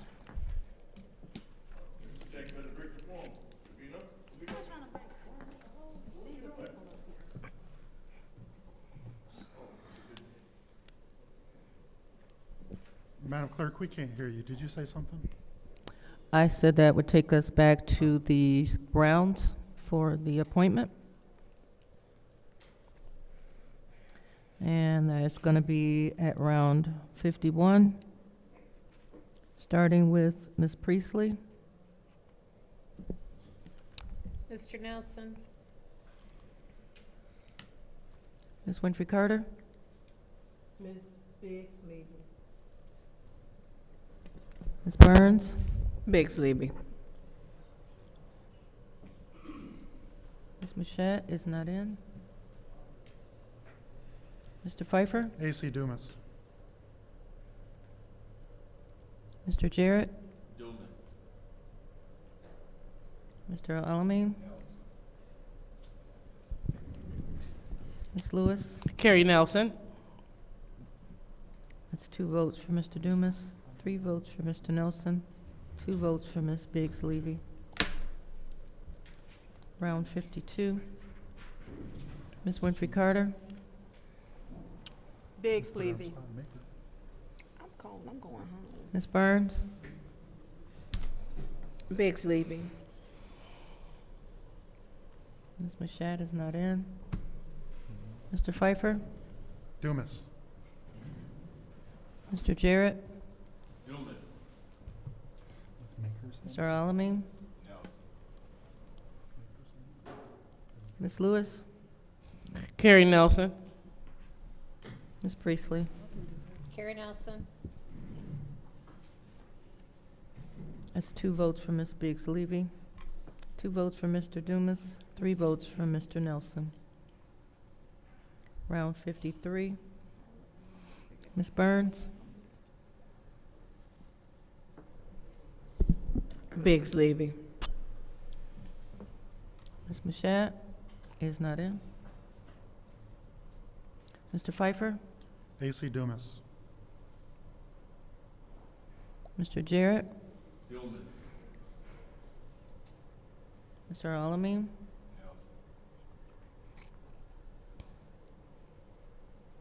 Ms. Lewis? Carrie Nelson. Ms. Priestley?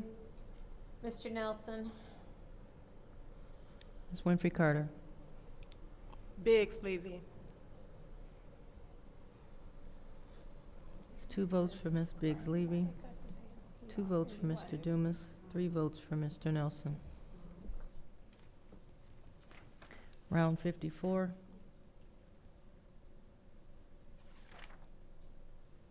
Mr. Pfeiffer? AC Dumas.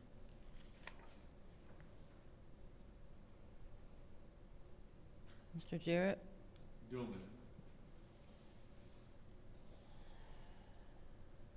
Mr. Alamin?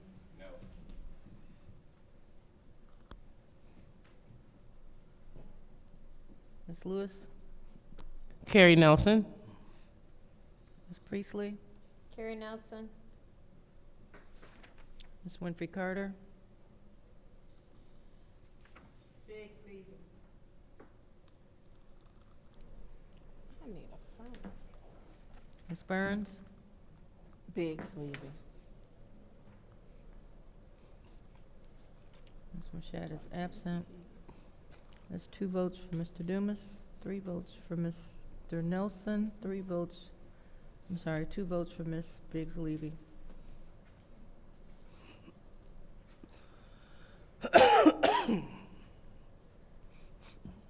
Round 55. Round 55. Mr. Jarrett?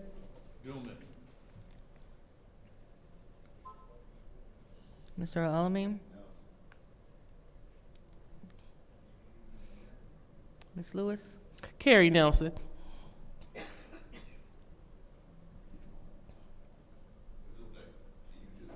Ms. Priestley? Carrie Nelson.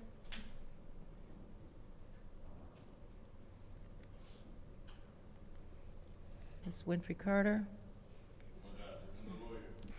AC Dumas.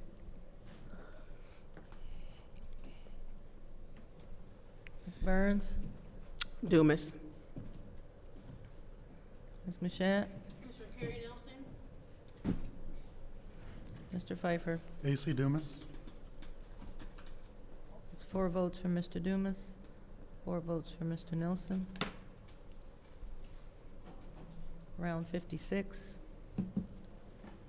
Mr. Alamin? Ms. Lewis? Carrie Nelson. Ms. Priestley? Carrie Nelson. Ms. Winfrey Carter? AC Dumas. Ms. Burns? Dumas. Ms. Mashat? Carrie Nelson. Mr. Pfeiffer? Dumas. Mr. Jarrett? 4 votes for Mr. Nelson, 4 votes for Mr. Dumas. Madam Chair, Madam Clerk, oh, whichever one you are. I'm sorry. I would like to move for a 10-minute recess. Support. Okay, 10-minute recess.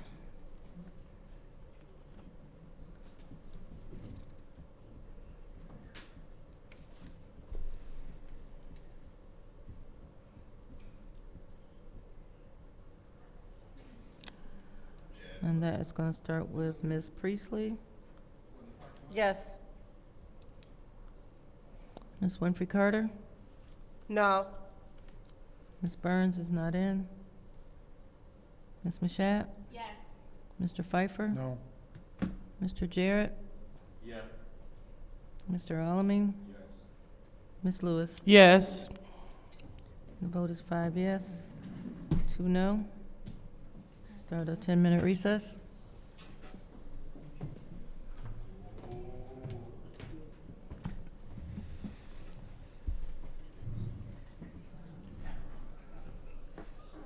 Did they vote for recess?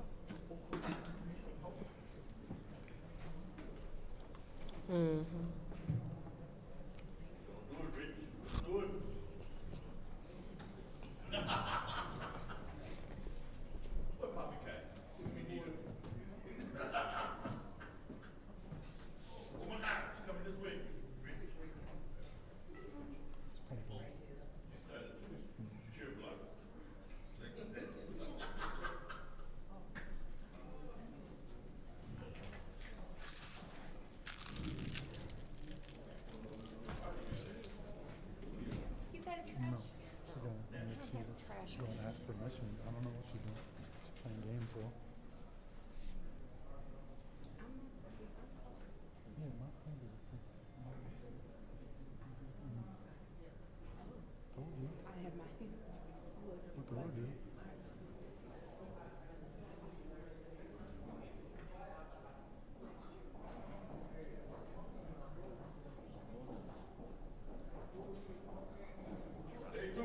Where they going?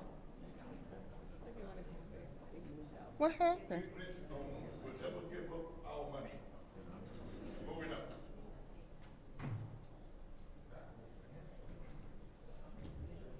Hmm?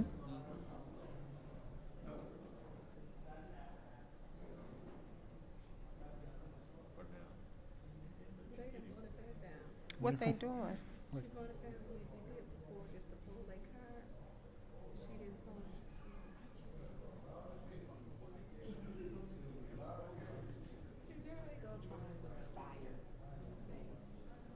You can stand in the hallway. Just lost that case. And Wisdom get ready to get paid on that case. why are They think they the damn fire marshal. they making them? Why? Yeah. Why? Because Liddell wants everybody out the hallway. You know, she's so controlled. Hmm.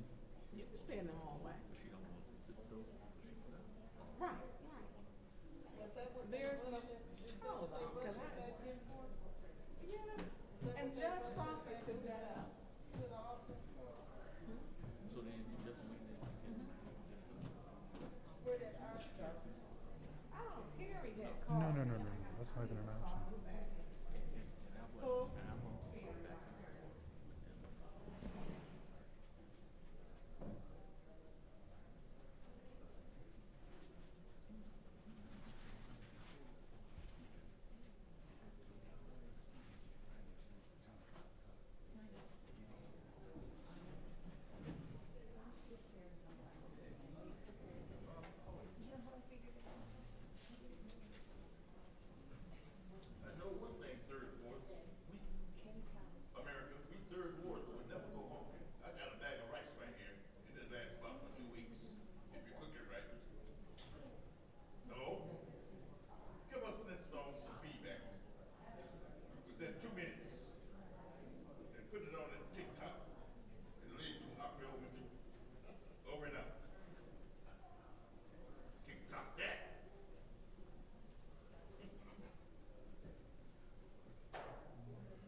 You got a little Polaris snowmobile suit you can wear maybe next time?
So we didn't have a December meeting.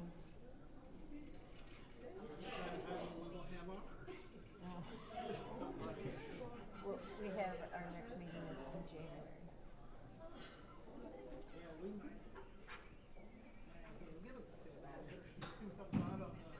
We have a meeting every month. They say we do too. But, you know, ours is published on our Facebook page, our meetings. They told me I always have a post box. I still ain't fixed.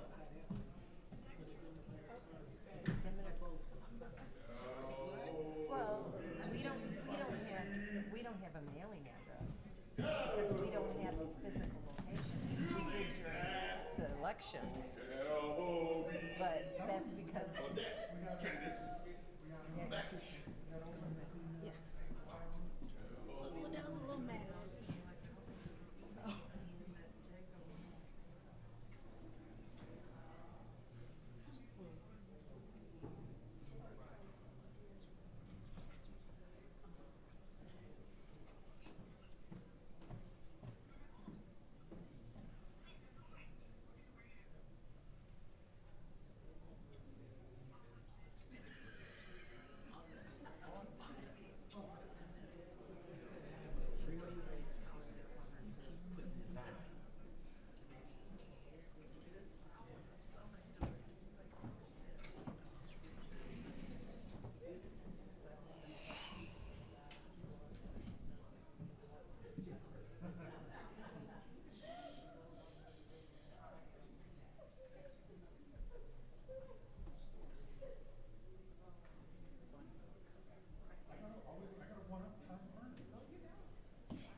I was so mad. I bought this kitchen table, a tablecloth at Kohl's. And I took it back and it took that $15 gave me $15 in Kohl's cash. Oh, that's And I lost that.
if all council members could take their seats and we can return this meeting to order.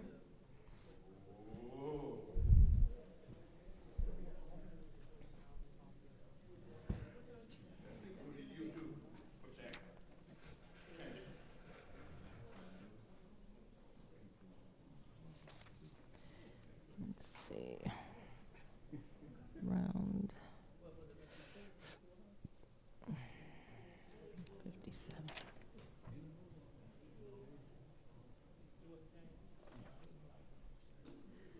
With Miss Lewis.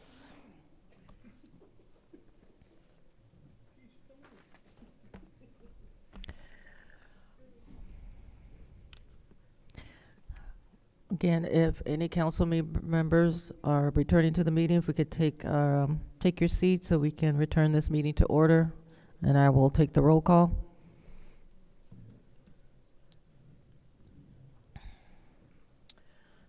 Okay, so this meeting is returned to order at 9:21 p.m. And for roll call, Mr. Alamin, Present. Ms. Lewis, Present. Ms. Priestley, Present. Ms. Winfrey Carter, Present. Ms. Burns is not in, Ms. Mashat is not in, Mr. Pfeiffer, Present. Mr. Jarrett, Ms. Burns. Present. You have 7 members present.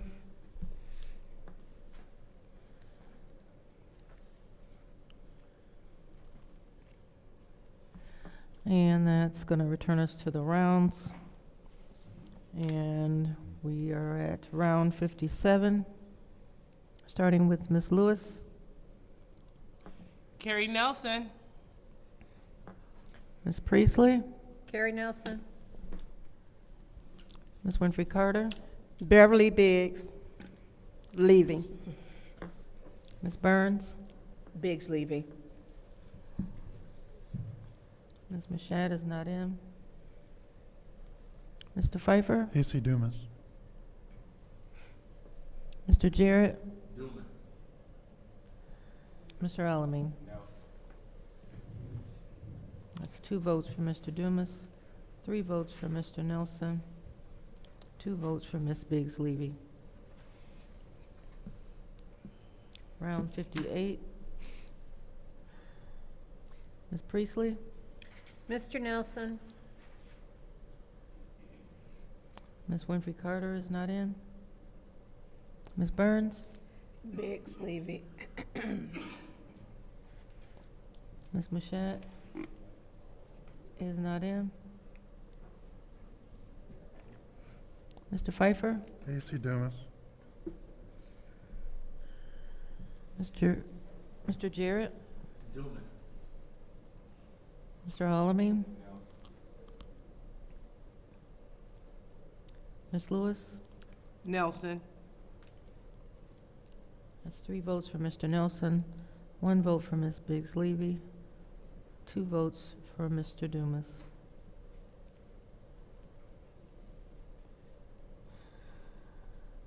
Round 59.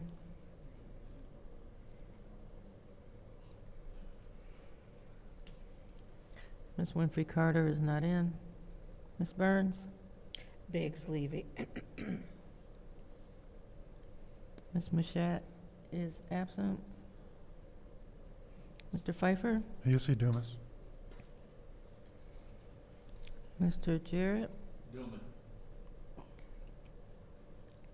Mr. Alamin, Ms. Lewis, Nelson. Ms. Priestley, Mr. Nelson.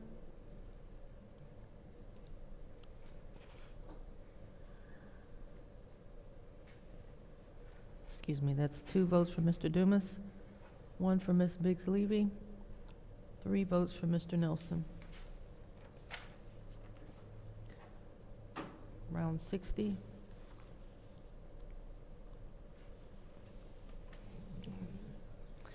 Ms. Burns, Biggs Levy.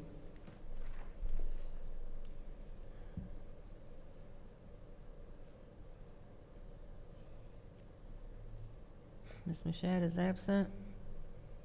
Mr. Pfeiffer? Dumas. Mr. Jarrett? Mr. Alamin?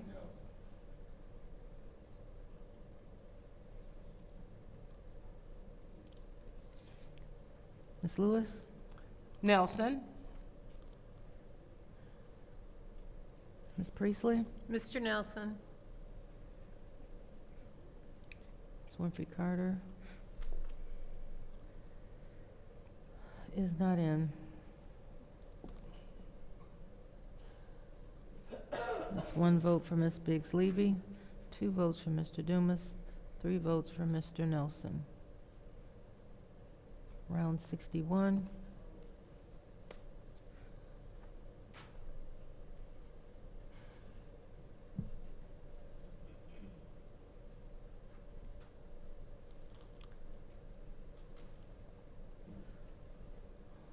Ms. Mashat is absent. Mr. Pfeiffer? Dumas. Mr. Jarrett? Mr. Alamin? Ms. Lewis? Carrie Nelson?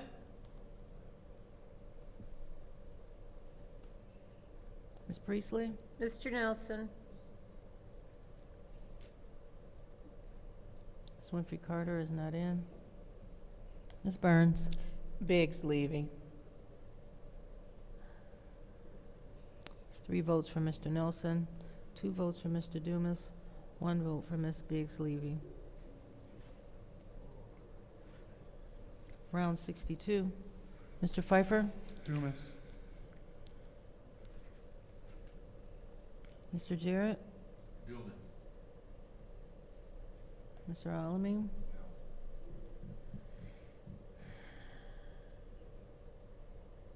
Ms. Lewis? Carrie Nelson? Ms. Priestley? Mr. Nelson? Ms. Winfrey Carter is absent. Ms. Burns? Biggs leaving.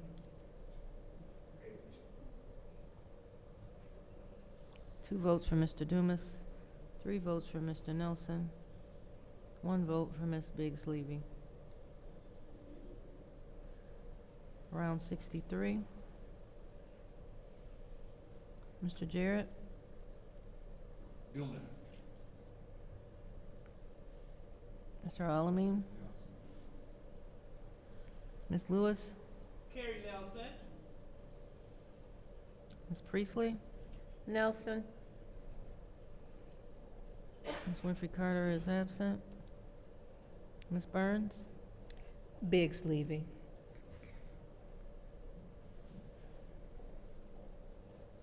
Mr. Pfeiffer? Dumas.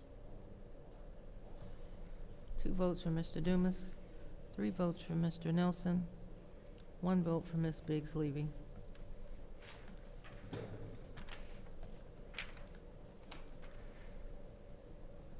Round 64. Mr. Alamin?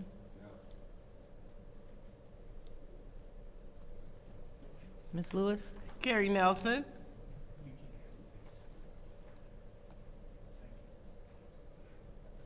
Ms. Priestley? Carrie Nelson?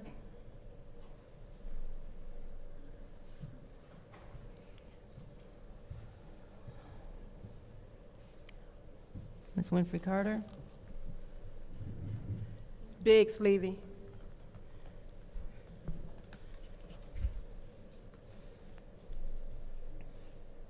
Ms. Burns? Biggs leaving.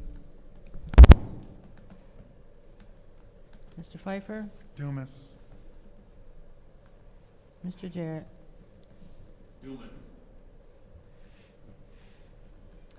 3 votes for Mr. Nelson, 2 votes for Mr. Dumas, 2 votes for Ms. Biggs Levy. Round 65. Ms. Lewis? Carrie Nelson?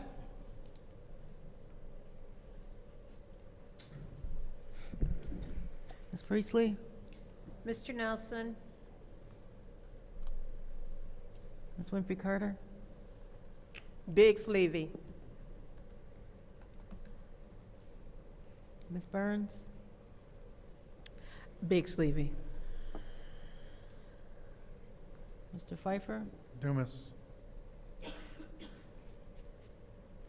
Mr. Jarrett? Mr. Alamin? It's 3 votes for Mr. Nelson, 2 votes for Ms. Biggs Levy, 2 votes for Mr. Dumas. Round number 66. Ms. Priestley? Mr. Nelson? Ms. Winfrey Carter? Biggs Levy. Ms. Burns? Biggs Levy. Mr. Pfeiffer? Dumas. Mr. Jarrett?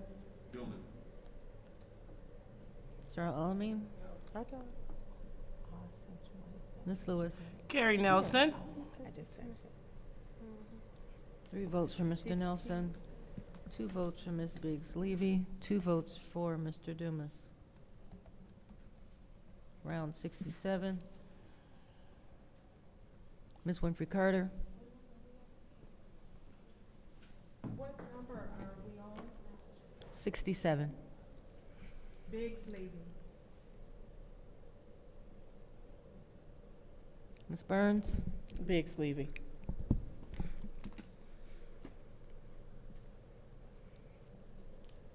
Mr. Pfeiffer? Dumas.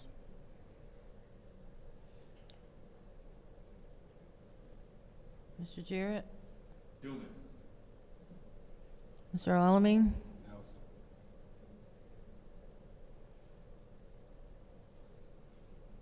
Ms. Lewis? Carrie Nelson. Ms. Priestley? Mr. Nelson? 2 votes for Ms. Biggs Levy, 3 votes for Mr. Nelson, 2 votes for Mr. Dumas.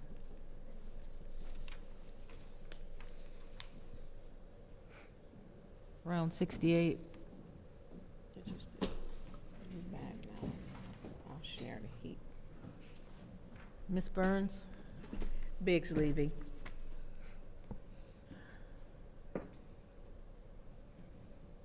Ms. Mashat? Carrie Nelson.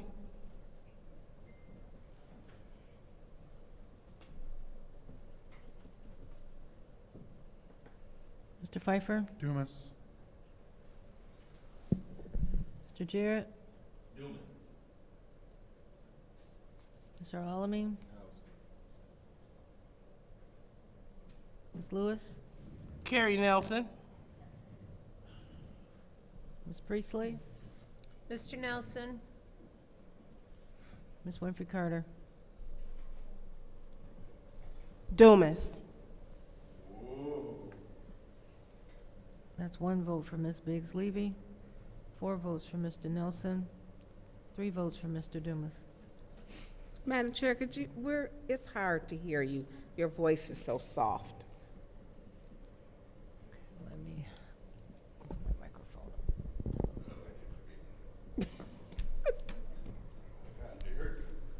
What did he say? He said, I like it, Davina. What? He's about to get in trouble.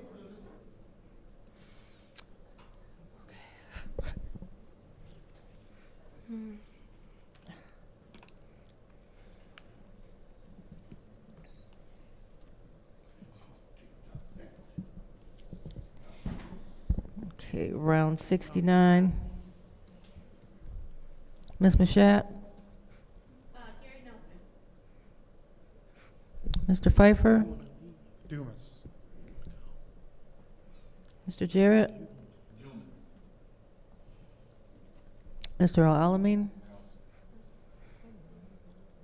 Ms. Lewis? Carrie Nelson. Ms. Priestley? Mr. Nelson? Ms. Winfrey Carter? Biggs Levy. Ms. Burns? Biggs Levy. It's 4 votes for Mr. Nelson, 2 votes for Mr. Dumas, 2 votes for Ms. Biggs Levy. Round 70. Mr. Pfeiffer?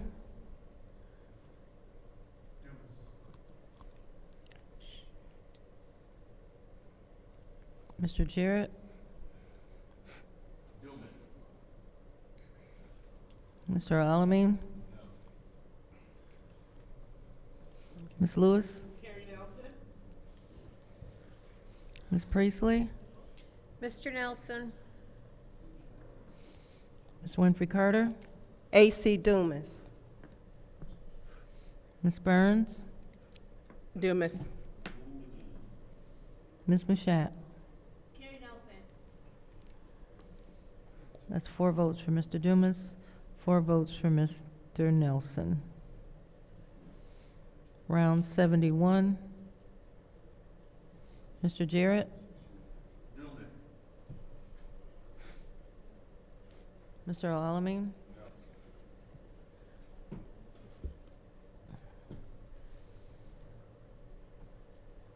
Ms. Lewis? Ms. Priestley? Mr. Nelson? Ms. Winfrey Carter? Dumas. Ms. Burns? Dumas. Ms. Mashat?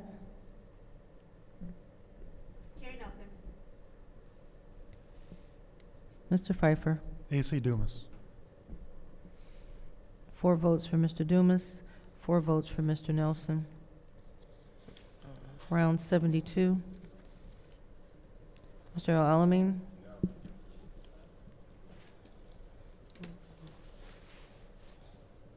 Ms. Lewis?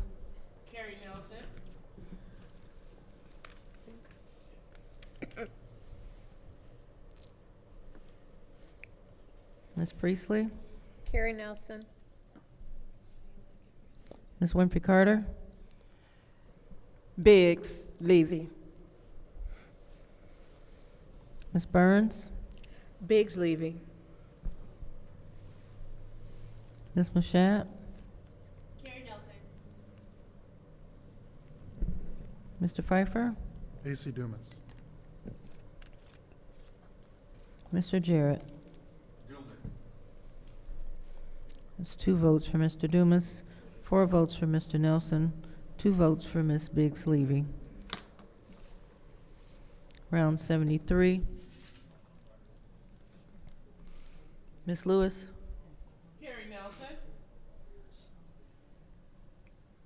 Ms. Priestley? Mr. Nelson? Ms. Winfrey Carter? Biggs Levy. Ms. Burns? Biggs Levy. Ms. Mashat? Mr. Pfeiffer?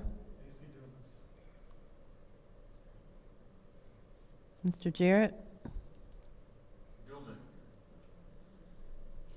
Mr. Alamin? 4 votes for Mr. Nelson, 2 for Ms. Biggs Levy, 2 for Mr. Dumas. Round 74. Ms. Priestley? Mr. Nelson? Ms. Winfrey Carter? Biggs Levy. Ms. Burns? Biggs Levy. Ms. Mashat? Mr. Pfeiffer? AC Dumas. Mr. Jarrett? Mr. Alamin? Ms. Lewis? 4 votes for Mr. Nelson, 2 votes for Ms. Biggs Levy, 2 votes for Mr. Dumas. Round number 75. Ms. Winfrey Carter? Biggs Levy. Ms. Burns? Biggs Levy. Ms. Mashat? Mr. Pfeiffer? Mr. Jarrett? Mr. Alamin? Ms. Lewis? Ms. Priestley? Mr. Nelson? It's 2 votes for Ms. Biggs Levy, 4 votes for Mr. Nelson, 2 votes for Mr. Dumas.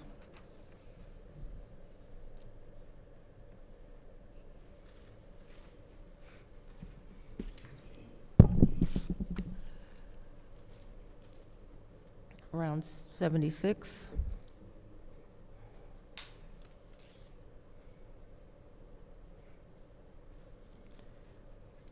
Ms. Burns? Biggs Levy.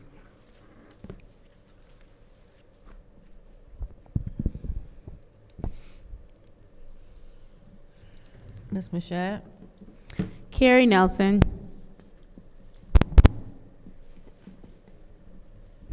Mr. Pfeiffer? AC Dumas. Mr. Jarrett? Dumas. Mr. Alamin? Ms. Lewis? Ms. Priestley? Mr. Nelson? Ms. Winfrey Carter? Biggs Levy. 2 votes for Ms. Biggs Levy, 4 votes for Mr. Nelson, 2 votes for Mr. Dumas. Round 77. Ms. Mashat? Mr. Pfeiffer? AC Dumas.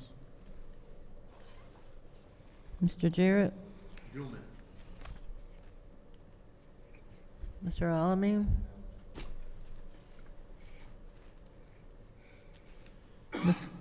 Ms. Lewis?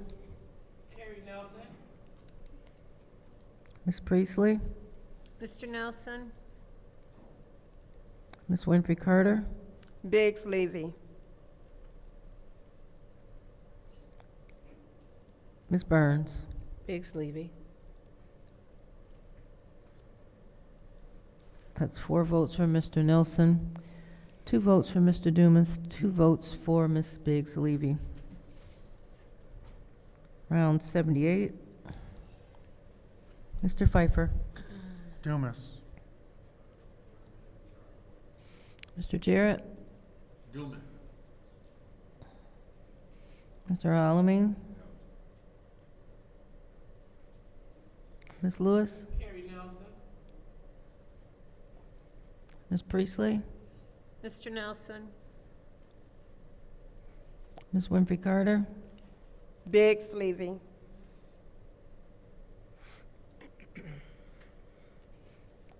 Ms. Burns? Biggs Levy. Ms. Mashat?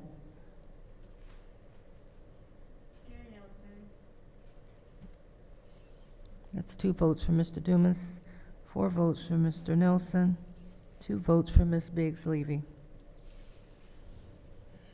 Round 79. Mr. Jarrett? Dumas.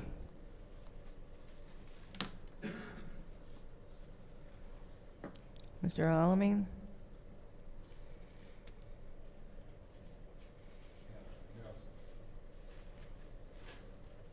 Ms. Lewis? Ms. Priestley? Mr. Nelson? Ms. Winfrey Carter? Biggs Levy. Ms. Burns? Biggs Levy. Ms. Mashat? Is not in. Mr. Pfeiffer? Dumas. 2 votes for Mr. Dumas, 3 votes for Mr. Nelson, 2 votes for Ms. Biggs Levy.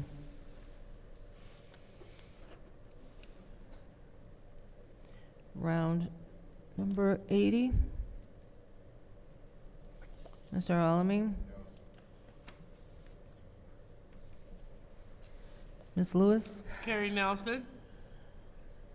Ms. Priestley. Mr. Nelson. Ms. Winfrey Carter. Biggs Levy. Ms. Burns. Biggs Levy. Ms. Machad is not in. Mr. Pfeiffer. Dumas. Mr. Jarrett. Dumas. 3 votes for Mr. Nelson, 2 votes for Ms. Biggs Levy, 2 votes for Mr. Dumas. Round 81.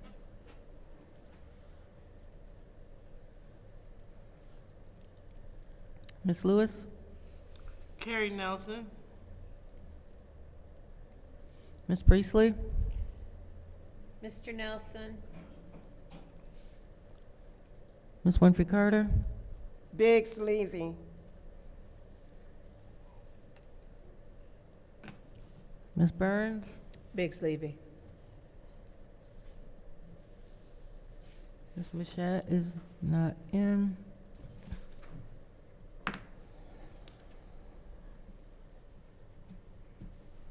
Mr. Pfeiffer.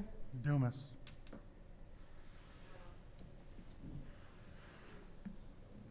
Mr. Jarrett. Dumas. Mr. Alamin. It's 3 votes for Mr. Nelson, 2 votes for Ms. Biggs Levy, 2 votes for Mr. Dumas. Round 82. Ms. Priestley. Mr. Nelson. Ms. Winfrey Carter. Biggs Levy. Ms. Burns. Biggs Levy. Ms. Machad is absent. Mr. Pfeiffer. Dumas.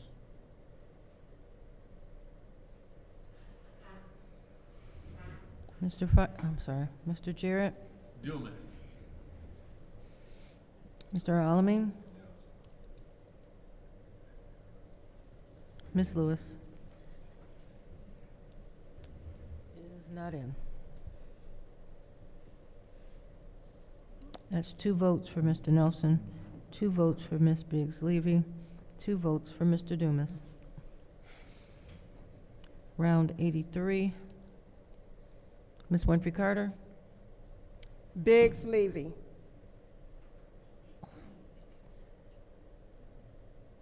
Ms. Burns. Biggs Levy.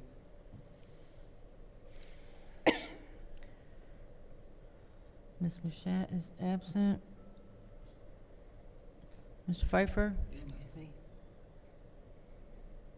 Mr. Jarrett. Dumas. Mr. Alamin.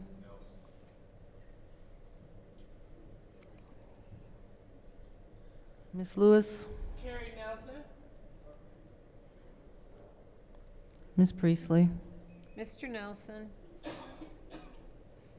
It's 2 votes for Ms. Biggs Levy, 2 votes for Mr. Dumas, 3 votes for Mr. Nelson.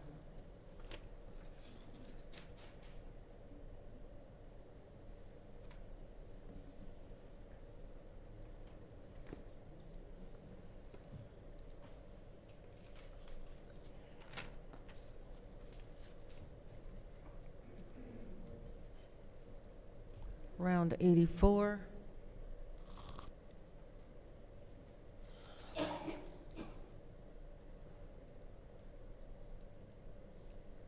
Ms. Burns. Biggs Levy.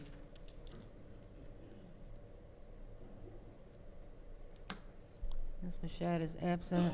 Mr. Pfeiffer.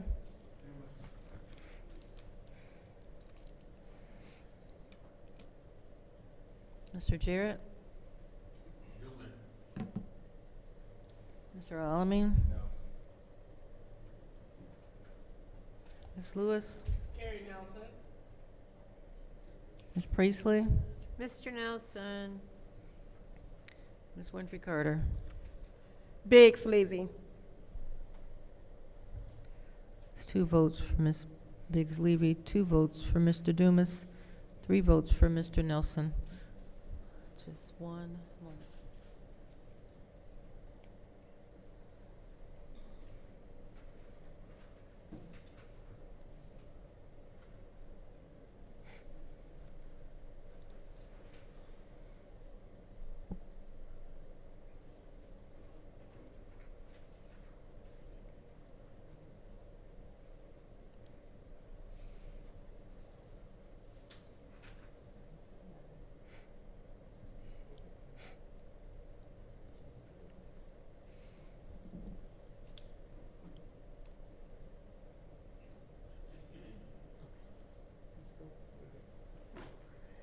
Okay, round 85.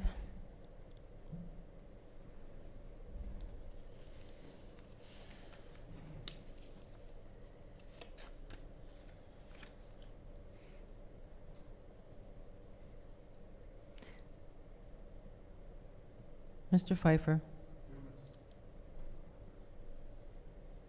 Mr. Jarrett. Mr. Alamin. Ms. Lewis. Ms. Priestley. Mr. Nelson. Ms. Winfrey Carter.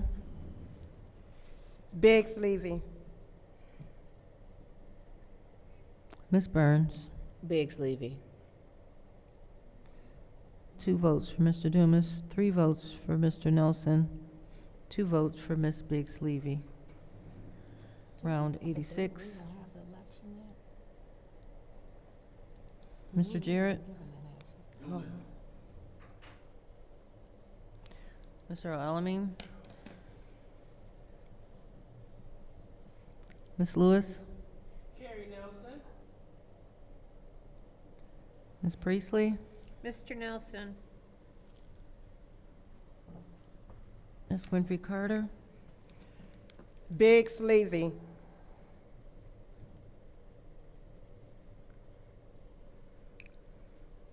Ms. Burns. Biggs Levy. Mr. Pfeiffer.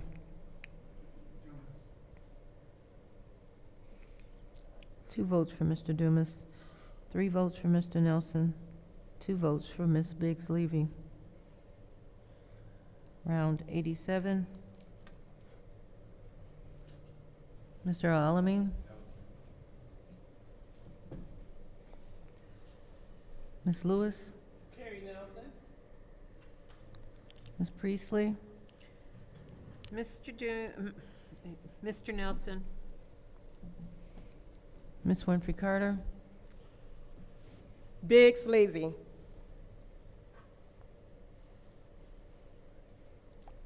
Ms. Burns. Biggs Levy.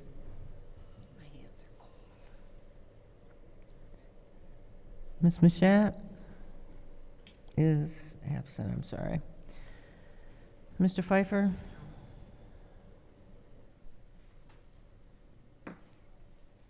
Mr. Jarrett. 3 votes for Mr. Nelson, 2 votes for Ms. Biggs Levy, 2 votes for Mr. Dumas. Round 88.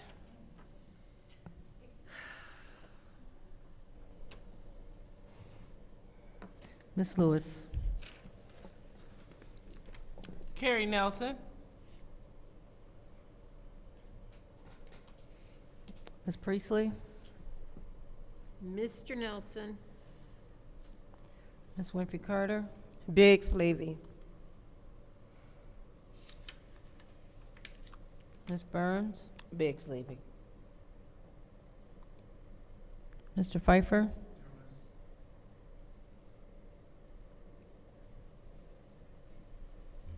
Mr. Jarrett. Mr. Alamin. It's 3 votes for Mr. Nelson, 2 votes for Ms. Biggs Levy, 2 votes for Mr. Dumas. Round 89. Ms. Priestley? Mr. Nelson? Ms. Winfrey Carter? Biggs Levy. Ms. Burns? Biggs Levy.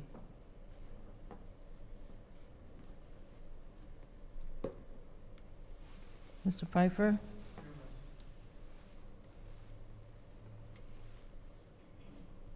Mr. Jarrett? Mr. Alamin? Ms. Lewis? Carrie Nelson.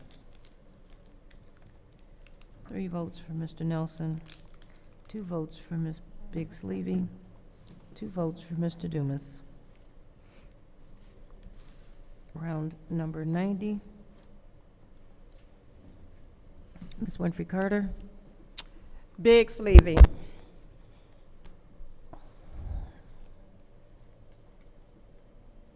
Ms. Burns? Biggs Levy. Ms. Mashat? Carrie Nelson. Mr. Pfeiffer? Dumas. Mr. Jarrett? Mr. Alamin? Ms. Lewis? Carrie Nelson. Ms. Priestley? Carrie Nelson? 2 votes for Ms. Biggs Levy, 4 votes for Mr. Nelson, 2 votes for Mr. Dumas. Round 91. Ms. Burns? Biggs Levy.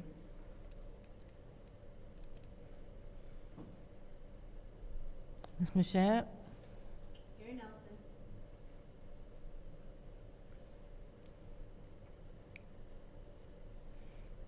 Mr. Pfeiffer? AC Dumas.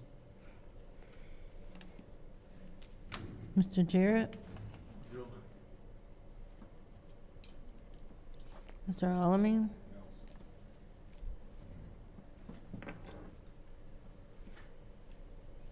Ms. Lewis? Carrie Nelson. Ms. Priestley? Mr. Nelson? Ms. Winfrey Carter? Biggs Levy. That's 2 votes for Ms. Biggs Levy, 4 votes for Mr. Nelson, 2 votes for Mr. Dumas.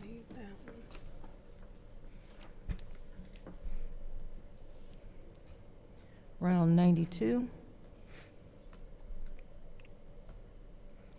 Ms. Mashat? Carrie Mr. Nelson. Pfeiffer? Dumas. Mr. Jarrett? Mr. Alamin? Ms. Lewis? Carrie Nelson. Ms. Priestley? Mr. Nelson? Ms. Winfrey Carter? Biggs Levy. Ms. Burns? Biggs Levy.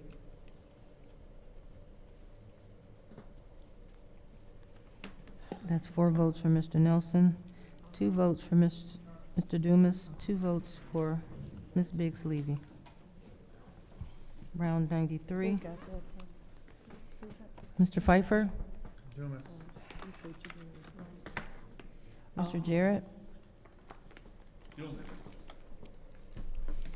Mr. Alamin? Ms. Lewis? Carrie Nelson.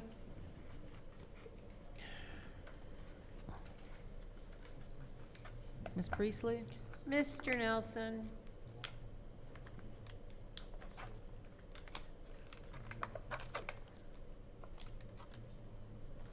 Ms. Winfrey Carter? Biggs Levy. Ms. Burns? Biggs Levy. Ms. Mashat.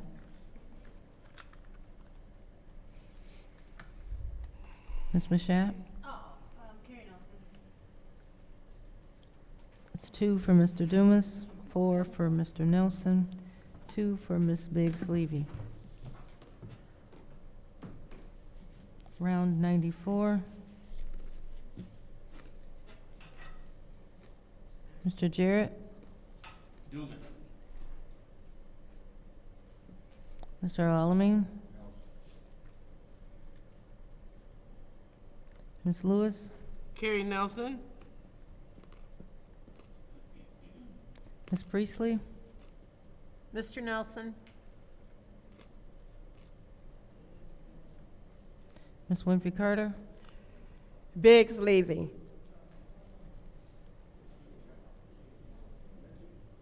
Ms. Burns?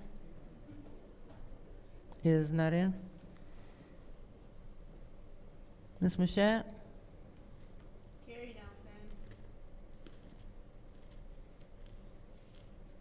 Mr. Pfeiffer? Dumas. It's 2 votes for Mr. Dumas, 3 for Mr. Nelson, and 1 for Ms. Biggs Levy. That's not right. I'm sorry. 2 votes for Mr. Dumas, 4 votes for Mr. Nelson, and 1 for Ms. Biggs Levy. Round 95. Mr. Alamin? Ms. Lewis? Carrie Nelson. Ms. Priestley? Mr. Nelson? Ms. Winfrey Carter? Beverly Biggs Levy. Ms. Burns is not in. Ms. Mashat? Carrie Nelson. Mr. Pfeiffer? Dumas.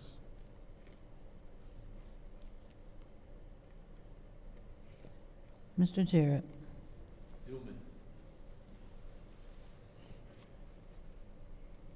4 votes for Mr. Nelson, 1 vote for Ms. Biggs Levy, 2 votes for Mr. Dumas.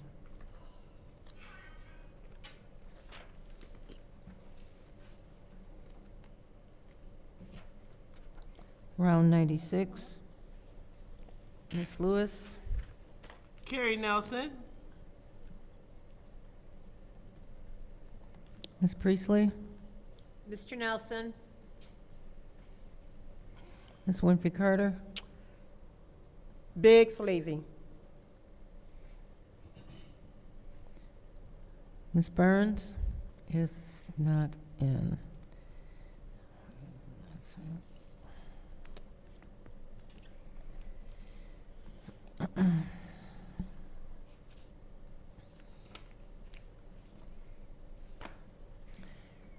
Ms. Mashat?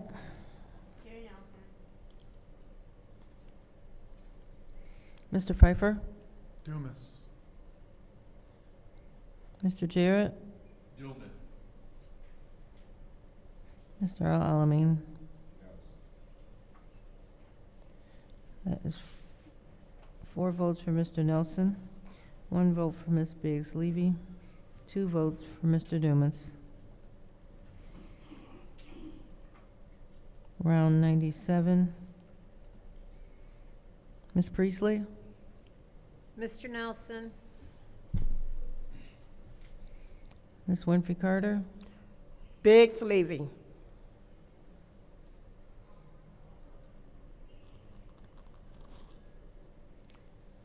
Ms. Burns is absent. Ms. Mashat? Carrie Nelson. Mr. Pfeiffer? Dumas. Mr. Jarrett? Dumas. Mr. Alamin?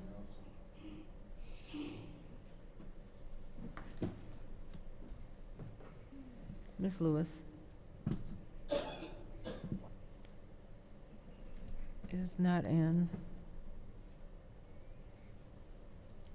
That's 3 votes for Mr. Nelson, 1 vote for Ms. Biggs Levy, 2 votes for Mr. Dumas.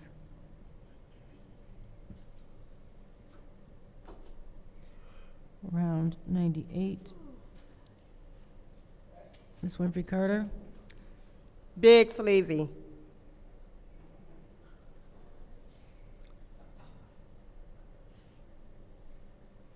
Ms. Burns is absent. Ms. Mashat? Carrie Nelson. Mr. Pfeiffer? Dumas. Mr. Jarrett?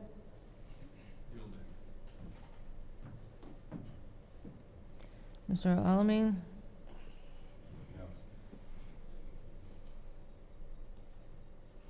Ms. Lewis? Carrie Nelson. Ms. Priestley? Mr. Nelson? That's 1 vote for Ms. Biggs Levy, 4 votes for Mr. Nelson, 2 votes for Mr. Dumas. Round 99.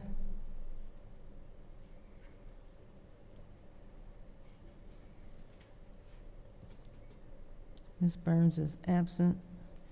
Ms. Mashat? Carrie Nelson.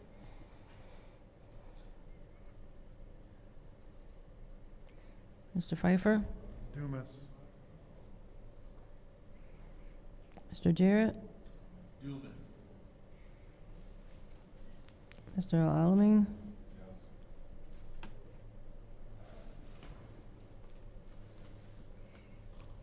Ms. Lewis? Carrie Nelson. Ms. Priestley? Mr. Nelson?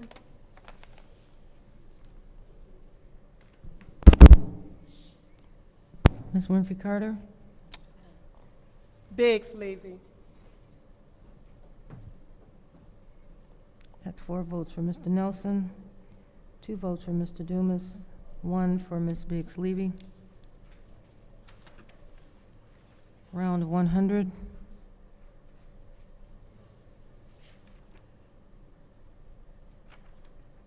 Ms. Mashat? Carrie Nelson. Mr. Pfeiffer?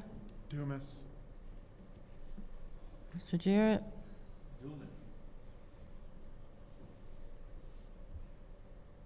Excuse me, Mr. Alamin?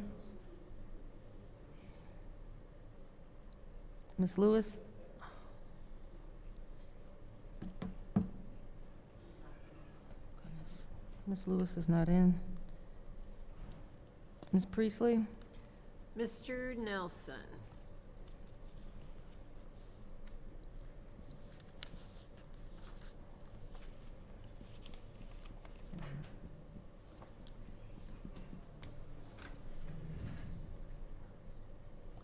Ms. Winfrey Carter?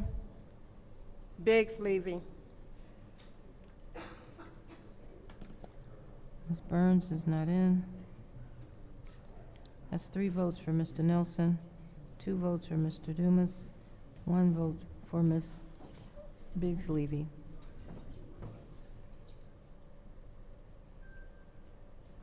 Round 101. Mr. Pfeiffer? Dumas. Mr. Jarrett? Dumas. Mr. Alamin?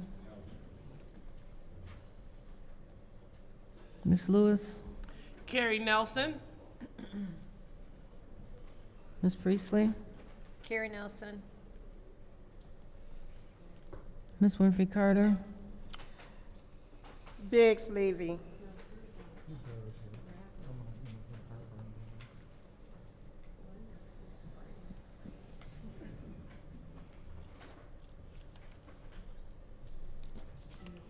No. How I like my life. Come on, it's funny, you're sitting. Ms. Ms. Burns? Biggs Levy. No, we don't have any cleanup. Ms. Mashat? Carrie Nelson. Mr. Dumas has 2 votes, 4 for Mr. Nelson, 2 for Ms. Biggs Levy. Round 102. Mr. Jarrett.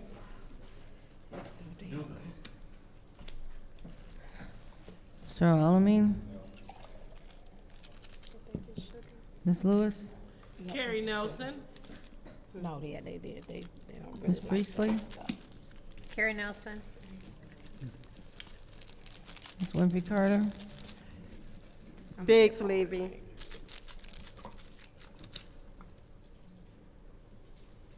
Ms. Burns. Biggs Levy.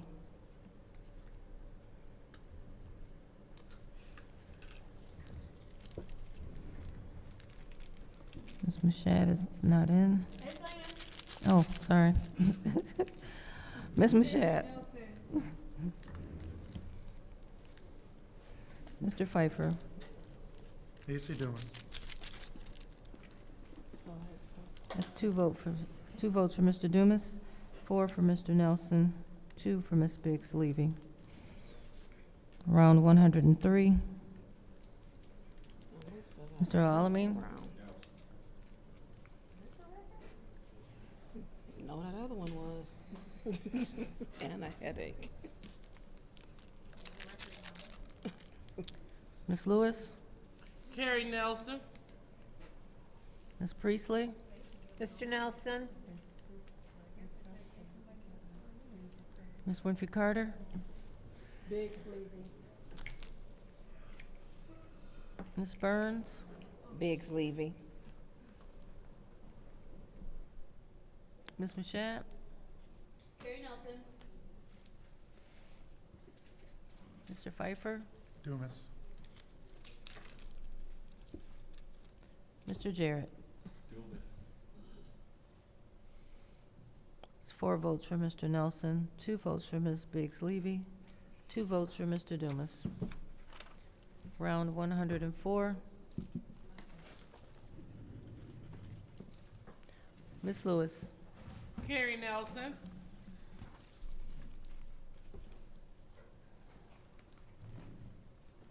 Ms. Priestley. Mr. Nelson.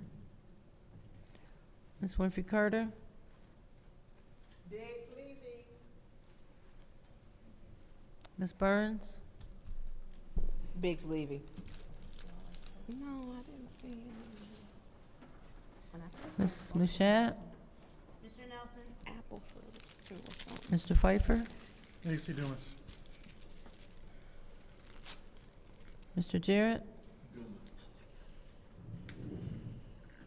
Mr. Alamin.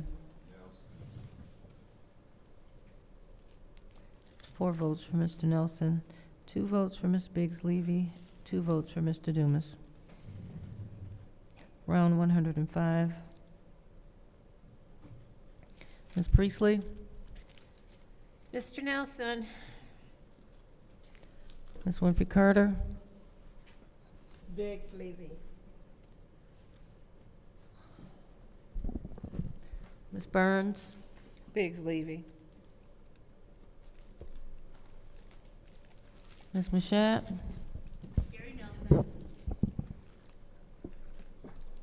Mr. Pfeiffer. Dumas. Mr. Jarrett. Mr. Alamin. Ms. Lewis. Carrie Nelson. That's 4 votes for Mr. Nelson, 2 votes for Ms. Biggs Levy, 2 votes for Mr. Dumas. Round 106.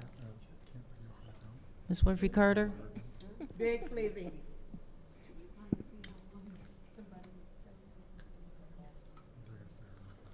Ms. Burns. Biggs Levy. Ms. Mashat. Carrie Nelson. Mr. Pfeiffer. AC Dumas. Mr. Jarrett. Mr. Alamin. Ms. Lewis. Carrie Nelson.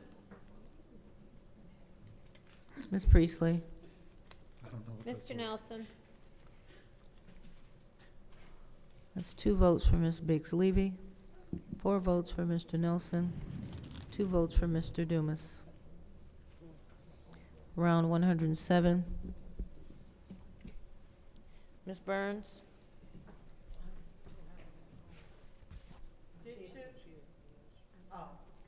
I'm sorry?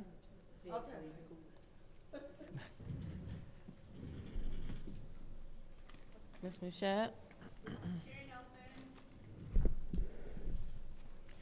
Mr. Pfeiffer? AC Dumas. Mr. Jarrett? Dumas. Mr. Alamin? Ms. Lewis? Carrie Nelson. Ms. Priestley? Mr. Nelson? Ms. Winfrey Carter? Biggs Levy. It's 2 votes for Ms. Biggs Levy, 4 votes for Mr. Nelson, 2 votes for Mr. Dumas.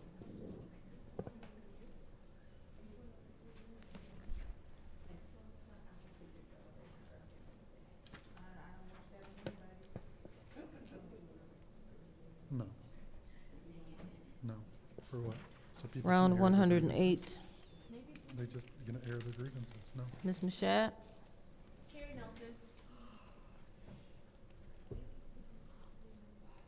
Mr. Pfeiffer? AC Dumas. Mr. Jarrett? Dumas. Mr. Alamin? Ms. Lewis? Carrie Nelson. Ms. Priestley? Mr. Nelson? Ms. Winfrey Carter? Biggs Levy.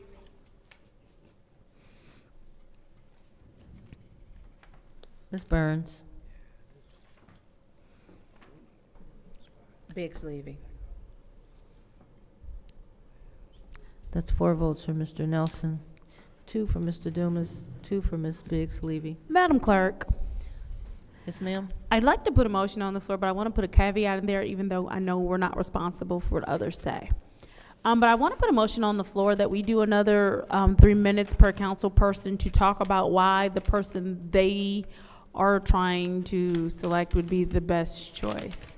But again, I can only do that with that intention. I can't make people stick to that. But I would just want to put a motion on the floor for another 3-minute round of discussion of why we think candidates would be a good choice. And not talk about each other or downplay anybody else. Okay, is there a second for that motion? Support. Oh, come on now. Okay. Make sure y'all heard the caveat, though. I heard Mr. Alamin first, and that's for 1 round, 3 minutes each councilperson to discuss why they believe their candidate that they're voting for is the best choice. And we will take Well, the no, roll 'cause call people vote start talking about on people. that motion.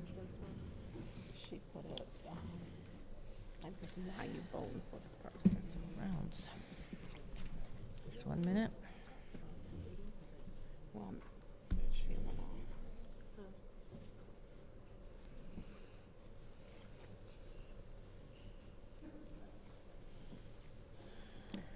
And that vote is going to start with Ms. Winfrey Carter.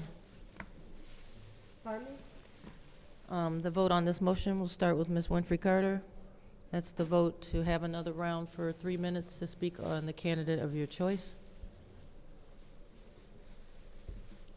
No. Ms. Burns? Yes. Ms. Mashat? Yes. Mr. Pfeiffer is not in. Mr. Jarrett? Mr. Alamin? Ms. Lewis? Yes. Ms. Priestley? Yes. The vote is 6 yes, 1 no.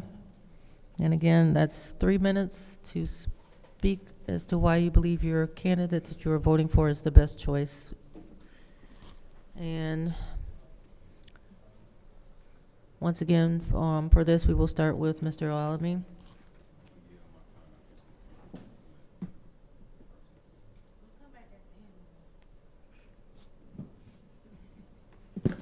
Mr. Alamin is yielding his time. Ms. Lewis?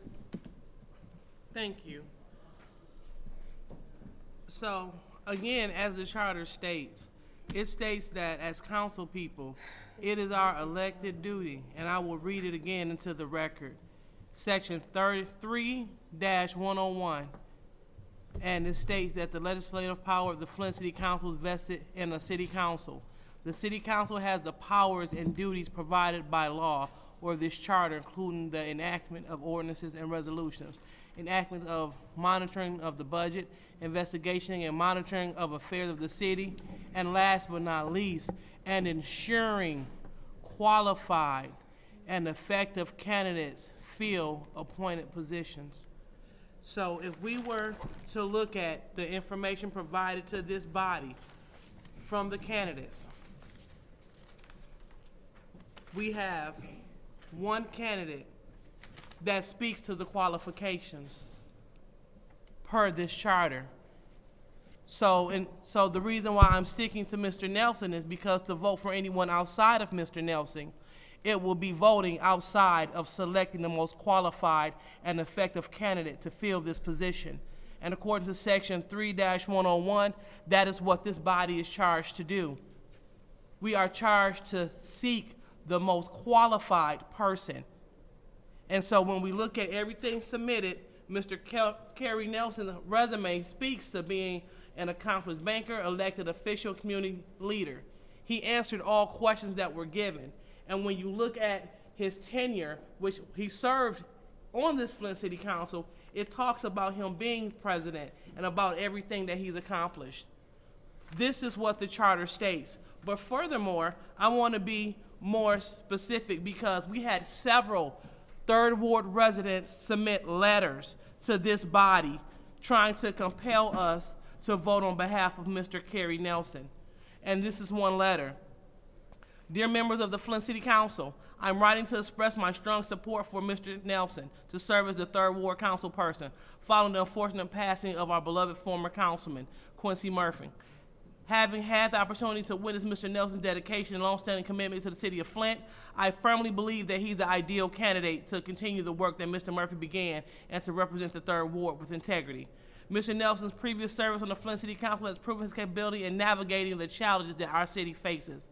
He has shown an unwavering commitment to improving Flint's neighborhoods and addressing issues such as blight and public safety. In a time when Flint continues to address critical issues and challenges, it is essential that we have a leader with deep roots in the community and a proven track record. All of us have received all of these letters from Third Ward people. It is our duty to listen to the Third Ward and to vote in their best interest. Ms. Priestley? I'm going to pass on my time for this moment. I'll come back, please. Ms. Winfrey Carter is absent. Ms. Burns? I mean, this seems, and I will not be here all night for the record. I will not be. I'm not doing this. I got a flight in. I will not be bringing in my birthday doing this stuff. I will not. I do want to say this. When we talk about, it's not, and if this was supposed to be talking more like positive, why you're voting. Two people got the highest votes. That was Beverly Biggs Levy and then A.C. Dumas. She had 589, he had 548. That was the people's choice. Those are the top two. Now, they keep saying, oh, this wasn't an election, but that gives us a sample of what the people wanted. And no disrespect to you, Mr. Nelson, you gave a very good interview this evening. But when we look at, and Councilwoman Lewis keeps stating, Mr. Nelson, we had, the people spoke. Santino Guerrero won the Third Ward. Quincy Murphy won the Third Ward. We got to listen to the people. We have to. Now, I did send an email to the city attorney to request to have an election. Haven't heard back from that either. I got that, and Mr. Cups is back there. I got that. I sent it last week, probably 2 or 3 a.m., because I think that's the fair thing. I don't want to pick the person. Let the people pick. And the only sample that we have to pick is an election that the state said, I'm not gonna say they weren't gonna certify, they said revert to ask your legal department was the last sentence in that. Get legal advice from your attorneys. Didn't say that it wouldn't in that last sentence in the letter that the state said. It didn't. It simply didn't. And so, according, when you read that, depending on which attorney you ask, they was stating it was left up to our clerk. And then we had precinct 10. Precinct 10 was an issue. Who was on the ballot, who wasn't on the ballot, who got a ballot, who didn't get and that was a mess. So what do we have? There was a 589, there was a 548. We are at an impasse. We're at an impasse right now. And whether we like it or not, no one's agreeing to anybody on anything. And when we look at as it stands out, it's not going to budge. It's not. And people it's personal at this point. It's very personal. And I'm not staying, and it's cold. It's freezing. And so maybe y'all may have to adjourn this, and I'm sorry, but I'm not gonna be here all night for this. I'm not going to do this because I'm tired and I need to get home.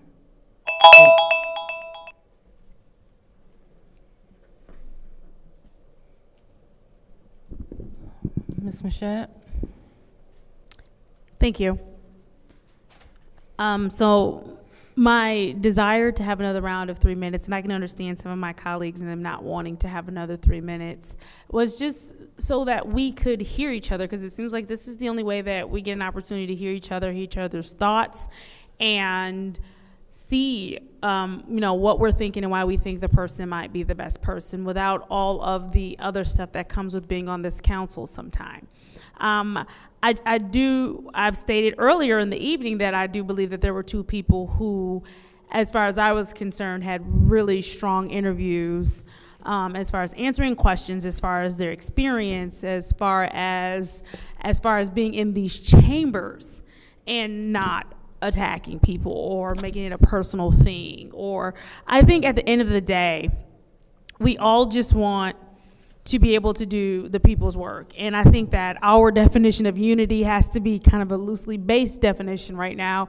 And at this point, what unity looks like for this council, just in this moment, it just looks like us coming together and doing what the charter says and doing our best to pick the most qualified person. And then two, just being honest about what we would like to see on the council until it is time for the third ward to pick, because I do believe, as a person who sat here appointed and happily voted for her ward to be able to have an election to put someone else in place, I think that we have a duty to appoint so that the third ward can elect whomever they're going to elect, and that we have to be fine with what the third ward's choice is, because it's their voice and their vote. But I want us to get to that point where we can get to that election. And so in order to get this off of us, we have to follow the charter and do what's best. But in the meantime, because it's going to take us some months to get to an election, I think we need to make sure that we're making a choice that is going to be something that helps keep the council as stable and as sturdy as it can be, and not add any more conflict to our council. And so I'm just asking my colleagues to consider a path that will not add more conflict to our council, and also do what the charter says of picking someone who is qualified, and just consider the interviews and what we've heard tonight and how we should move forward. Thank you, Madam Clerk. Mr. Pfeiffer. Like I said earlier in the last round of speaking, to me, there's a clear path forward that would, one, alleviate the concern of following the charter. It also gives the representation of one of the top two vote getters, and it gets the third ward representation. So I will be clear on that, my last comments will continue to stand. And if not, then I guess we will see what the judge says on Wednesday. So Y'all got the we'll good figure it out one way or the other. Thank you, Madam Chair. Mr. Jarrett.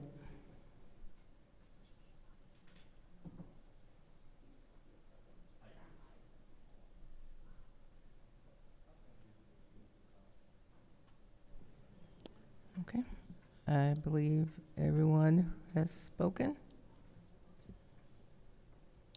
Madam Chair, or Ms. Priestley. Ms. Clerk.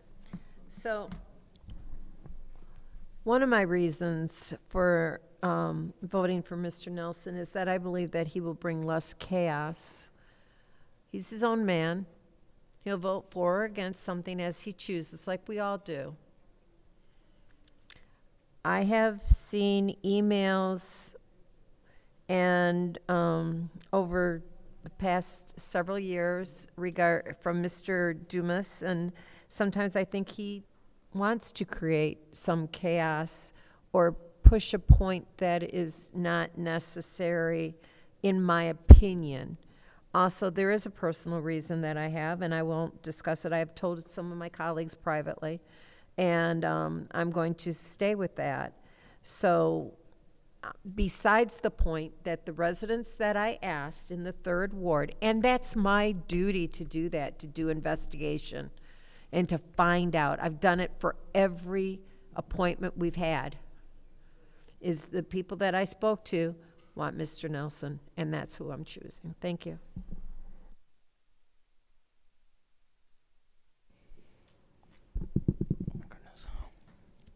Okay. I believe everyone has spoken. So that will return us to the rounds.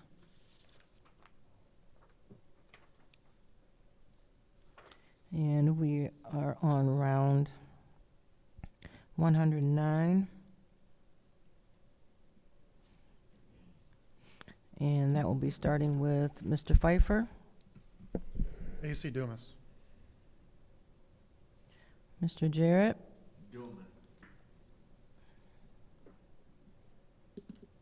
Mr. Alamin.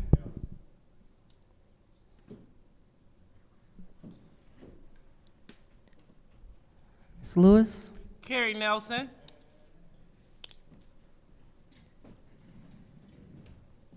Ms. Priestley. Mr. Nelson. We can go anytime. Ms. Winfrey Carter.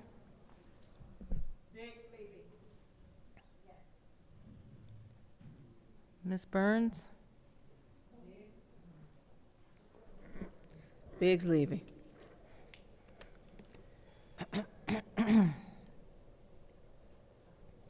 Ms. Mashat is not in. That's 2 votes for Mr. Dumas, 3 votes for Mr. Nelson, and 2 votes for Ms. Biggs Levy. Round 110. Mr. Jarrett.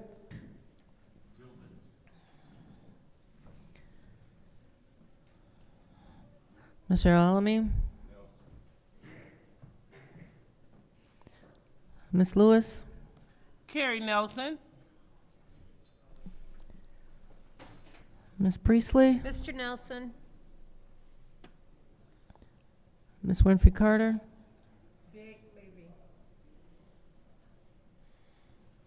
Ms. Burns is not in. Ms. Mashat. Mr. Pfeiffer. Dumas.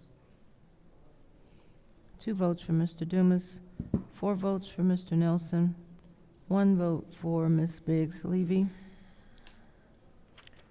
Round 111. Mr. Alamin.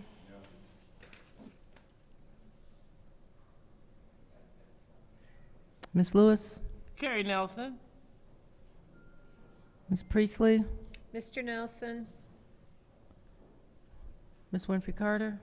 Biggs leaving. Ms. Burns is not in. Ms. Mashat? Mr. Nelson. Mr. Pfeiffer? AC Dumas. Mr. Jarrett? 4 votes for Mr. Nelson, 1 for Ms. Biggs Levy, 2 for Mr. Dumas. Round 112. Ms. Lewis? Carrie Nelson. Ms. Priestley? Mr. Nelson. Ms. Winfrey Carter? Biggs Levy. Ms. Burns is not in. Ms. Mashat? Mr. Nelson. Mr. Pfeiffer? AC Dumas.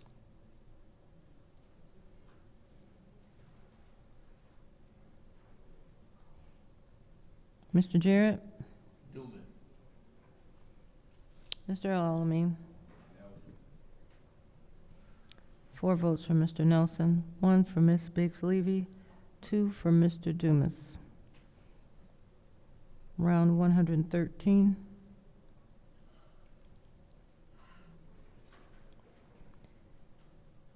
Ms. Priestley? Mr. Nelson. Ms. Winfrey Carter? Biggs Levy. Ms. Burns is absent. Ms. Mashat? Mr. Nelson. Mr. Pfeiffer? Dumas. Mr. Jarrett? Mr. Alamin? Ms. Lewis? Carrie Nelson. That's 4 votes for Mr. Nelson, 1 for Ms. Biggs Levy, 2 for Mr. Dumas. Round 114. Ms. Winfrey Carter? Biggs Levy. Ms. Burns? Biggs Levy. Ms. Mashat? Y'all want a coffee? Carrie Nelson. Want a coffee? Mr. Pfeiffer? AC Dumas. Mr. Jarrett?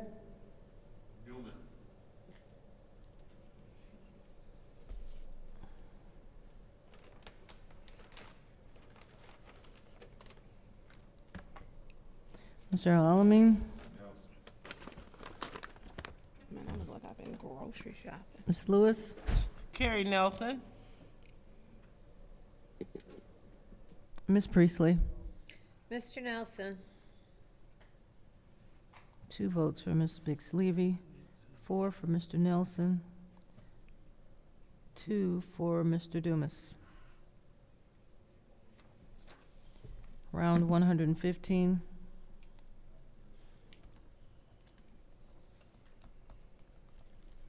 Ms. Burns? Biggs Levy.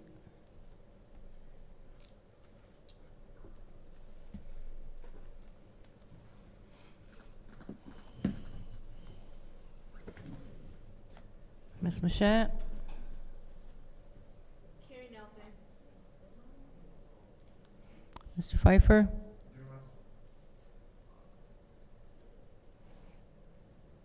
Mr. Jarrett?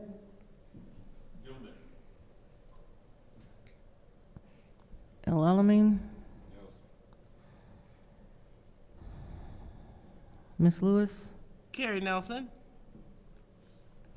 Ms. Priestley? Mr. Nelson. Ms. Winfrey Carter? Biggs Levy. That's 2 for Ms. Biggs Levy, 4 for Mr. Nelson, 2 for Mr. Dumas. Round 116. Ms. Mashat? Carrie Nelson. Mr. Pfeiffer? Mr. Jarrett? Mr. Alamin? Ms. Lewis? Carrie Nelson. Ms. Priestley? Mr. Nelson. Ms. Winfrey Carter? Biggs Levy. Ms. Burns. Biggs Levy. That's 4 votes for Mr. Nelson, 2 for Mr. Dumas, and 2 for Ms. Biggs Levy. Round 117. Mr. Pfeiffer. Mr. Jarrett. Mr. Al-Alamin. Ms. Lewis. Carrie Nelson. Ms. Priestley. Mr. Nelson. Ms. Winfrey Carter. Biggs Levy. Ms. Burns. Biggs Levy. Ms. Mashat. 2 votes for Mr. Dumas, 4 for Mr. Nelson, 2 for Ms. Biggs Levy. Round 118. Mr. Jarrett. Mr. Al-Alamin.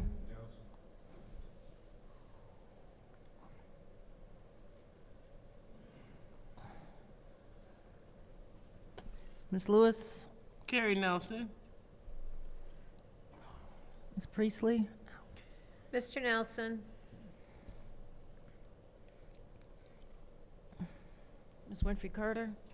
Biggs Levy. Ms. Burns.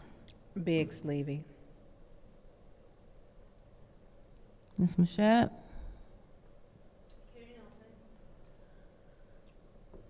Mr. Pfeiffer. It's 2 votes for Mr. Dumas, 4 for Mr. Nelson, 2 for Ms. Biggs Levy.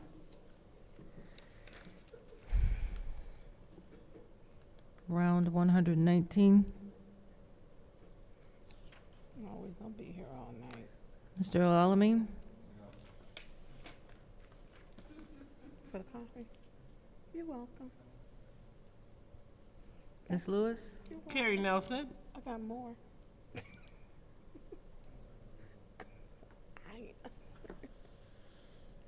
Ms. Priestley. Mr. Nelson. Ms. Winfrey Carter. Biggs Levy.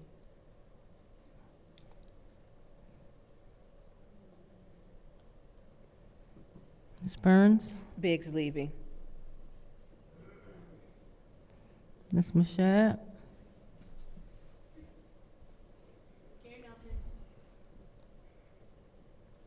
Mr. Pfeiffer. Mr. Jarrett.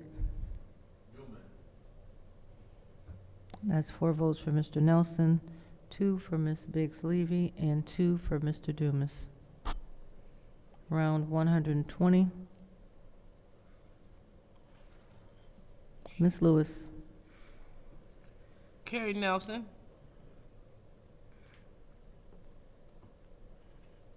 Ms. Priestley. Mr. Nelson. Ms. Winfrey Carter. Biggs Levy. Ms. Burns. Biggs Levy. Ms. Mashat.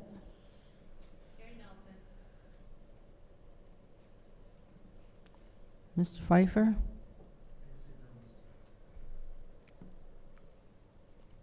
Mr. Jarrett.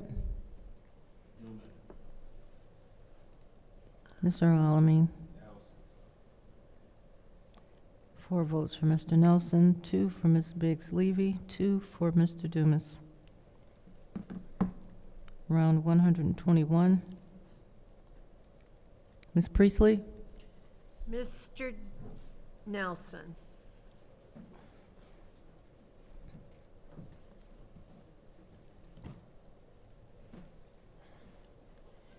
Ms. Winfrey Carter.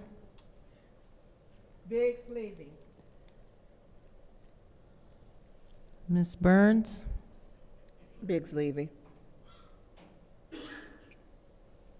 Ms. Mashat. Mr. Pfeiffer? Mr. Jarrett? Mr. Alamin?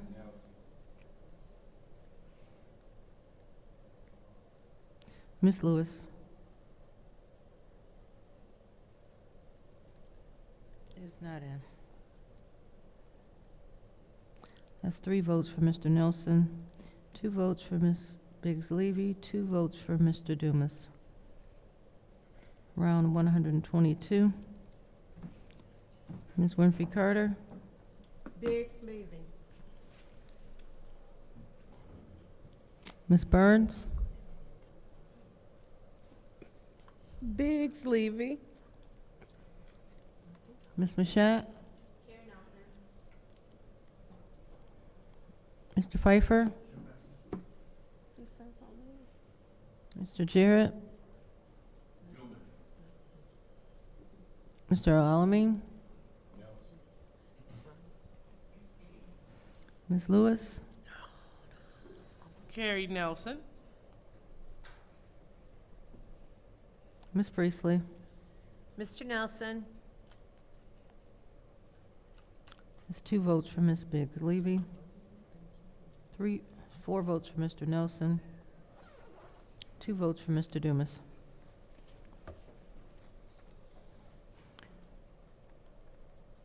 Round 123. Ms. Burns? Biggs Levy.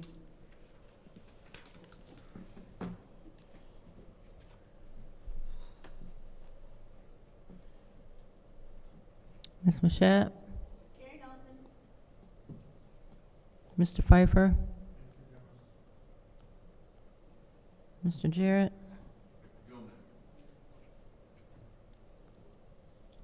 Mr. Alamin?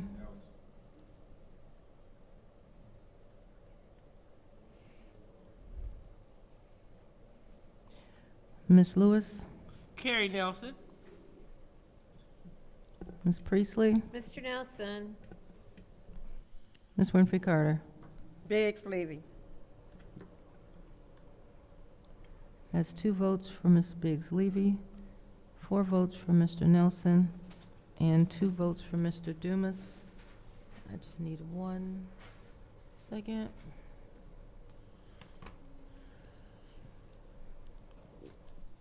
Block me, shit. I just have to periodically let IT know that the meeting's going longer and ask that the front doors be left open. So that's what I keep having to have the front doors kept open. So that's what I'm doing when I take a little break. Oh, yeah, we're waiting for food too.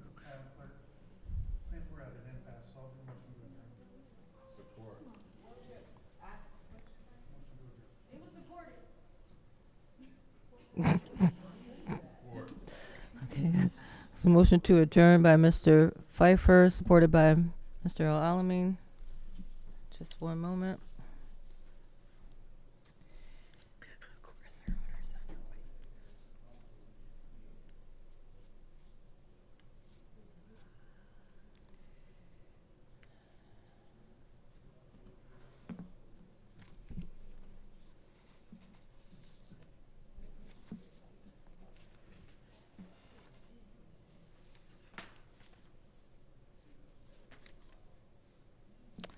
And that vote is going to start with Ms. Burns. This is the vote on the motion to adjourn. Oh, me? Yes. No. Ms. Mashat? Mr. Pfeiffer? Mr. Jarrett? Mr. Alamin? Ms. Lewis? Ms. Priestley? No. Ms. Winfrey Carter? No. The vote is 3 yes, 5 no. That motion fails.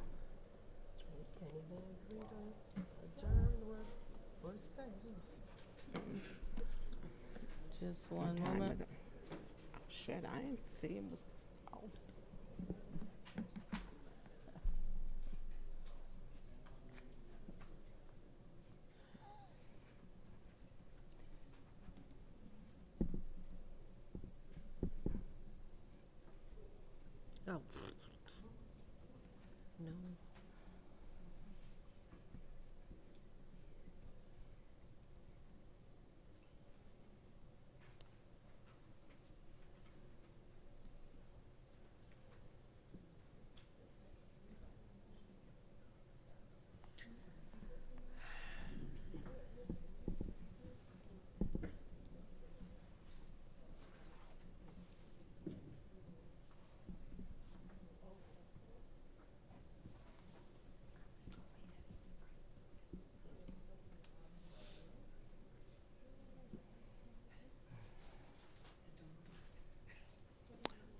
Okay, sorry about that.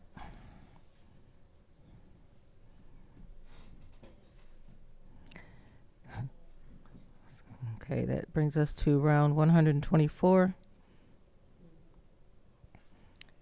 Starting with Ms. Machette. I don't know what happened to okay, wait a minute.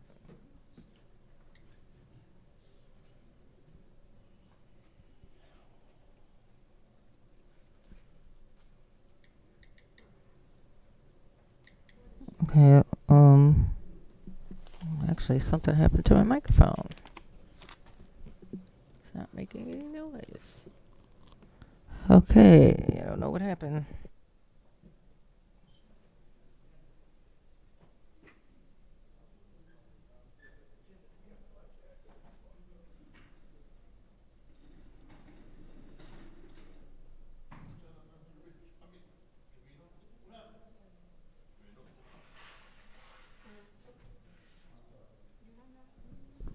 Okay, let's see. Oh, I don't know what's going on.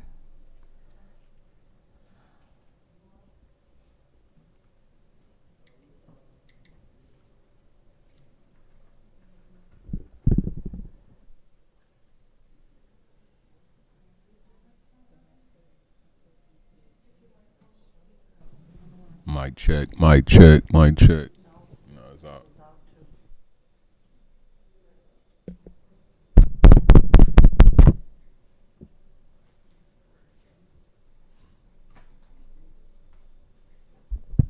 Okay, I think I figured it out. Sorry about that.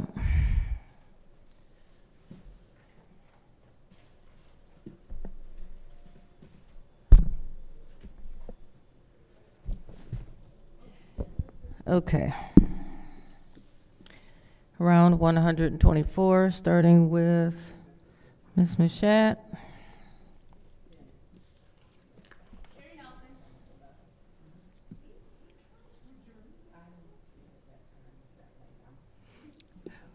Mr. Pfeiffer?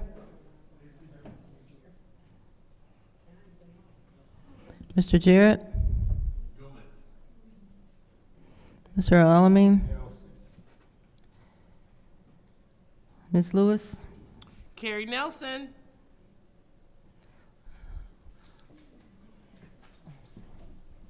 Ms. Priestley is not in. Ms. Winfrey Carter?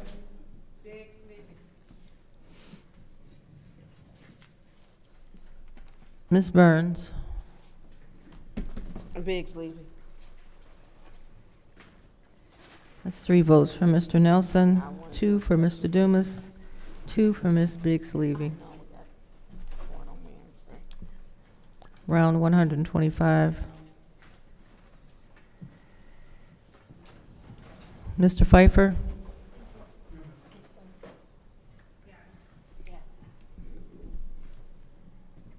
Mr. Jarrett?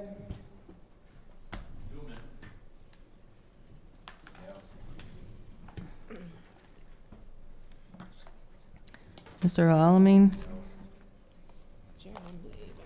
Ms. Lewis? Carrie Nelson. Ms. Priestley?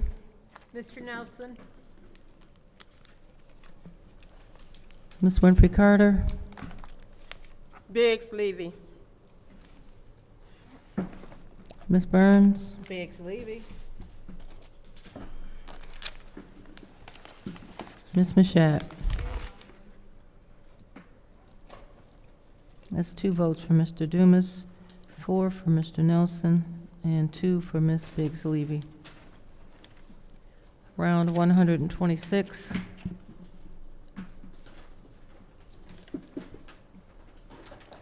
Mr. Jarrett?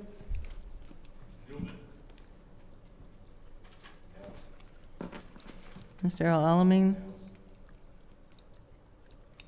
Ms. Lewis? Carrie Nelson. Ms. Priestley? Mr. Nelson? Tried to freeze our ass out anyway. Ms. Winfrey Carter? Biggs Levy. Ms. Burns? Biggs Levy. Ms. Machette? Mr. Pfeiffer. 2 votes for Mr. Dumas, 4 for Mr. Nelson, and 2 votes for Ms. Biggs Levy. Round 127. Mr. El Alamin. Ms. Lewis. Carrie Nelson. Ms. Priestley. Mr. Nelson? Ms. Winfrey Carter. Biggs Levy. Ms. Burns. Biggs Levy. Ms. Mashat.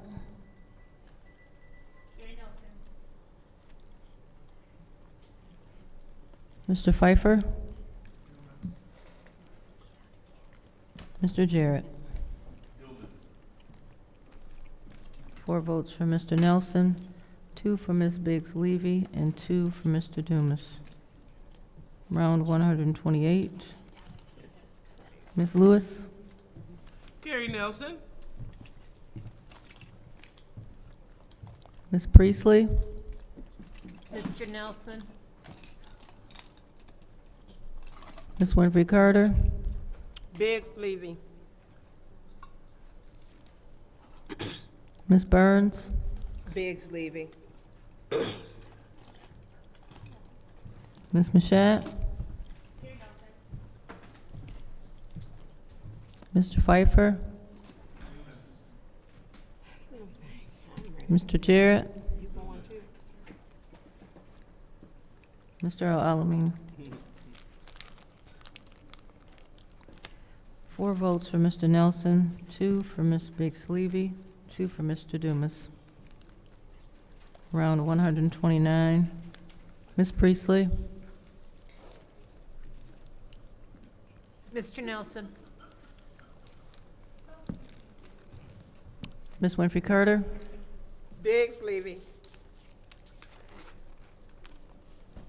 Ms. Burns. Biggs Levy.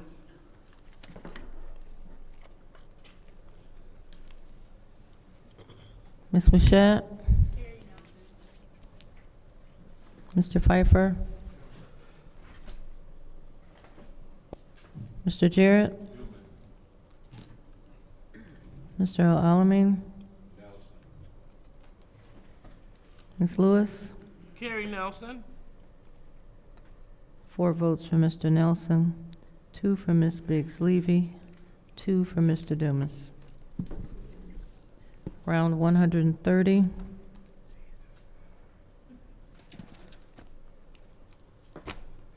Ms. Winfrey Carter. Biggs Levy. Ms. Burns. Biggs Levy. Ms. Mashat. Mr. Pfeiffer. Mr. Jarrett.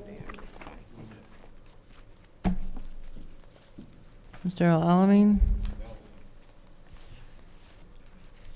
Ms. Lewis. Carrie Nelson. Ms. Priestley. Nelson? That's 2 votes for Ms. Biggs Levy, 4 votes for Mr. Nelson, 2 votes for Mr. Dumas. Round 131. Ms. Burns. Biggs Levy. Ms. Mashat. Mr. Pfeiffer.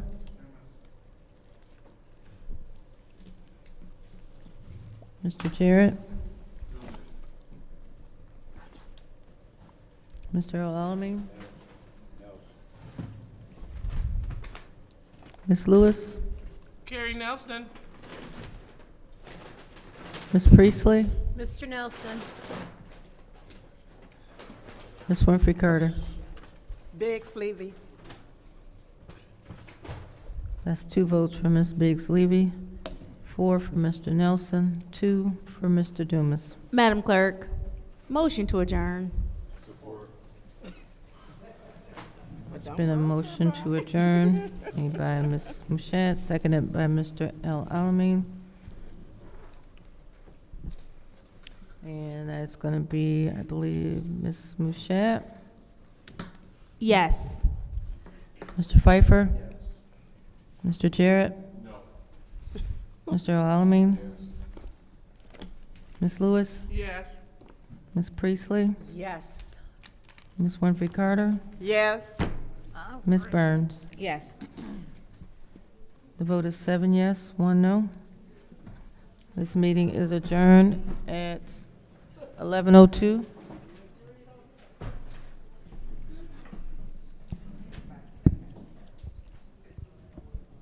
We're waiting for food.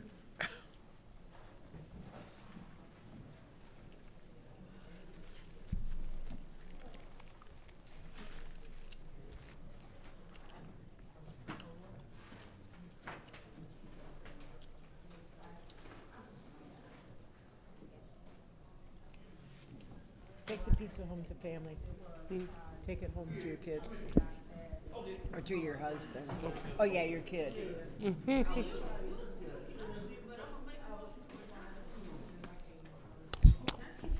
Madam Clerk. Madam Yes. Clerk. Yes, ma'am. So I know we still have our official city council meeting. Correct. All right, so yeah, I would like to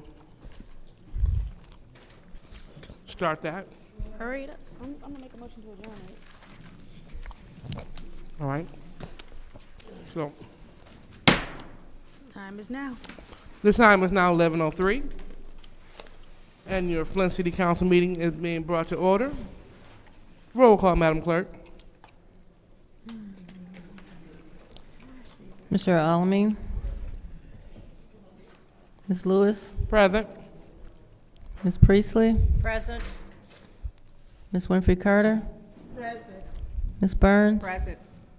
Ms. Mashat? Present. Mr. Pfeiffer is not in. Mr. Jarrett? You have 7 members present. You have to say we have 7 members present. Thank you. So we have 7 members present. Madam Chair? Oh, Yes. wait, no, she's chairing, right? Either way, whoever's chairing, motion to adjourn. There's a motion on the floor to adjourn this regular city council meeting. Mr. El Alamin? Ms. Lewis? Yes. Ms. Priestley? Yes. Ms. Winfrey Carter? Yes. Ms. Burns? Yes. Ms. Mashat? Yes. Mr. Pfeiffer is not in. Mr. Jarrett? The vote is 6 yes, 1 no.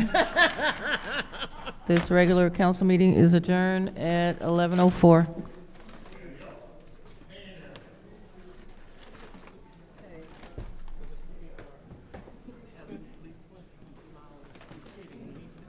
Yeah.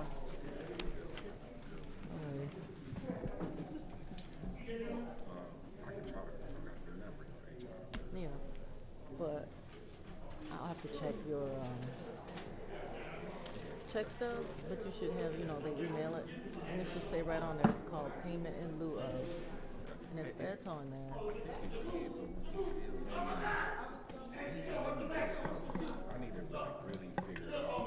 Because I think, was it your benefits? I mean, your beneficiary?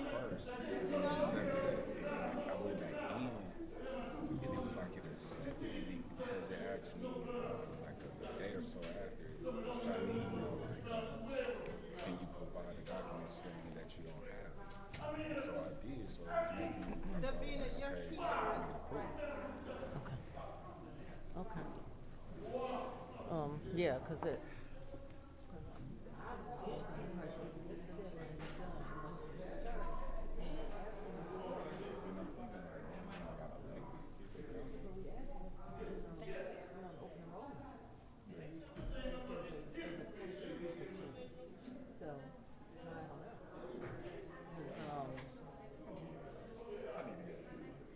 Right. So, but yeah, okay.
to save it as a PDF that says your benefits include, these are your benefits. And then let HR know. I'll pass it. No, thank you. Because we'll have to do it one or the other. It'll start charging you, but they're free. So, one's gonna cancel the other Take a one. little bit out, whatever, that's cool. I Right. just need that help. Right. And to get my dentist, eyes, and everything. Yep, but I would say check them and then check with HR. Yep, alrighty. You know what? I didn't think about it until afterwards. Probably should've.